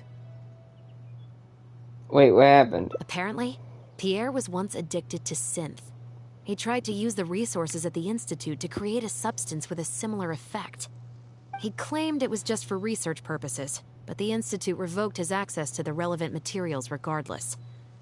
He was placed on disciplinary leave, pending a thorough investigation of his actions. But it seems the Institute ran into some trouble along the way. Could have been a lack of personnel or a timing issue. In any case, they had to table their formal investigation into Pierre. Unfortunately, that also included reporting any relevant information to the higher authorities. As for his family background, it appears none of his co-workers at the Institute were aware of that information. All they could tell us was that he was quite the recluse. Still curious of what happened to her eye. Hopefully when we get a character story that's talked about. Maybe we'll have to take our investigation elsewhere then. Did you find anything useful at his residence? Other than the pendant, we didn't find anything else of note at his residence in Poisson. Based on the samples of imitation synth we've been able to analyze, it appears the substance leaves behind strong traces wherever it's produced or stored. Those traces might not be obvious to the casual observer, but they're not something our guard poodles would miss. Pierre's home, though, came up completely clean. We didn't find any records indicating possible involvement in overseas transactions either. So, the Marechaussee Phantom didn't view him as a major suspect at first. Maybe he had a separate, dedicated area where he made the imitation synth. Well, his neighbors did say he was often gone for long stretches of time. You would think with him out and about so much, people would have spotted him around Poisson, but residents said they barely ever saw him in town. If his reclusive nature was just a matter of keeping a low profile, I guess it would make sense for him to have a secret base to carry out his business. After he disappeared, the guards conducted a thorough search of Poisson, but they didn't come across any suspicious locations. Poisson. What is it, Lynette? You know Hotel de Boer, where I first found Bonnie? To get there from Poisson, you have to cross a stretch of ocean. It's not somewhere a cat could just wander off on its own. A cat? You mean...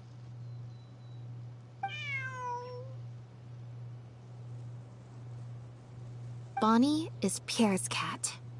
Oh, that's right! When the Marechaussee Phantom first tracked him down, I remember there being something about a cat in their report. So this is her? From what we've learned about Pierre's habits, he doesn't seem like the type to venture out without a purpose. So what you're saying, Lynette, is that Bonnie couldn't have gone missing in Poisson. If that's true, then... She must have wandered off only after Pierre brought her to his secret base. Exactly. Bonnie might even know where it is. Wait, you think the cat can lead us there? But she's not trained like one of our guard poodles. How is she supposed to understand what we want her to do? Lynette could give it a try. I could give it a go. Meow. Meow, meow, meow. Meow. Meow, meow. Meow.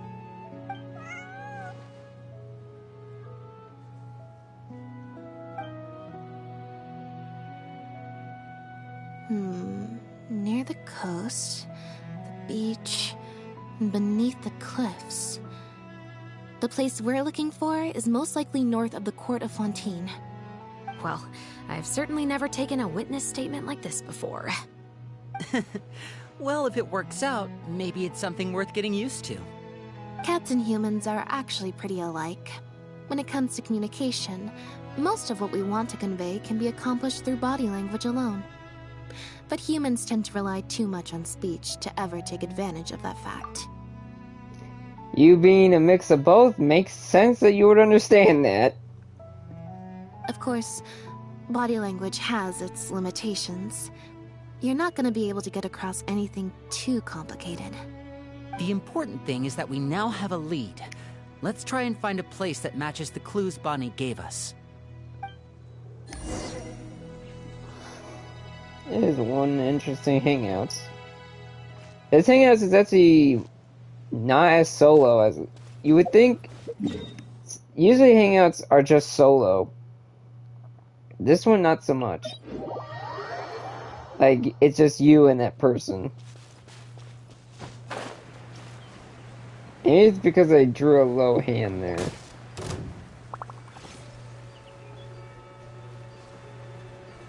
There's probably a way that you do end up doing a solo.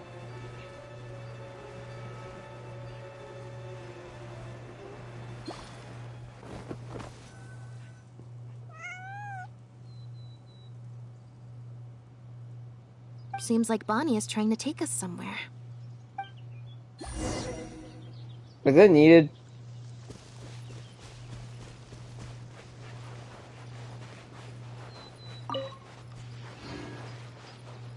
Gardamex ahead. Look out! Also, did not expect to be fighting because usually there's no fighting in hangouts. Take it easy. At least not all the time. As one with wind and cloud. Here!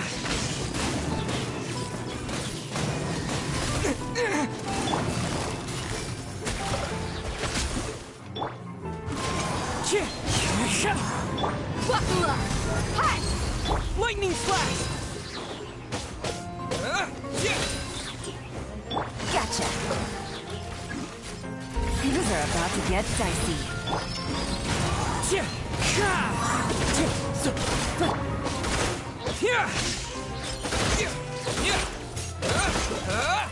Following thunder!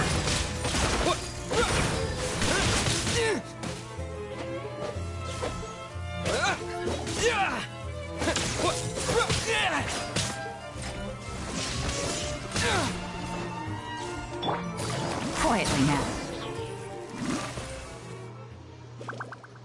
Also, neat little fact about my traveler. All but Animo is maxed out. I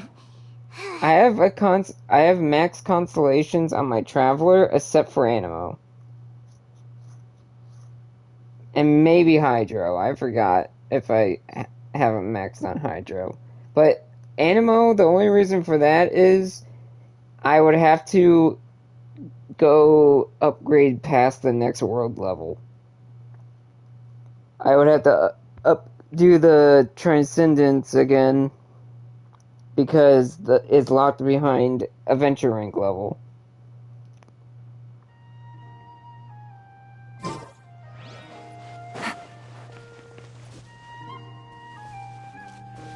Take it easy. Wow, Lynette, you found this place so easily. If I thought there was any chance you'd say yes, I'd recruit you into the Special Patrol here and now. No questions asked. Sounds familiar. I pretty much receive letters daily from people trying to poach her from me. Let's just focus on our search. There's a lot to investigate.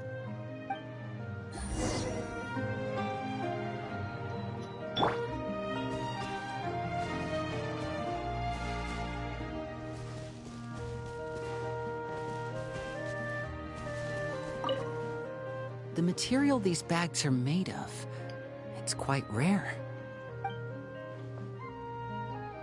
Doesn't it look similar to the material used for your magic pockets? It's the very same, actually. Romaritime flower fiber. But there's something special about the composition of these bags. I took a closer look, and it appears they're not only waterproof, but also corrosion and leak resistant. Even the strings look specially designed to keep the bags closed nice and tight. I came across some bags made of the same material just now, but they were much smaller and thinner. From the look of them, they seemed far less durable as well. So kind of like one of those small sealed bags? Very similar, actually. Normally, it would be easy for a guard poodle to sniff out the imitation synth, but if it was sealed away in a bag like that, it might be possible to elude detection for some time. But what could these big bags be for then? If the goal is to keep the imitation synth hidden and sealed away, these bags seem a bit too conspicuous. But what could these big bags be for?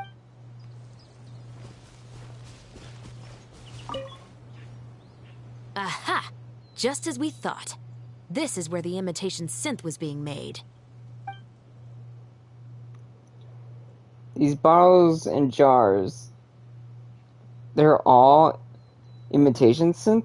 Looks like he's got more than just imitation synth stashed around here. In addition to the raw materials needed to synthesize the substance itself, there's a large quantity of cleaning agents and a few drugs I haven't been able to identify.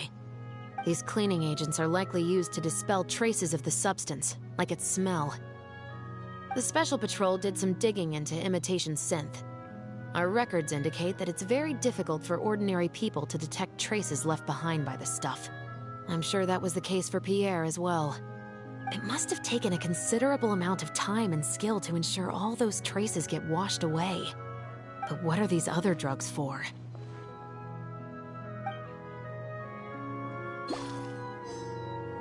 But what are these other drugs?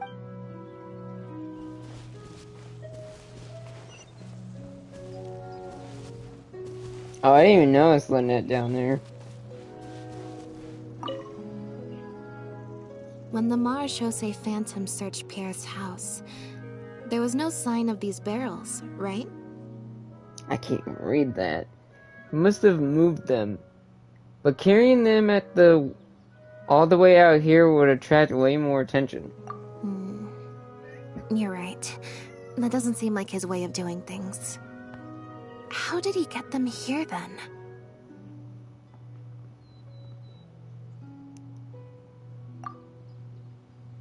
The barrel shows sign of water damage. Dried up water stains can be seen around the circumference of the barrels. There seemed to be a pattern to the location of the water stains. For some reason, they appear to be limited to the lower half of the barrel. The lids don't seem very tight, leaving sizable gaps around the edges, but there doesn't appear to be any traces of water inside the barrels. Only the lower halves of the barrels appear to have been submerged in water. Based on the various ingredients we've found, this appears to be where Pierre was cooking up his imitation synth. It looks like he used a special cleaning agent to get rid of any residual traces of the substance on his person before he left. That's how he was able to get past the guard poodles. That's why I can't say that. Phantom didn't find anything suspicious at his home. So then he transferred the imitation synth into small sealed bags and took it somewhere else for the drop-off. No. I don't believe our suspect is the kind of person who'd go around carrying incriminating evidence with him. That would potentially create too many eyewitnesses. The cleaning agent and the sealed bags might get past the guard poodles, but if a member of the public or even a guard on patrol happened to see him during the drop-off, a quick search would reveal everything. That's still a very risky operation. What about if the drop-off happened at sea? There'd be no one around to see him. The barrels we found were wet around the base, but the top half was dry. As if they'd been standing upright in the water.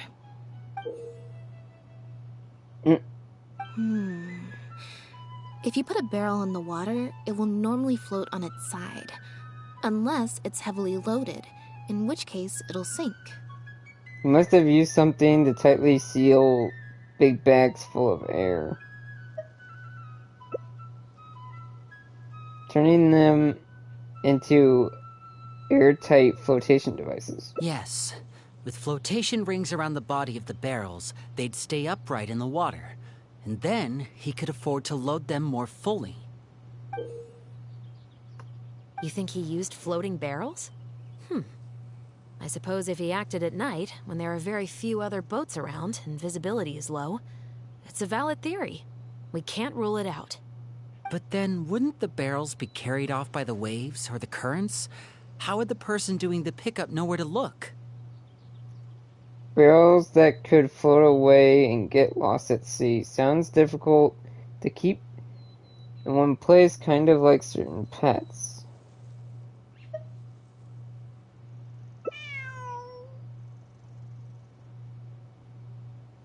Traveler, can you come take a dip in the sea with me?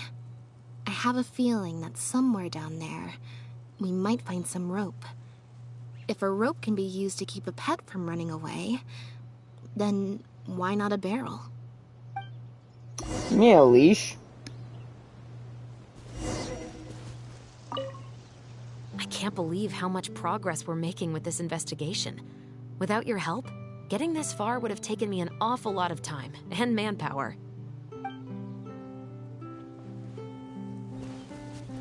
Freaking Bonnie. It's rare to see Lynette in serious mode. I wonder how long she'll keep it activated for.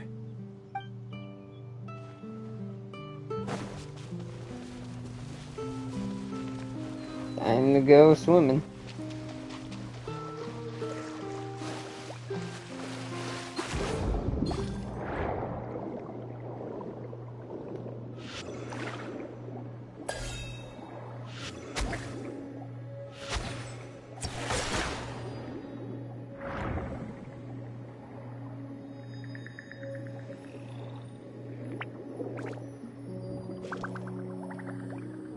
Wreckage of a small boat?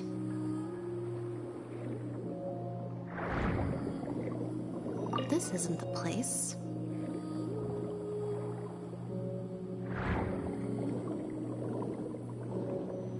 This isn't the place.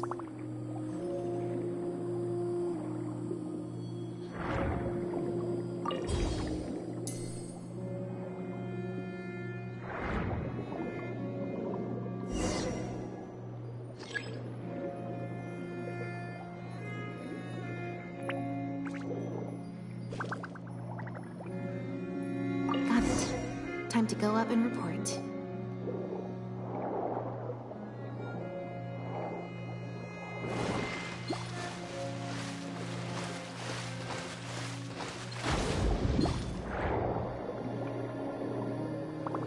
It's easier to travel underwater than it is over water.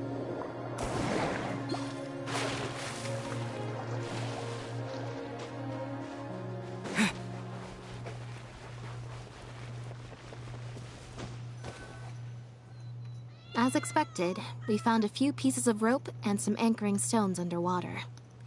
If you attach them to a floating barrel, it would look like this.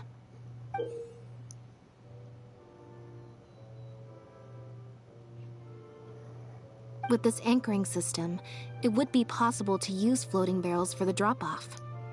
You would just need to drop them in the water at the agreed-upon location. We also came across the wreckage of a small boat. It must have been left out on the water and capsized due to the force of the wind and waves. Its small size, however, would have made it perfect for staying undetected. Let's talk this through. Based on the evidence we've collected, it seems like Pierre would row a small boat out to the agreed-upon transfer point, drop off the barrels, leave, and then row back and retrieve them after the transfer was complete. Wouldn't it have been easier for both parties to meet up at the transfer point on this respective vessel, on their respective vessels, and exchange the goods right then and there? It could be that he was trying to avoid meeting up with his associate face to face. As one of the sole survivors of the Lefebvre family, maybe he was just used to that sort of elusive lifestyle. It seems like Pierre deliberately chose the floating barrel method so that the goods could be dropped off and picked up at separate times.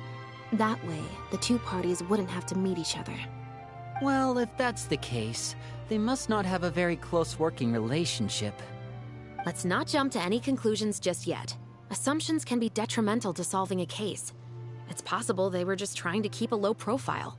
Two boats sailing to the same location at once could be too conspicuous. The most important thing is that we can now confirm Pierre wasn't acting alone. The floating barrel drop-off system is proof enough of that. Let's say for now that he was only in charge of producing the imitation synth. That would mean there has to be at least one other person involved in the operation, likely in charge of transporting the goods across the border. Then that explains why we couldn't find evidence linking him to any overseas operations. Since we've determined that the goods were transported by boat, maybe we can track down some travel logs or something. We can certainly check the various ports for that information. It's possible, however, that Pierre's associate also used a small boat for the transport, and docked along the shore rather than at a large port. If that's the case, it's unlikely there would be any record left behind. Have you looked into the ports already? Absolutely.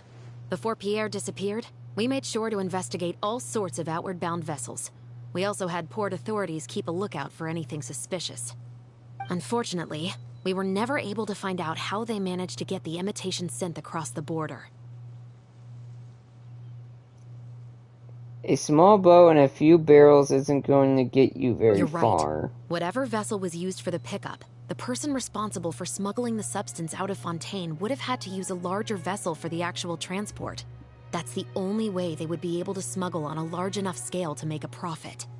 They must have found a way to disguise the imitation synth to clear port inspections. Well, even if we can't find any travel logs, we can still search for other clues. Exactly. We can't let any opportunities slip through the cracks. Although, given the amount of ports that could be involved, we should probably split up. I'll run home and ask some of my brothers and sisters to try and dig up some information. I should also head back and update my platoon on our progress. I'll grab some reinforcements while I'm at it. Lynette, Traveler, why don't you head to Lumiduce Harbor and see what you can find out? All right. Come on, Bonnie. You too.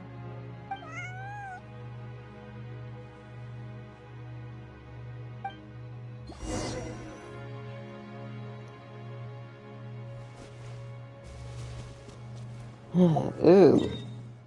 Longer than I thought. Also, goddamn, we're going all the way over here?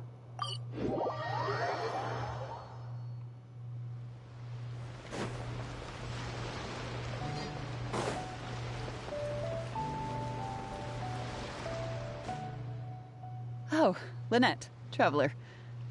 And Bonnie, too. What brings you all here? Did something happen? We're here to check the travel logs. Oh. I see. Thank you for everything you're doing for the people of Fontaine. What are you doing here? I'm in charge of guarding the port.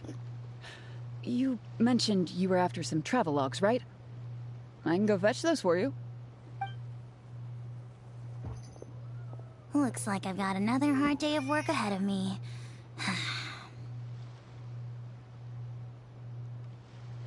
Are things usually pretty hectic around here? No, not usually. It's this incident that happened recently. Before that, everything was normal. All we had to do was confiscate anything suspicious and we could call it a day. Pretty simple stuff. But things are much more complicated now. We somehow let suspicious cargo pass through the port undetected. Not even our guard poodles were able to sniff it out. Even worse, we still don't know how the perpetrator was able to conceal the goods so well. By suspicious cargo, do you mean imitation synth? Yep. However, prohibited substances are just one example. We confiscate all sorts of contraband during the course of our inspections. Or at least, we're supposed to. So what happens to the goods you confiscate? Oh, we keep them in a storage locker. If they turn out to be something particularly dubious, we'll turn them over to the Maison Orderly. If the goods are only slightly suspicious but could otherwise be harmless, like raw materials that could potentially be used to create contraband, we return them to the ship they were confiscated from, instead of letting them pass through the port. Sorry for the wait. These are the travel logs for all the recent activity at the port.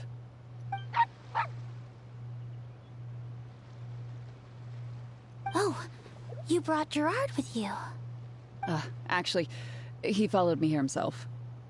It's like he smells something on me.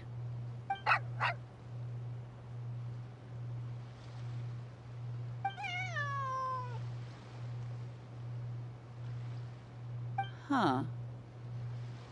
I wonder why Gerard is reacting to you two so strongly.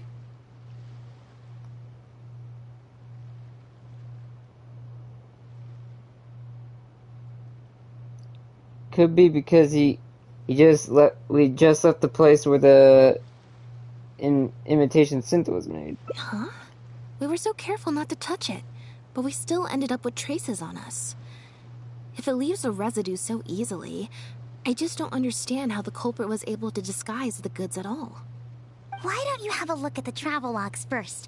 All ships coming in and out of the port are recorded here, except for the ones the port authorities ride to and from work.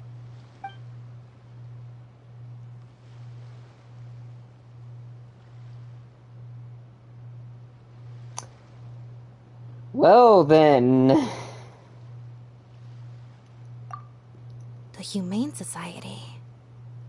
We've encountered that organization before, right? Their name is all over the exit logs. The purpose for leaving is always listed as overseas adoption. Ah, the director of the organization explained that, actually. He said a lot of the cat and dog breeds unique to Fontaine are also very popular overseas. So, his organization offers an overseas adoption program. Bernard, the director of the Humane Society, was the man who came looking for Bonnie earlier.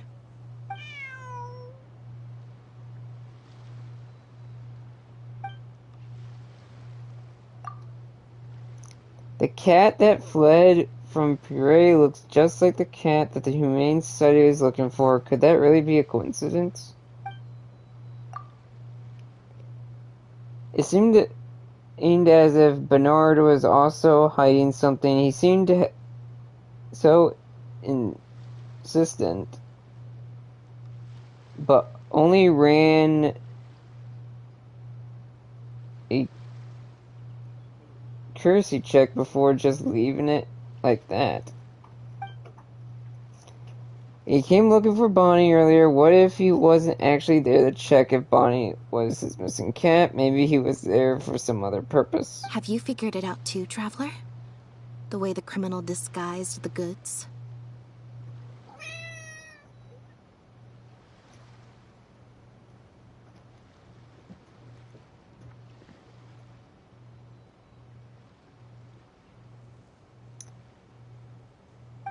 When Bernard asked to take a closer look at Bonnie, he was actually checking whether there was any imitation synth in her stomach.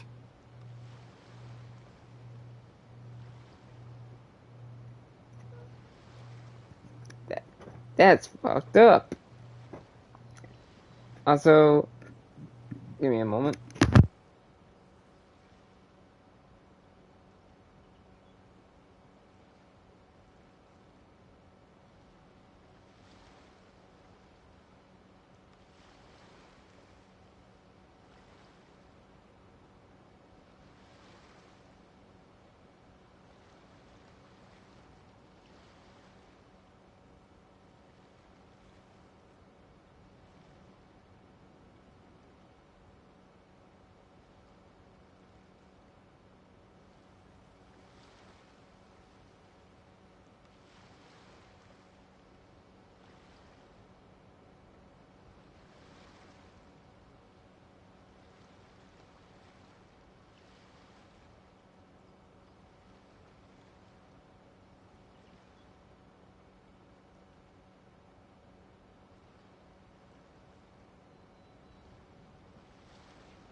Sorry about that. Had to give the cat more attention.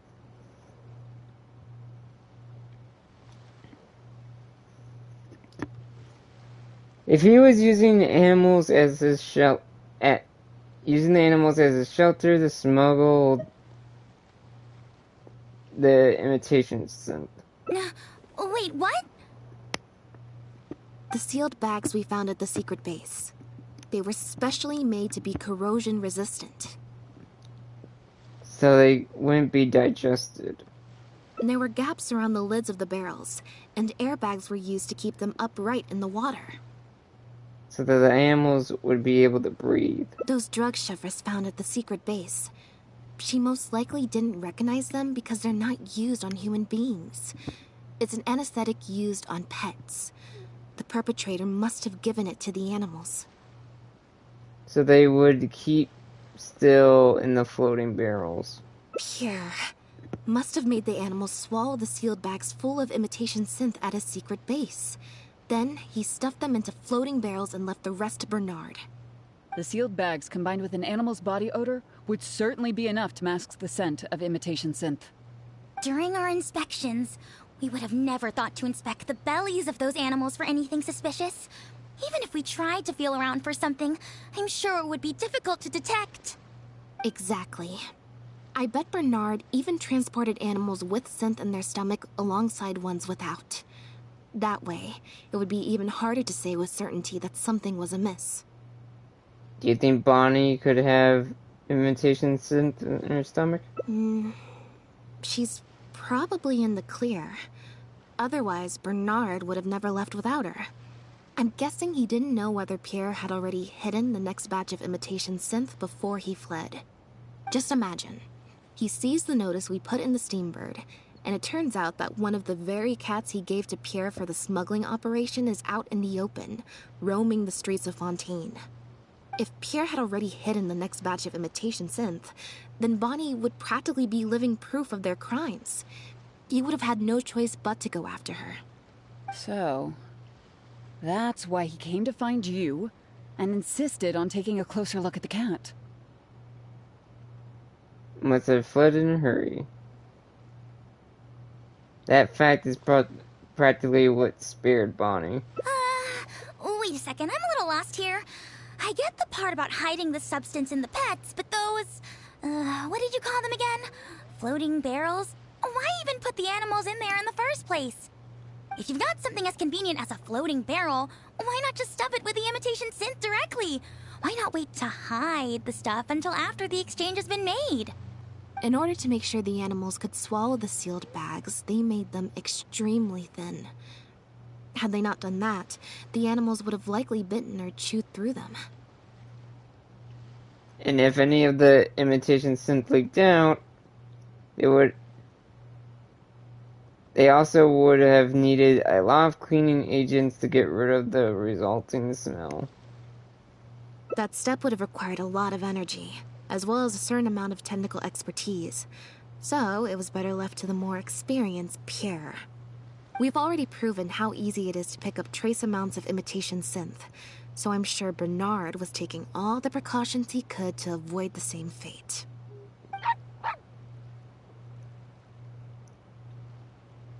Okay, then let's head to the Humane Society right away and bring that guy to justice. I'll bring a Gardamek to speed up the process. Jesus. Sorry, but I can't go with you. Surely you'll be able to handle him, between Elodie's Gardamek and all three of you? I was just wanting to know what you were gonna say. I hate this. I hate this, and I want to kick this dude's ass. Considering I have both a dog and a cat. Also, is he really that close to Farina? Are you kidding me?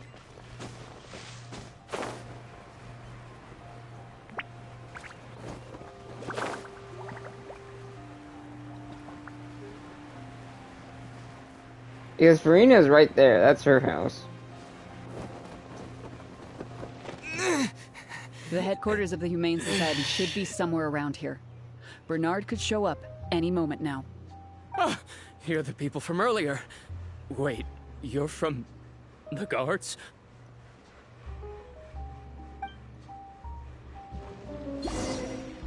After him! We can't let him get away! Lynette now.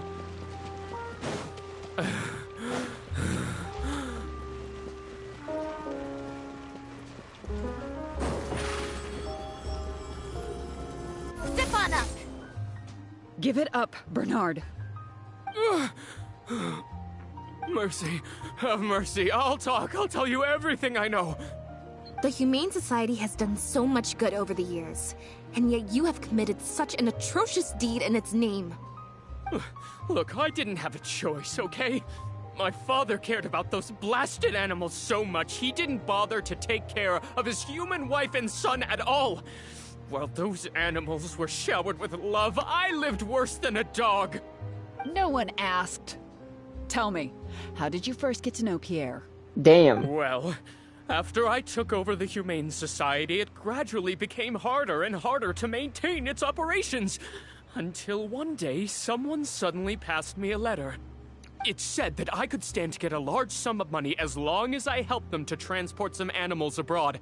It was only after a few such transports that I finally understood what I was really transporting. But then, Pierre wrote to me, saying that we were already partners in crime and that I better keep cooperating with him if I didn't want to be reported to the guards.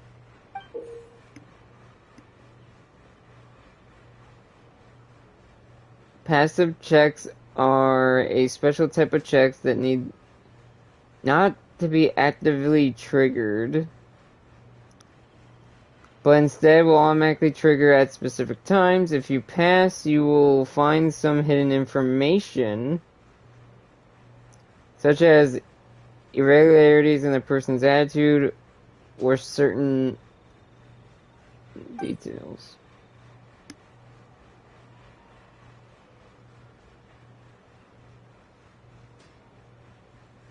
He's lying. You knew it from the very beginning, didn't you? The reason why you had to go through so many steps just to transport some animals. I'd suggest that you confess everything right now if you don't want to add anything else to your list of crimes. Yes, officer.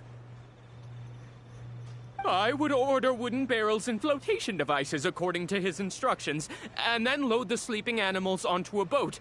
Once I sailed to the location he provided, I would dump everything together into the sea. And a few days after that, I'd come by again in my boat and pick up the animals sleeping in the barrels. Once I had received enough of them, I'd bring them to the harbor to be adopted abroad. That guy, Pierre, he was running the entire show. He set up all the meeting times and found all the foreign adopters. Oh, and he even supplied all of the goods, too. I just did the transport. He was the one who planned out and executed everything else. So where is he now? Look, I don't know, okay? I've never ever met him in person. We've only ever communicated through letters. And when did he send his final letter to you? Just last night. He said that the Marechaussee Phantom is now after him, so he's planning to go into hiding for some time. He didn't mention where he's thinking about going, though. But he did tell me to look out for the guards. It's been a few days since Pierre's last appearance. I'd wager that he sent that letter after he found his hiding spot. So where is that letter now? I burned them. It was on his orders. I had to burn every letter after reading them. I wasn't even allowed to share them with the rest of the society employees. Sure sounds like you're trying to use the lack of witnesses or evidence to pin the blame on Pierre. No, I swear, this time I'm only telling you the truth. Well, we can check the truth of your statements at the Opera House.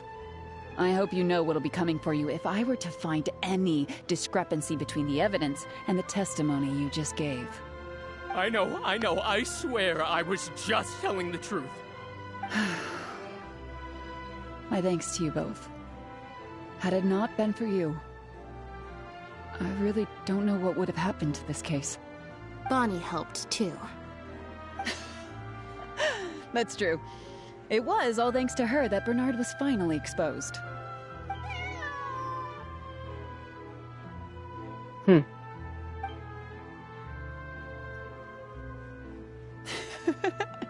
it looks like she's grown quite fond of you two as well. Then I'll leave you be. Just let me know if you find any other new leads.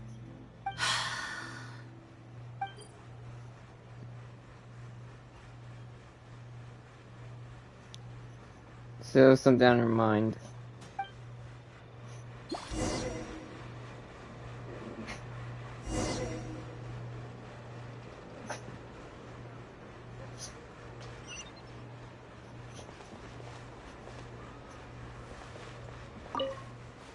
Now behave, and follow me to the interrogation room. Ow! That hurt. Ow!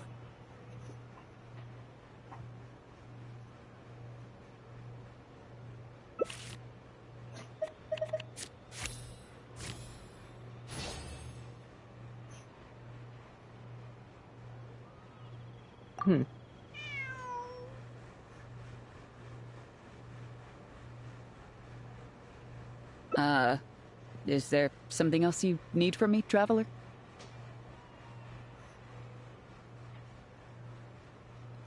They weren't really acting alone, were they? Huh? I see. It all makes sense now. Hey, what are you talking about? Look, even our confessed criminal here has no idea what you're saying. Because he has been kept in the dark all along. And I assume it's the same with Pierre. Bernard thought he was communicating with Pierre, and Pierre thought he was taking orders from Bernard.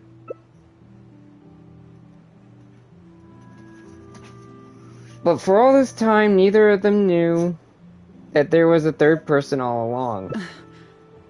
That never quite added up for me. Why did Pierre feel compelled to return to his home with Bonnie and the pendant, and make them so easy to find for the Marechaussee Phantom?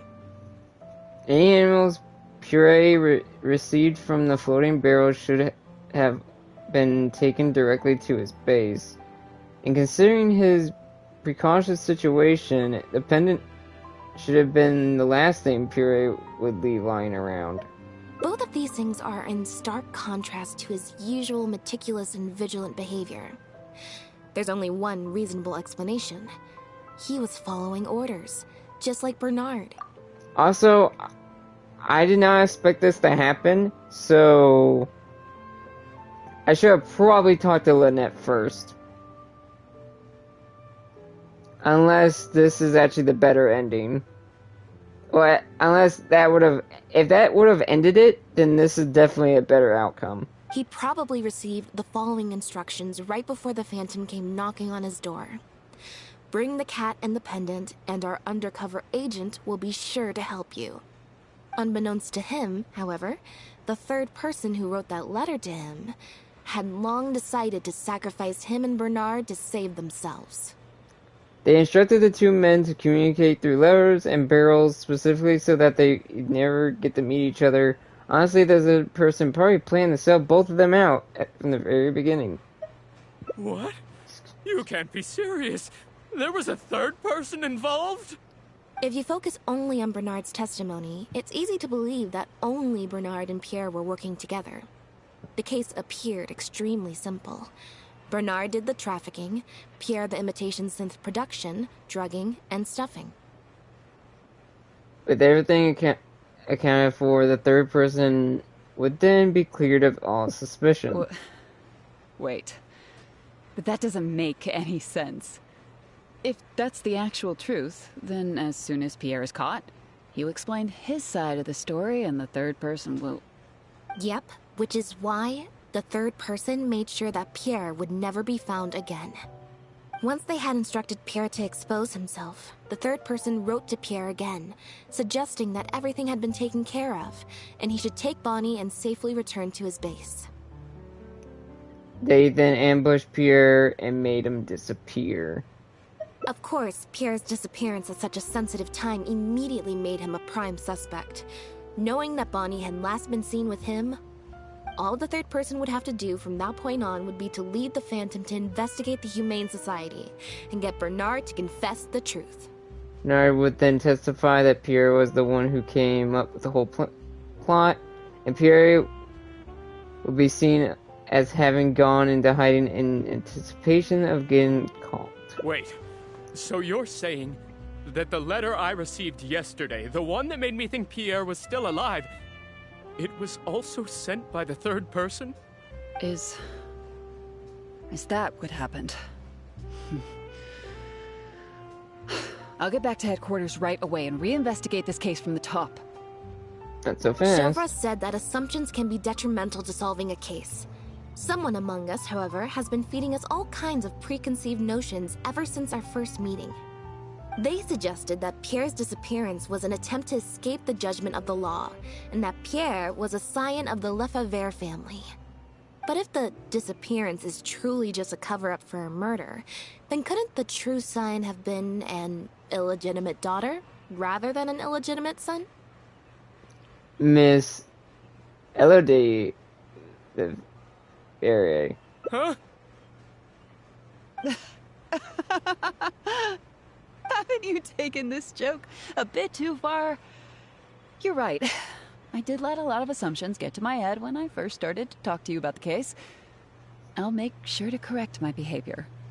You deliberately fed us lies, but even you could not control every last detail of your plan. There was a flaw in your scheme, and something didn't quite go as planned. Getting the Marechaussee Phantom to notice Pierre was only the first part of your plan. Had they failed to take notice of the Humane Society, they could have cast a wider net. And you couldn't predict what they might possibly find, if given enough time. This, of course, was the main weakness of your plan. And once the Special Patrol and Lyney got involved, it became even harder to control the outcome of the investigation. As someone accustomed to acting from behind the scenes, you didn't want to take the risk of personally proposing a raid on the Humane Society. So, you thought about pulling a few more strings, so all of the suspicion would point towards Bernard and his society. Also, like, goddamn, Lynette's scary. A great option, of course, would be to also dispose of Bonnie and leave her body at Pierre's base in anticipation of a later discovery. Once the Phantom expanded their search, it would only be a matter of time before they found Pierre's base. If a cat last seen with the suspect turned up dead at the imitation synth base, it wouldn't be long until the Phantom would figure out exactly how she had been mistreated and turn their eyes towards the one organization that has been sending boatloads of animals out of Fontaine. However, something unexpected happened at the base. Bonnie managed to escape in the chaos. It was probably during your ambush of Pierre. You didn't even have the time to check if she had already been stuffed full of imitation synth.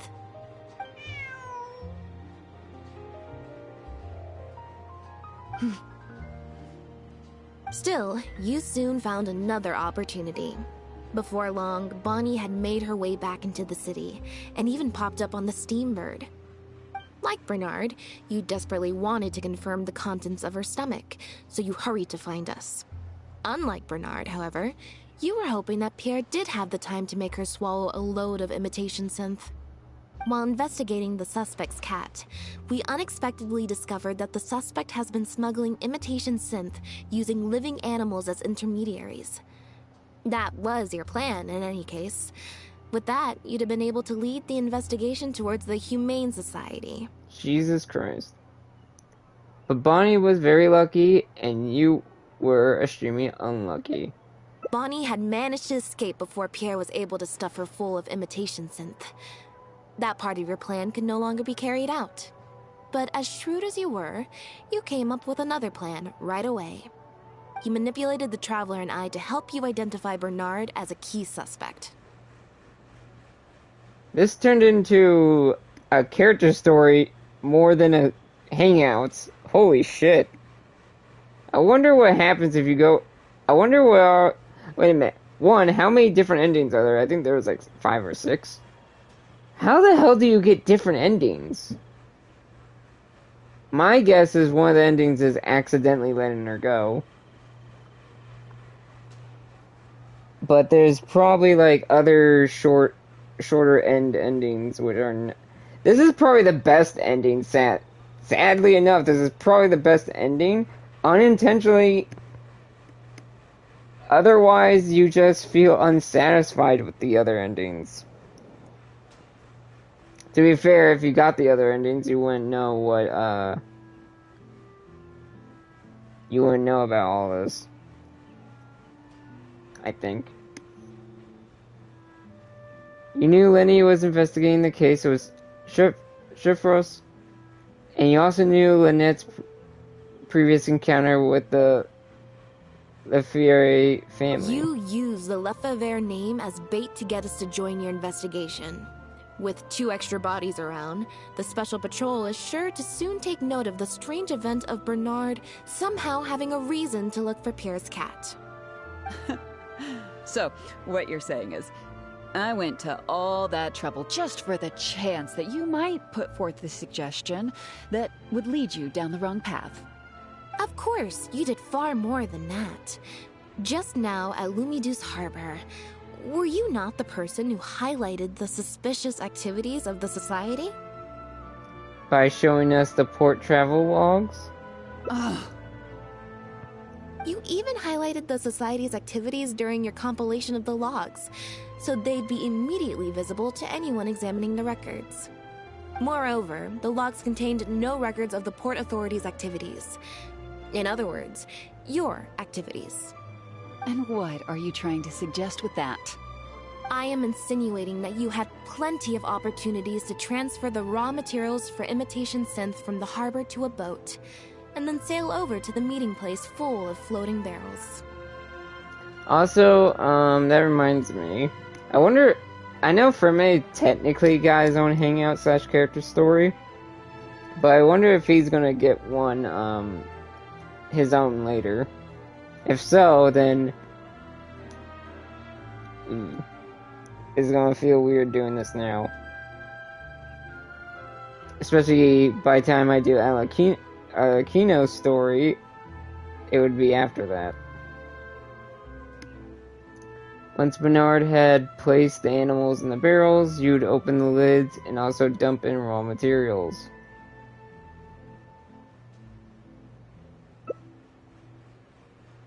As long as you did it before Pierre came for his pickup, there'd be no one the wiser. And that's how neither the trafficker nor the manufacturer knew there was a third person who supplied the raw materials, and surreptitiously operated between them. First you got in touch with both parties and secured the raw materials, then you instructed Bernard to prepare the floating barrels and the animals. After that, you slipped the raw materials into the barrels next to the animals and requested that Pierre pick up the barrels and bring them back to his base. Pierre manufactured imitation synth using the raw materials you provided, stuffed the animals, and placed the animals back into the barrels. Having received the green light from you as Pierre, Bernard then retrieved his animals and shipped them out of Fontaine once he had received enough for a full batch. This is the truth behind your smuggling ring. I can't believe it. I never put 2 and 2 together. You've sure got an extremely lively imagination. So what do you think she's going to say next? I thought about a career in writing crime novels. But do you have any evidence? But do you have any evidence? It appears that it's quite easy to predict what you'll think or say. Then if we apply that to this case, we can also think of a few places to look for incriminating evidence. You know very well that this case will not end until Pierre is found, so you will have him commit suicide out of fear and shame to end the investigation for good. That way, you can also pin the blame for the overseas smuggling activities, the theft of the harbor's confiscated raw materials, and even the Lefevre name on him. After all, dead men tell no tales. But you still want it to appear as if he had sent that last letter to Bernard, so you have to make sure he cannot be found until after Bernard has confessed to the authorities.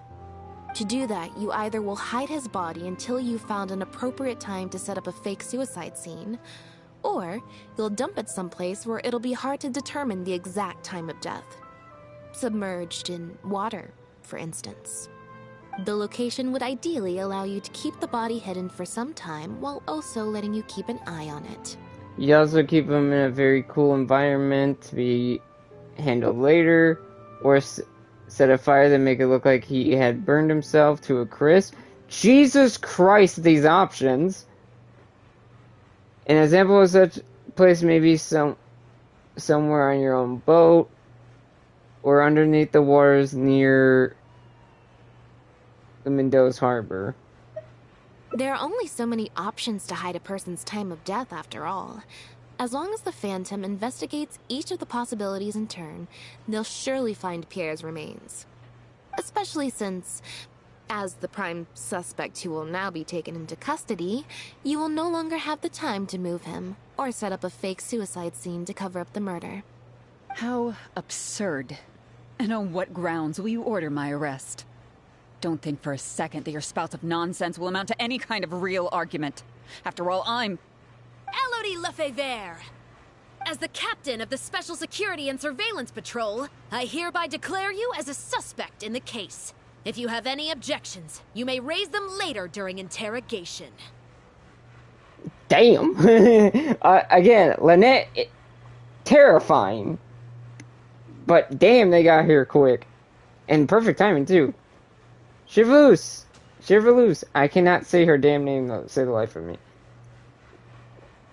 Lyney! That's right. We received a message from Lumiduce Harbor that you were going to investigate the Humane Society. We didn't expect to run into you at such a critical moment. While at the harbor, we noticed something else extremely interesting. Apparently, you often used all kinds of excuses to swap your shifts. And if one were to match the times of your shifts to the activities of the Humane Society and those of certain foreign ships, they'd find them to be an exact match. That's just a coincidence.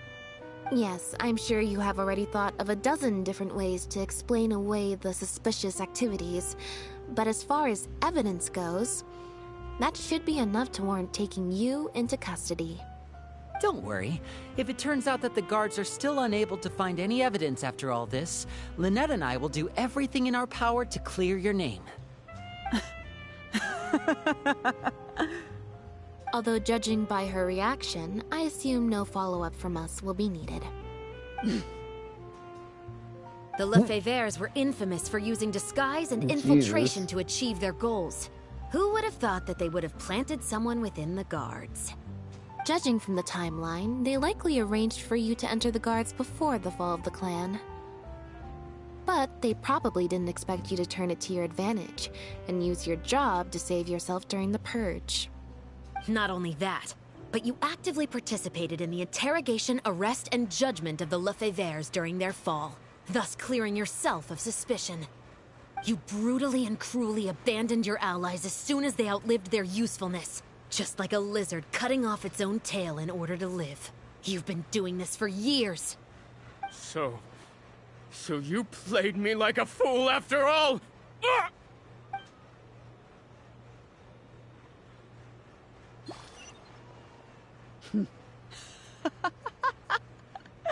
What was that word you used? Ally? You think that someone as foolish as him is worthy to call himself my ally?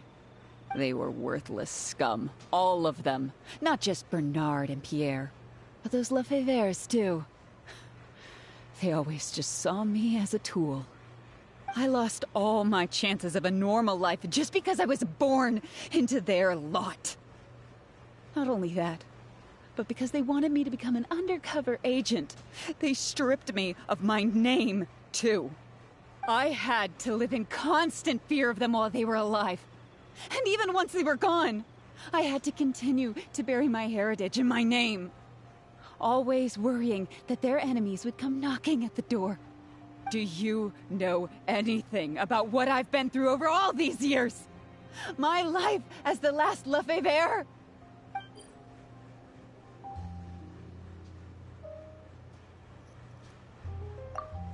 I guess I unintentionally got these, okay.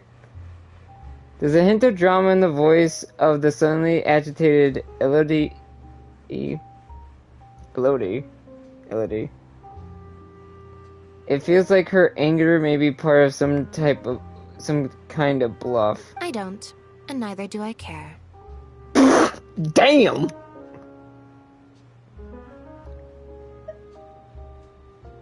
Can you save the speech for the trial? No one asked about your past. Are you for real? Aren't you a Lefebvre victim too? Elodie, you're the only one still living under the shadow of a name. That's enough. Keep your hands where I can see them and do not resist arrest. If you have more to say, save it for the interrogation room. What a joke. What a joke! Hey!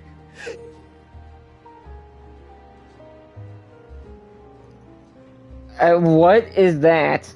Don't come any closer. What's that? Know what this is? I've secretly planted loads of explosives in the Humane Society. Just one step closer and... whether they're cats, dogs, or just unlucky human employees, they'll all be blown up into smithereens. What the hell is happening Surely here? You bunch of goody two-shoes won't let that happen, right? Try to convince her to surrender, helps Toulouse to intimidate and deceiving, launch a sneak attack while she's distracted. Deception, persuasion. I don't even... What the pick here?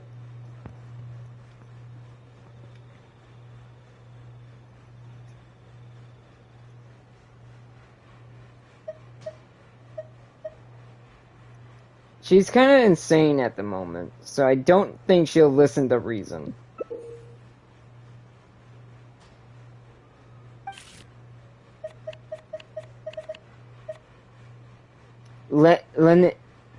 Lynette's cooperation. Hell yeah.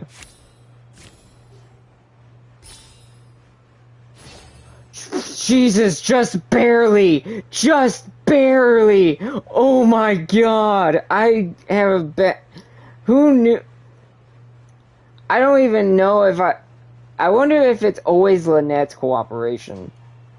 Like, would it be, would you get Sucrose or Lyney's?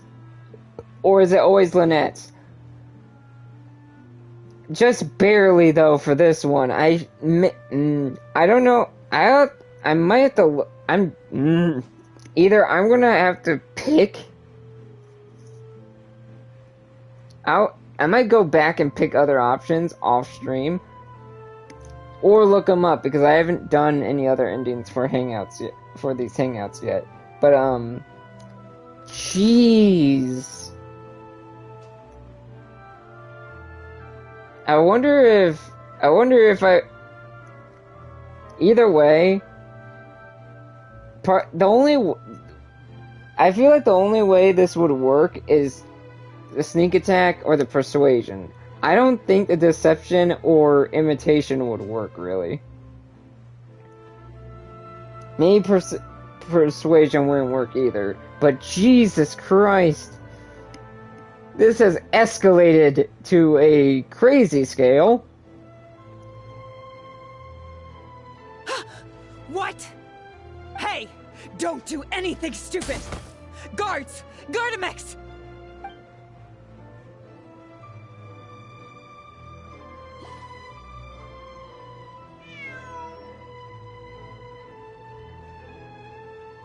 Phew. So I was right after all. It's easier to deal with the person causing the problem than the problem itself. And what about that device she had? This is it. Looks like it's just a toy.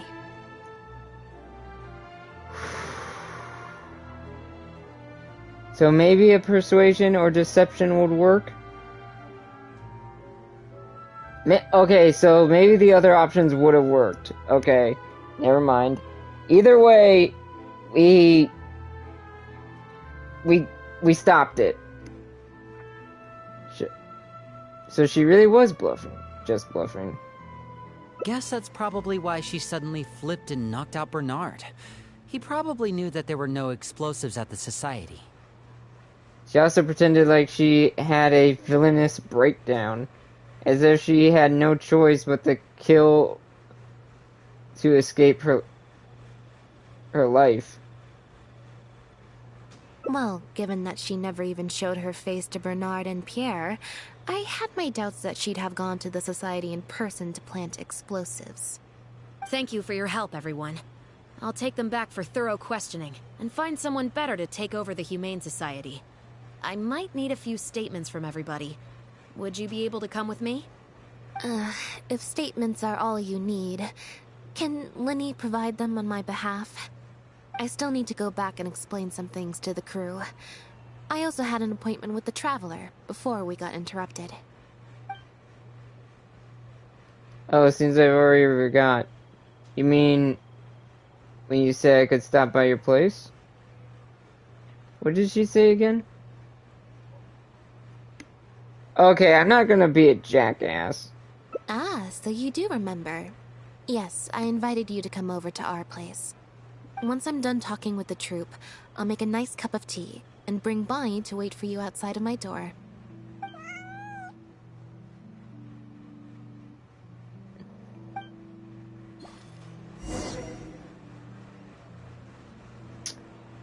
Whew. This hangouts. So her hangouts are basically all. So her hangouts is entirely based on those cards, I'm guessing. Potentially. Her different endings, I mean. Potentially. I might be wrong on that. But god damn. Also, funny enough, when I did Barbara's hangout, I did get that goofy ending. Jesus. Lynette must have spent a record-breaking amount of time in serious mode today. I can't remember the last time I've seen her like that. Could it be because of a special someone? There's a few things I'm curious about. How did Pesce get recruited into this scheme? Based on information that we found before, imitation synth was first circulated on a small scale in Fontaine before becoming a large-scale smuggling scheme. I'd assume that the first offerings of imitation synth came from what Pierre made in his early days. But since he was not experienced with running a clandestine operation, he was soon discovered by guard Elodie. Elodie saw the opportunity to make a great profit in his work, and perhaps even the chance of making a new life for herself, so she decided to cover his tracks. She started writing to him in Bernard's name, using what evidence she had compiled and the promise of enormous profits to blackmail him into cooperating with her. Unfortunately for her, she ran into Lynette. Even though my sister doesn't like to focus too much on a regular day, serious mode Lynette is one of the most perceptive people I've ever known. Clearly. Also, I forgot to put Lynette in the tags. Whoops. Still, all of that thinking really saps her energy. I need to go give some statements on her behalf, so I'll leave the recharging to you.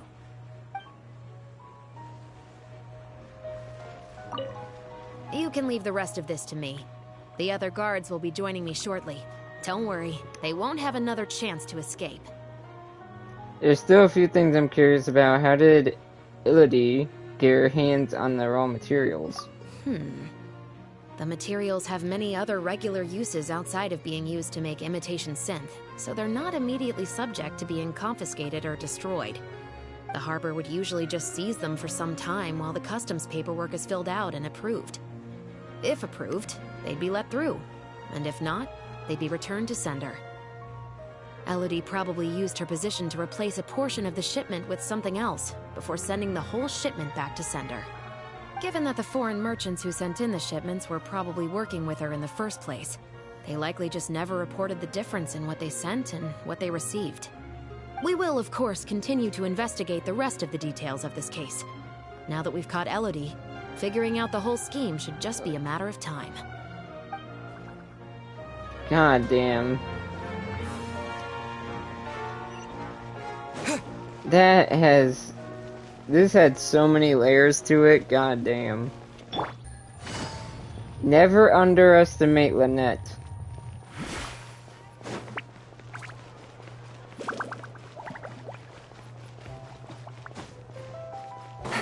To be fair, she's part of the House of the Hearts, so I'm not surprised. Black tea and a cute kitty. Truly the best combo for standby mode. Want some? Cute kitty, please. A cup of tea, please. Mm-hmm. I hope you'll like it. About Elodie's case, are you not interested in any follow-up elements from it? Not at all. Information is indeed very important, but if you were to try to collect every piece of information you come across, your efficiency would actually decrease. Plus, if you just think about it, what sounds more fun? Writing a statement or enjoying a tea party? The cute kitty. The tea party. Great answer. That'd be my pick too. Had we not run into that case, we could have spent the entire day like this. But now, I'm running low on both time and energy. Key isn't how long you spend in standby mode. With quality time, you should be able to recharge more quickly. You're right. I can sense it. I'm recharging very quickly at the moment. Instead of questions though, when did you start to suspect Elodie? Something about her rubbed me the wrong way since the very beginning. But to be more precise, it was probably around the time when I saw Bonnie try to get away from her. After you arrested Bernard? Back then, Elodie tried to get close to Bonnie.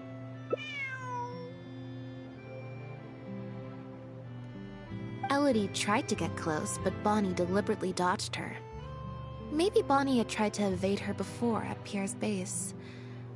Or perhaps Bonnie just instinctively knew that she wasn't a good person. Not everyone who likes cats is a good person.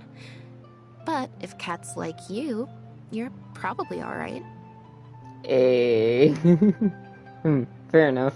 Humans tend to overthink things, but cats rely on their instincts, and they're pretty sharp. I mean, just look at Bonnie. I mean, you have She ears took and a a tail liking too. to you the moment you met.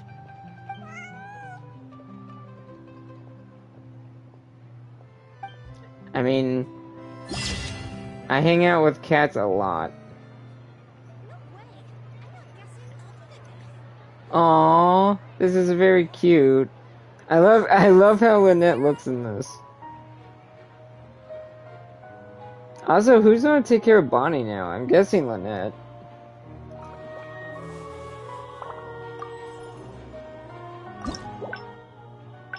Let's see, where does it branch off? Okay, it branches off there. Wow! You can quickly end it right here and now. You can quickly end it right here. There's 5 endings. This is if you talk to Lynette first, I bet.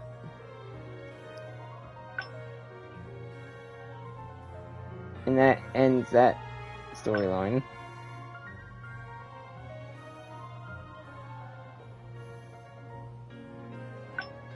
So I got literally the best ending. The only other ending that would probably be decent is probably wherever this one is. Actually, probably not. But this is the only one I can think of.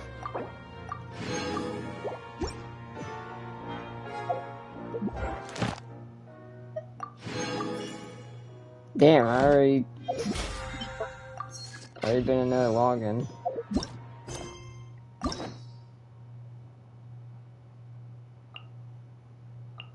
Yeah, I still have Kaya's to do, Goro's, which I should do soon, Eugen, Sayutoma. I need to do all of hers to get the second one. But yeah.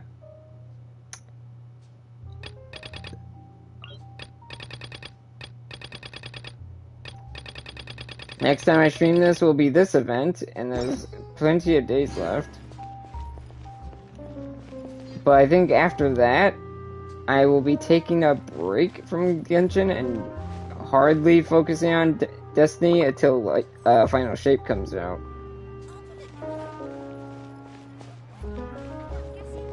I don't remember where I need to go. At least at the end of the day, we got to at least end it with her. Even though it sucks it wasn't like a full-on... I guess one of the ending or one of the paths is probably a one-on-one. But that's probably what I got is probably the best ending because we solved the case and all the other the question is which ending is canon because either of them could be. Thank you for and it's entirely possible that that case is not the main focus in one of the endings like it was in that one.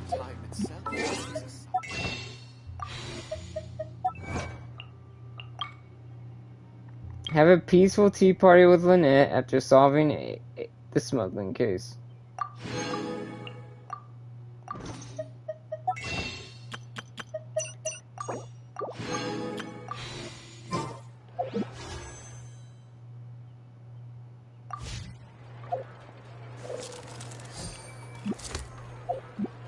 Let me see something here.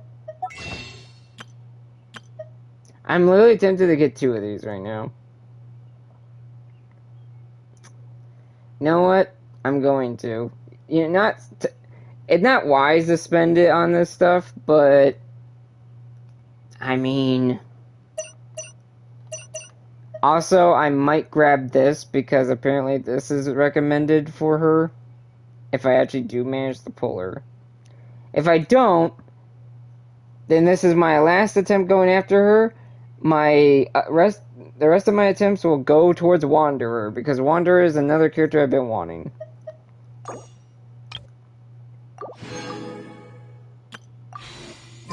Let's end this with a summon. That's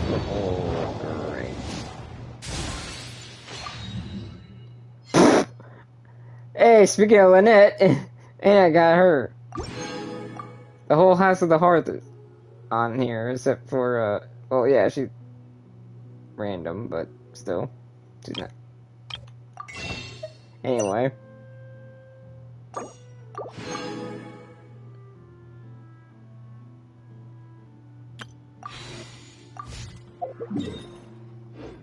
Oopsie.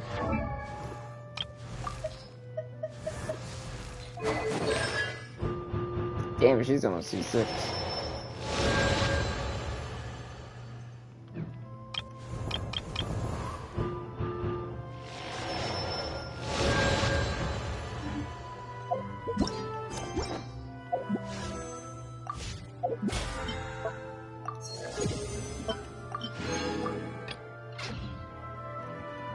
Alright, I'm gonna end it there.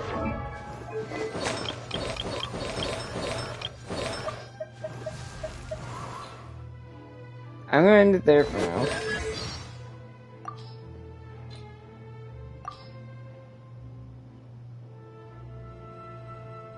Oh, wait. Why is there so much wall of text?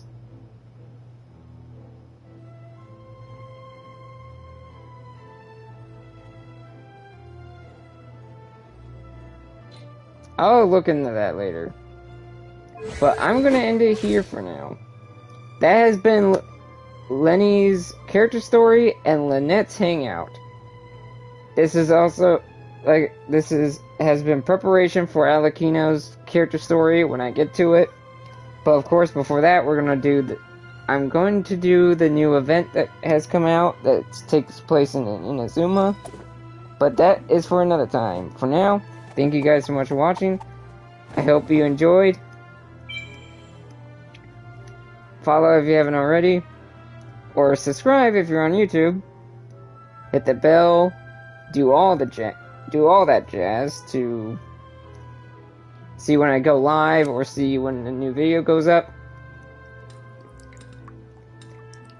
Probably sometime after Final Shape comes out, I'll get back to doing other games besides just the Genshin and Destiny, so I apologize for that. Like Miles Morales, for example, and God of War, and finish up God of War and Kwame 2. But anyway, once again, hope you enjoyed. Thank you for watching. I'll see you all in the next one. Have a great day. Hope you all had a good Mother's Day. And I'll see you later. Bye-bye.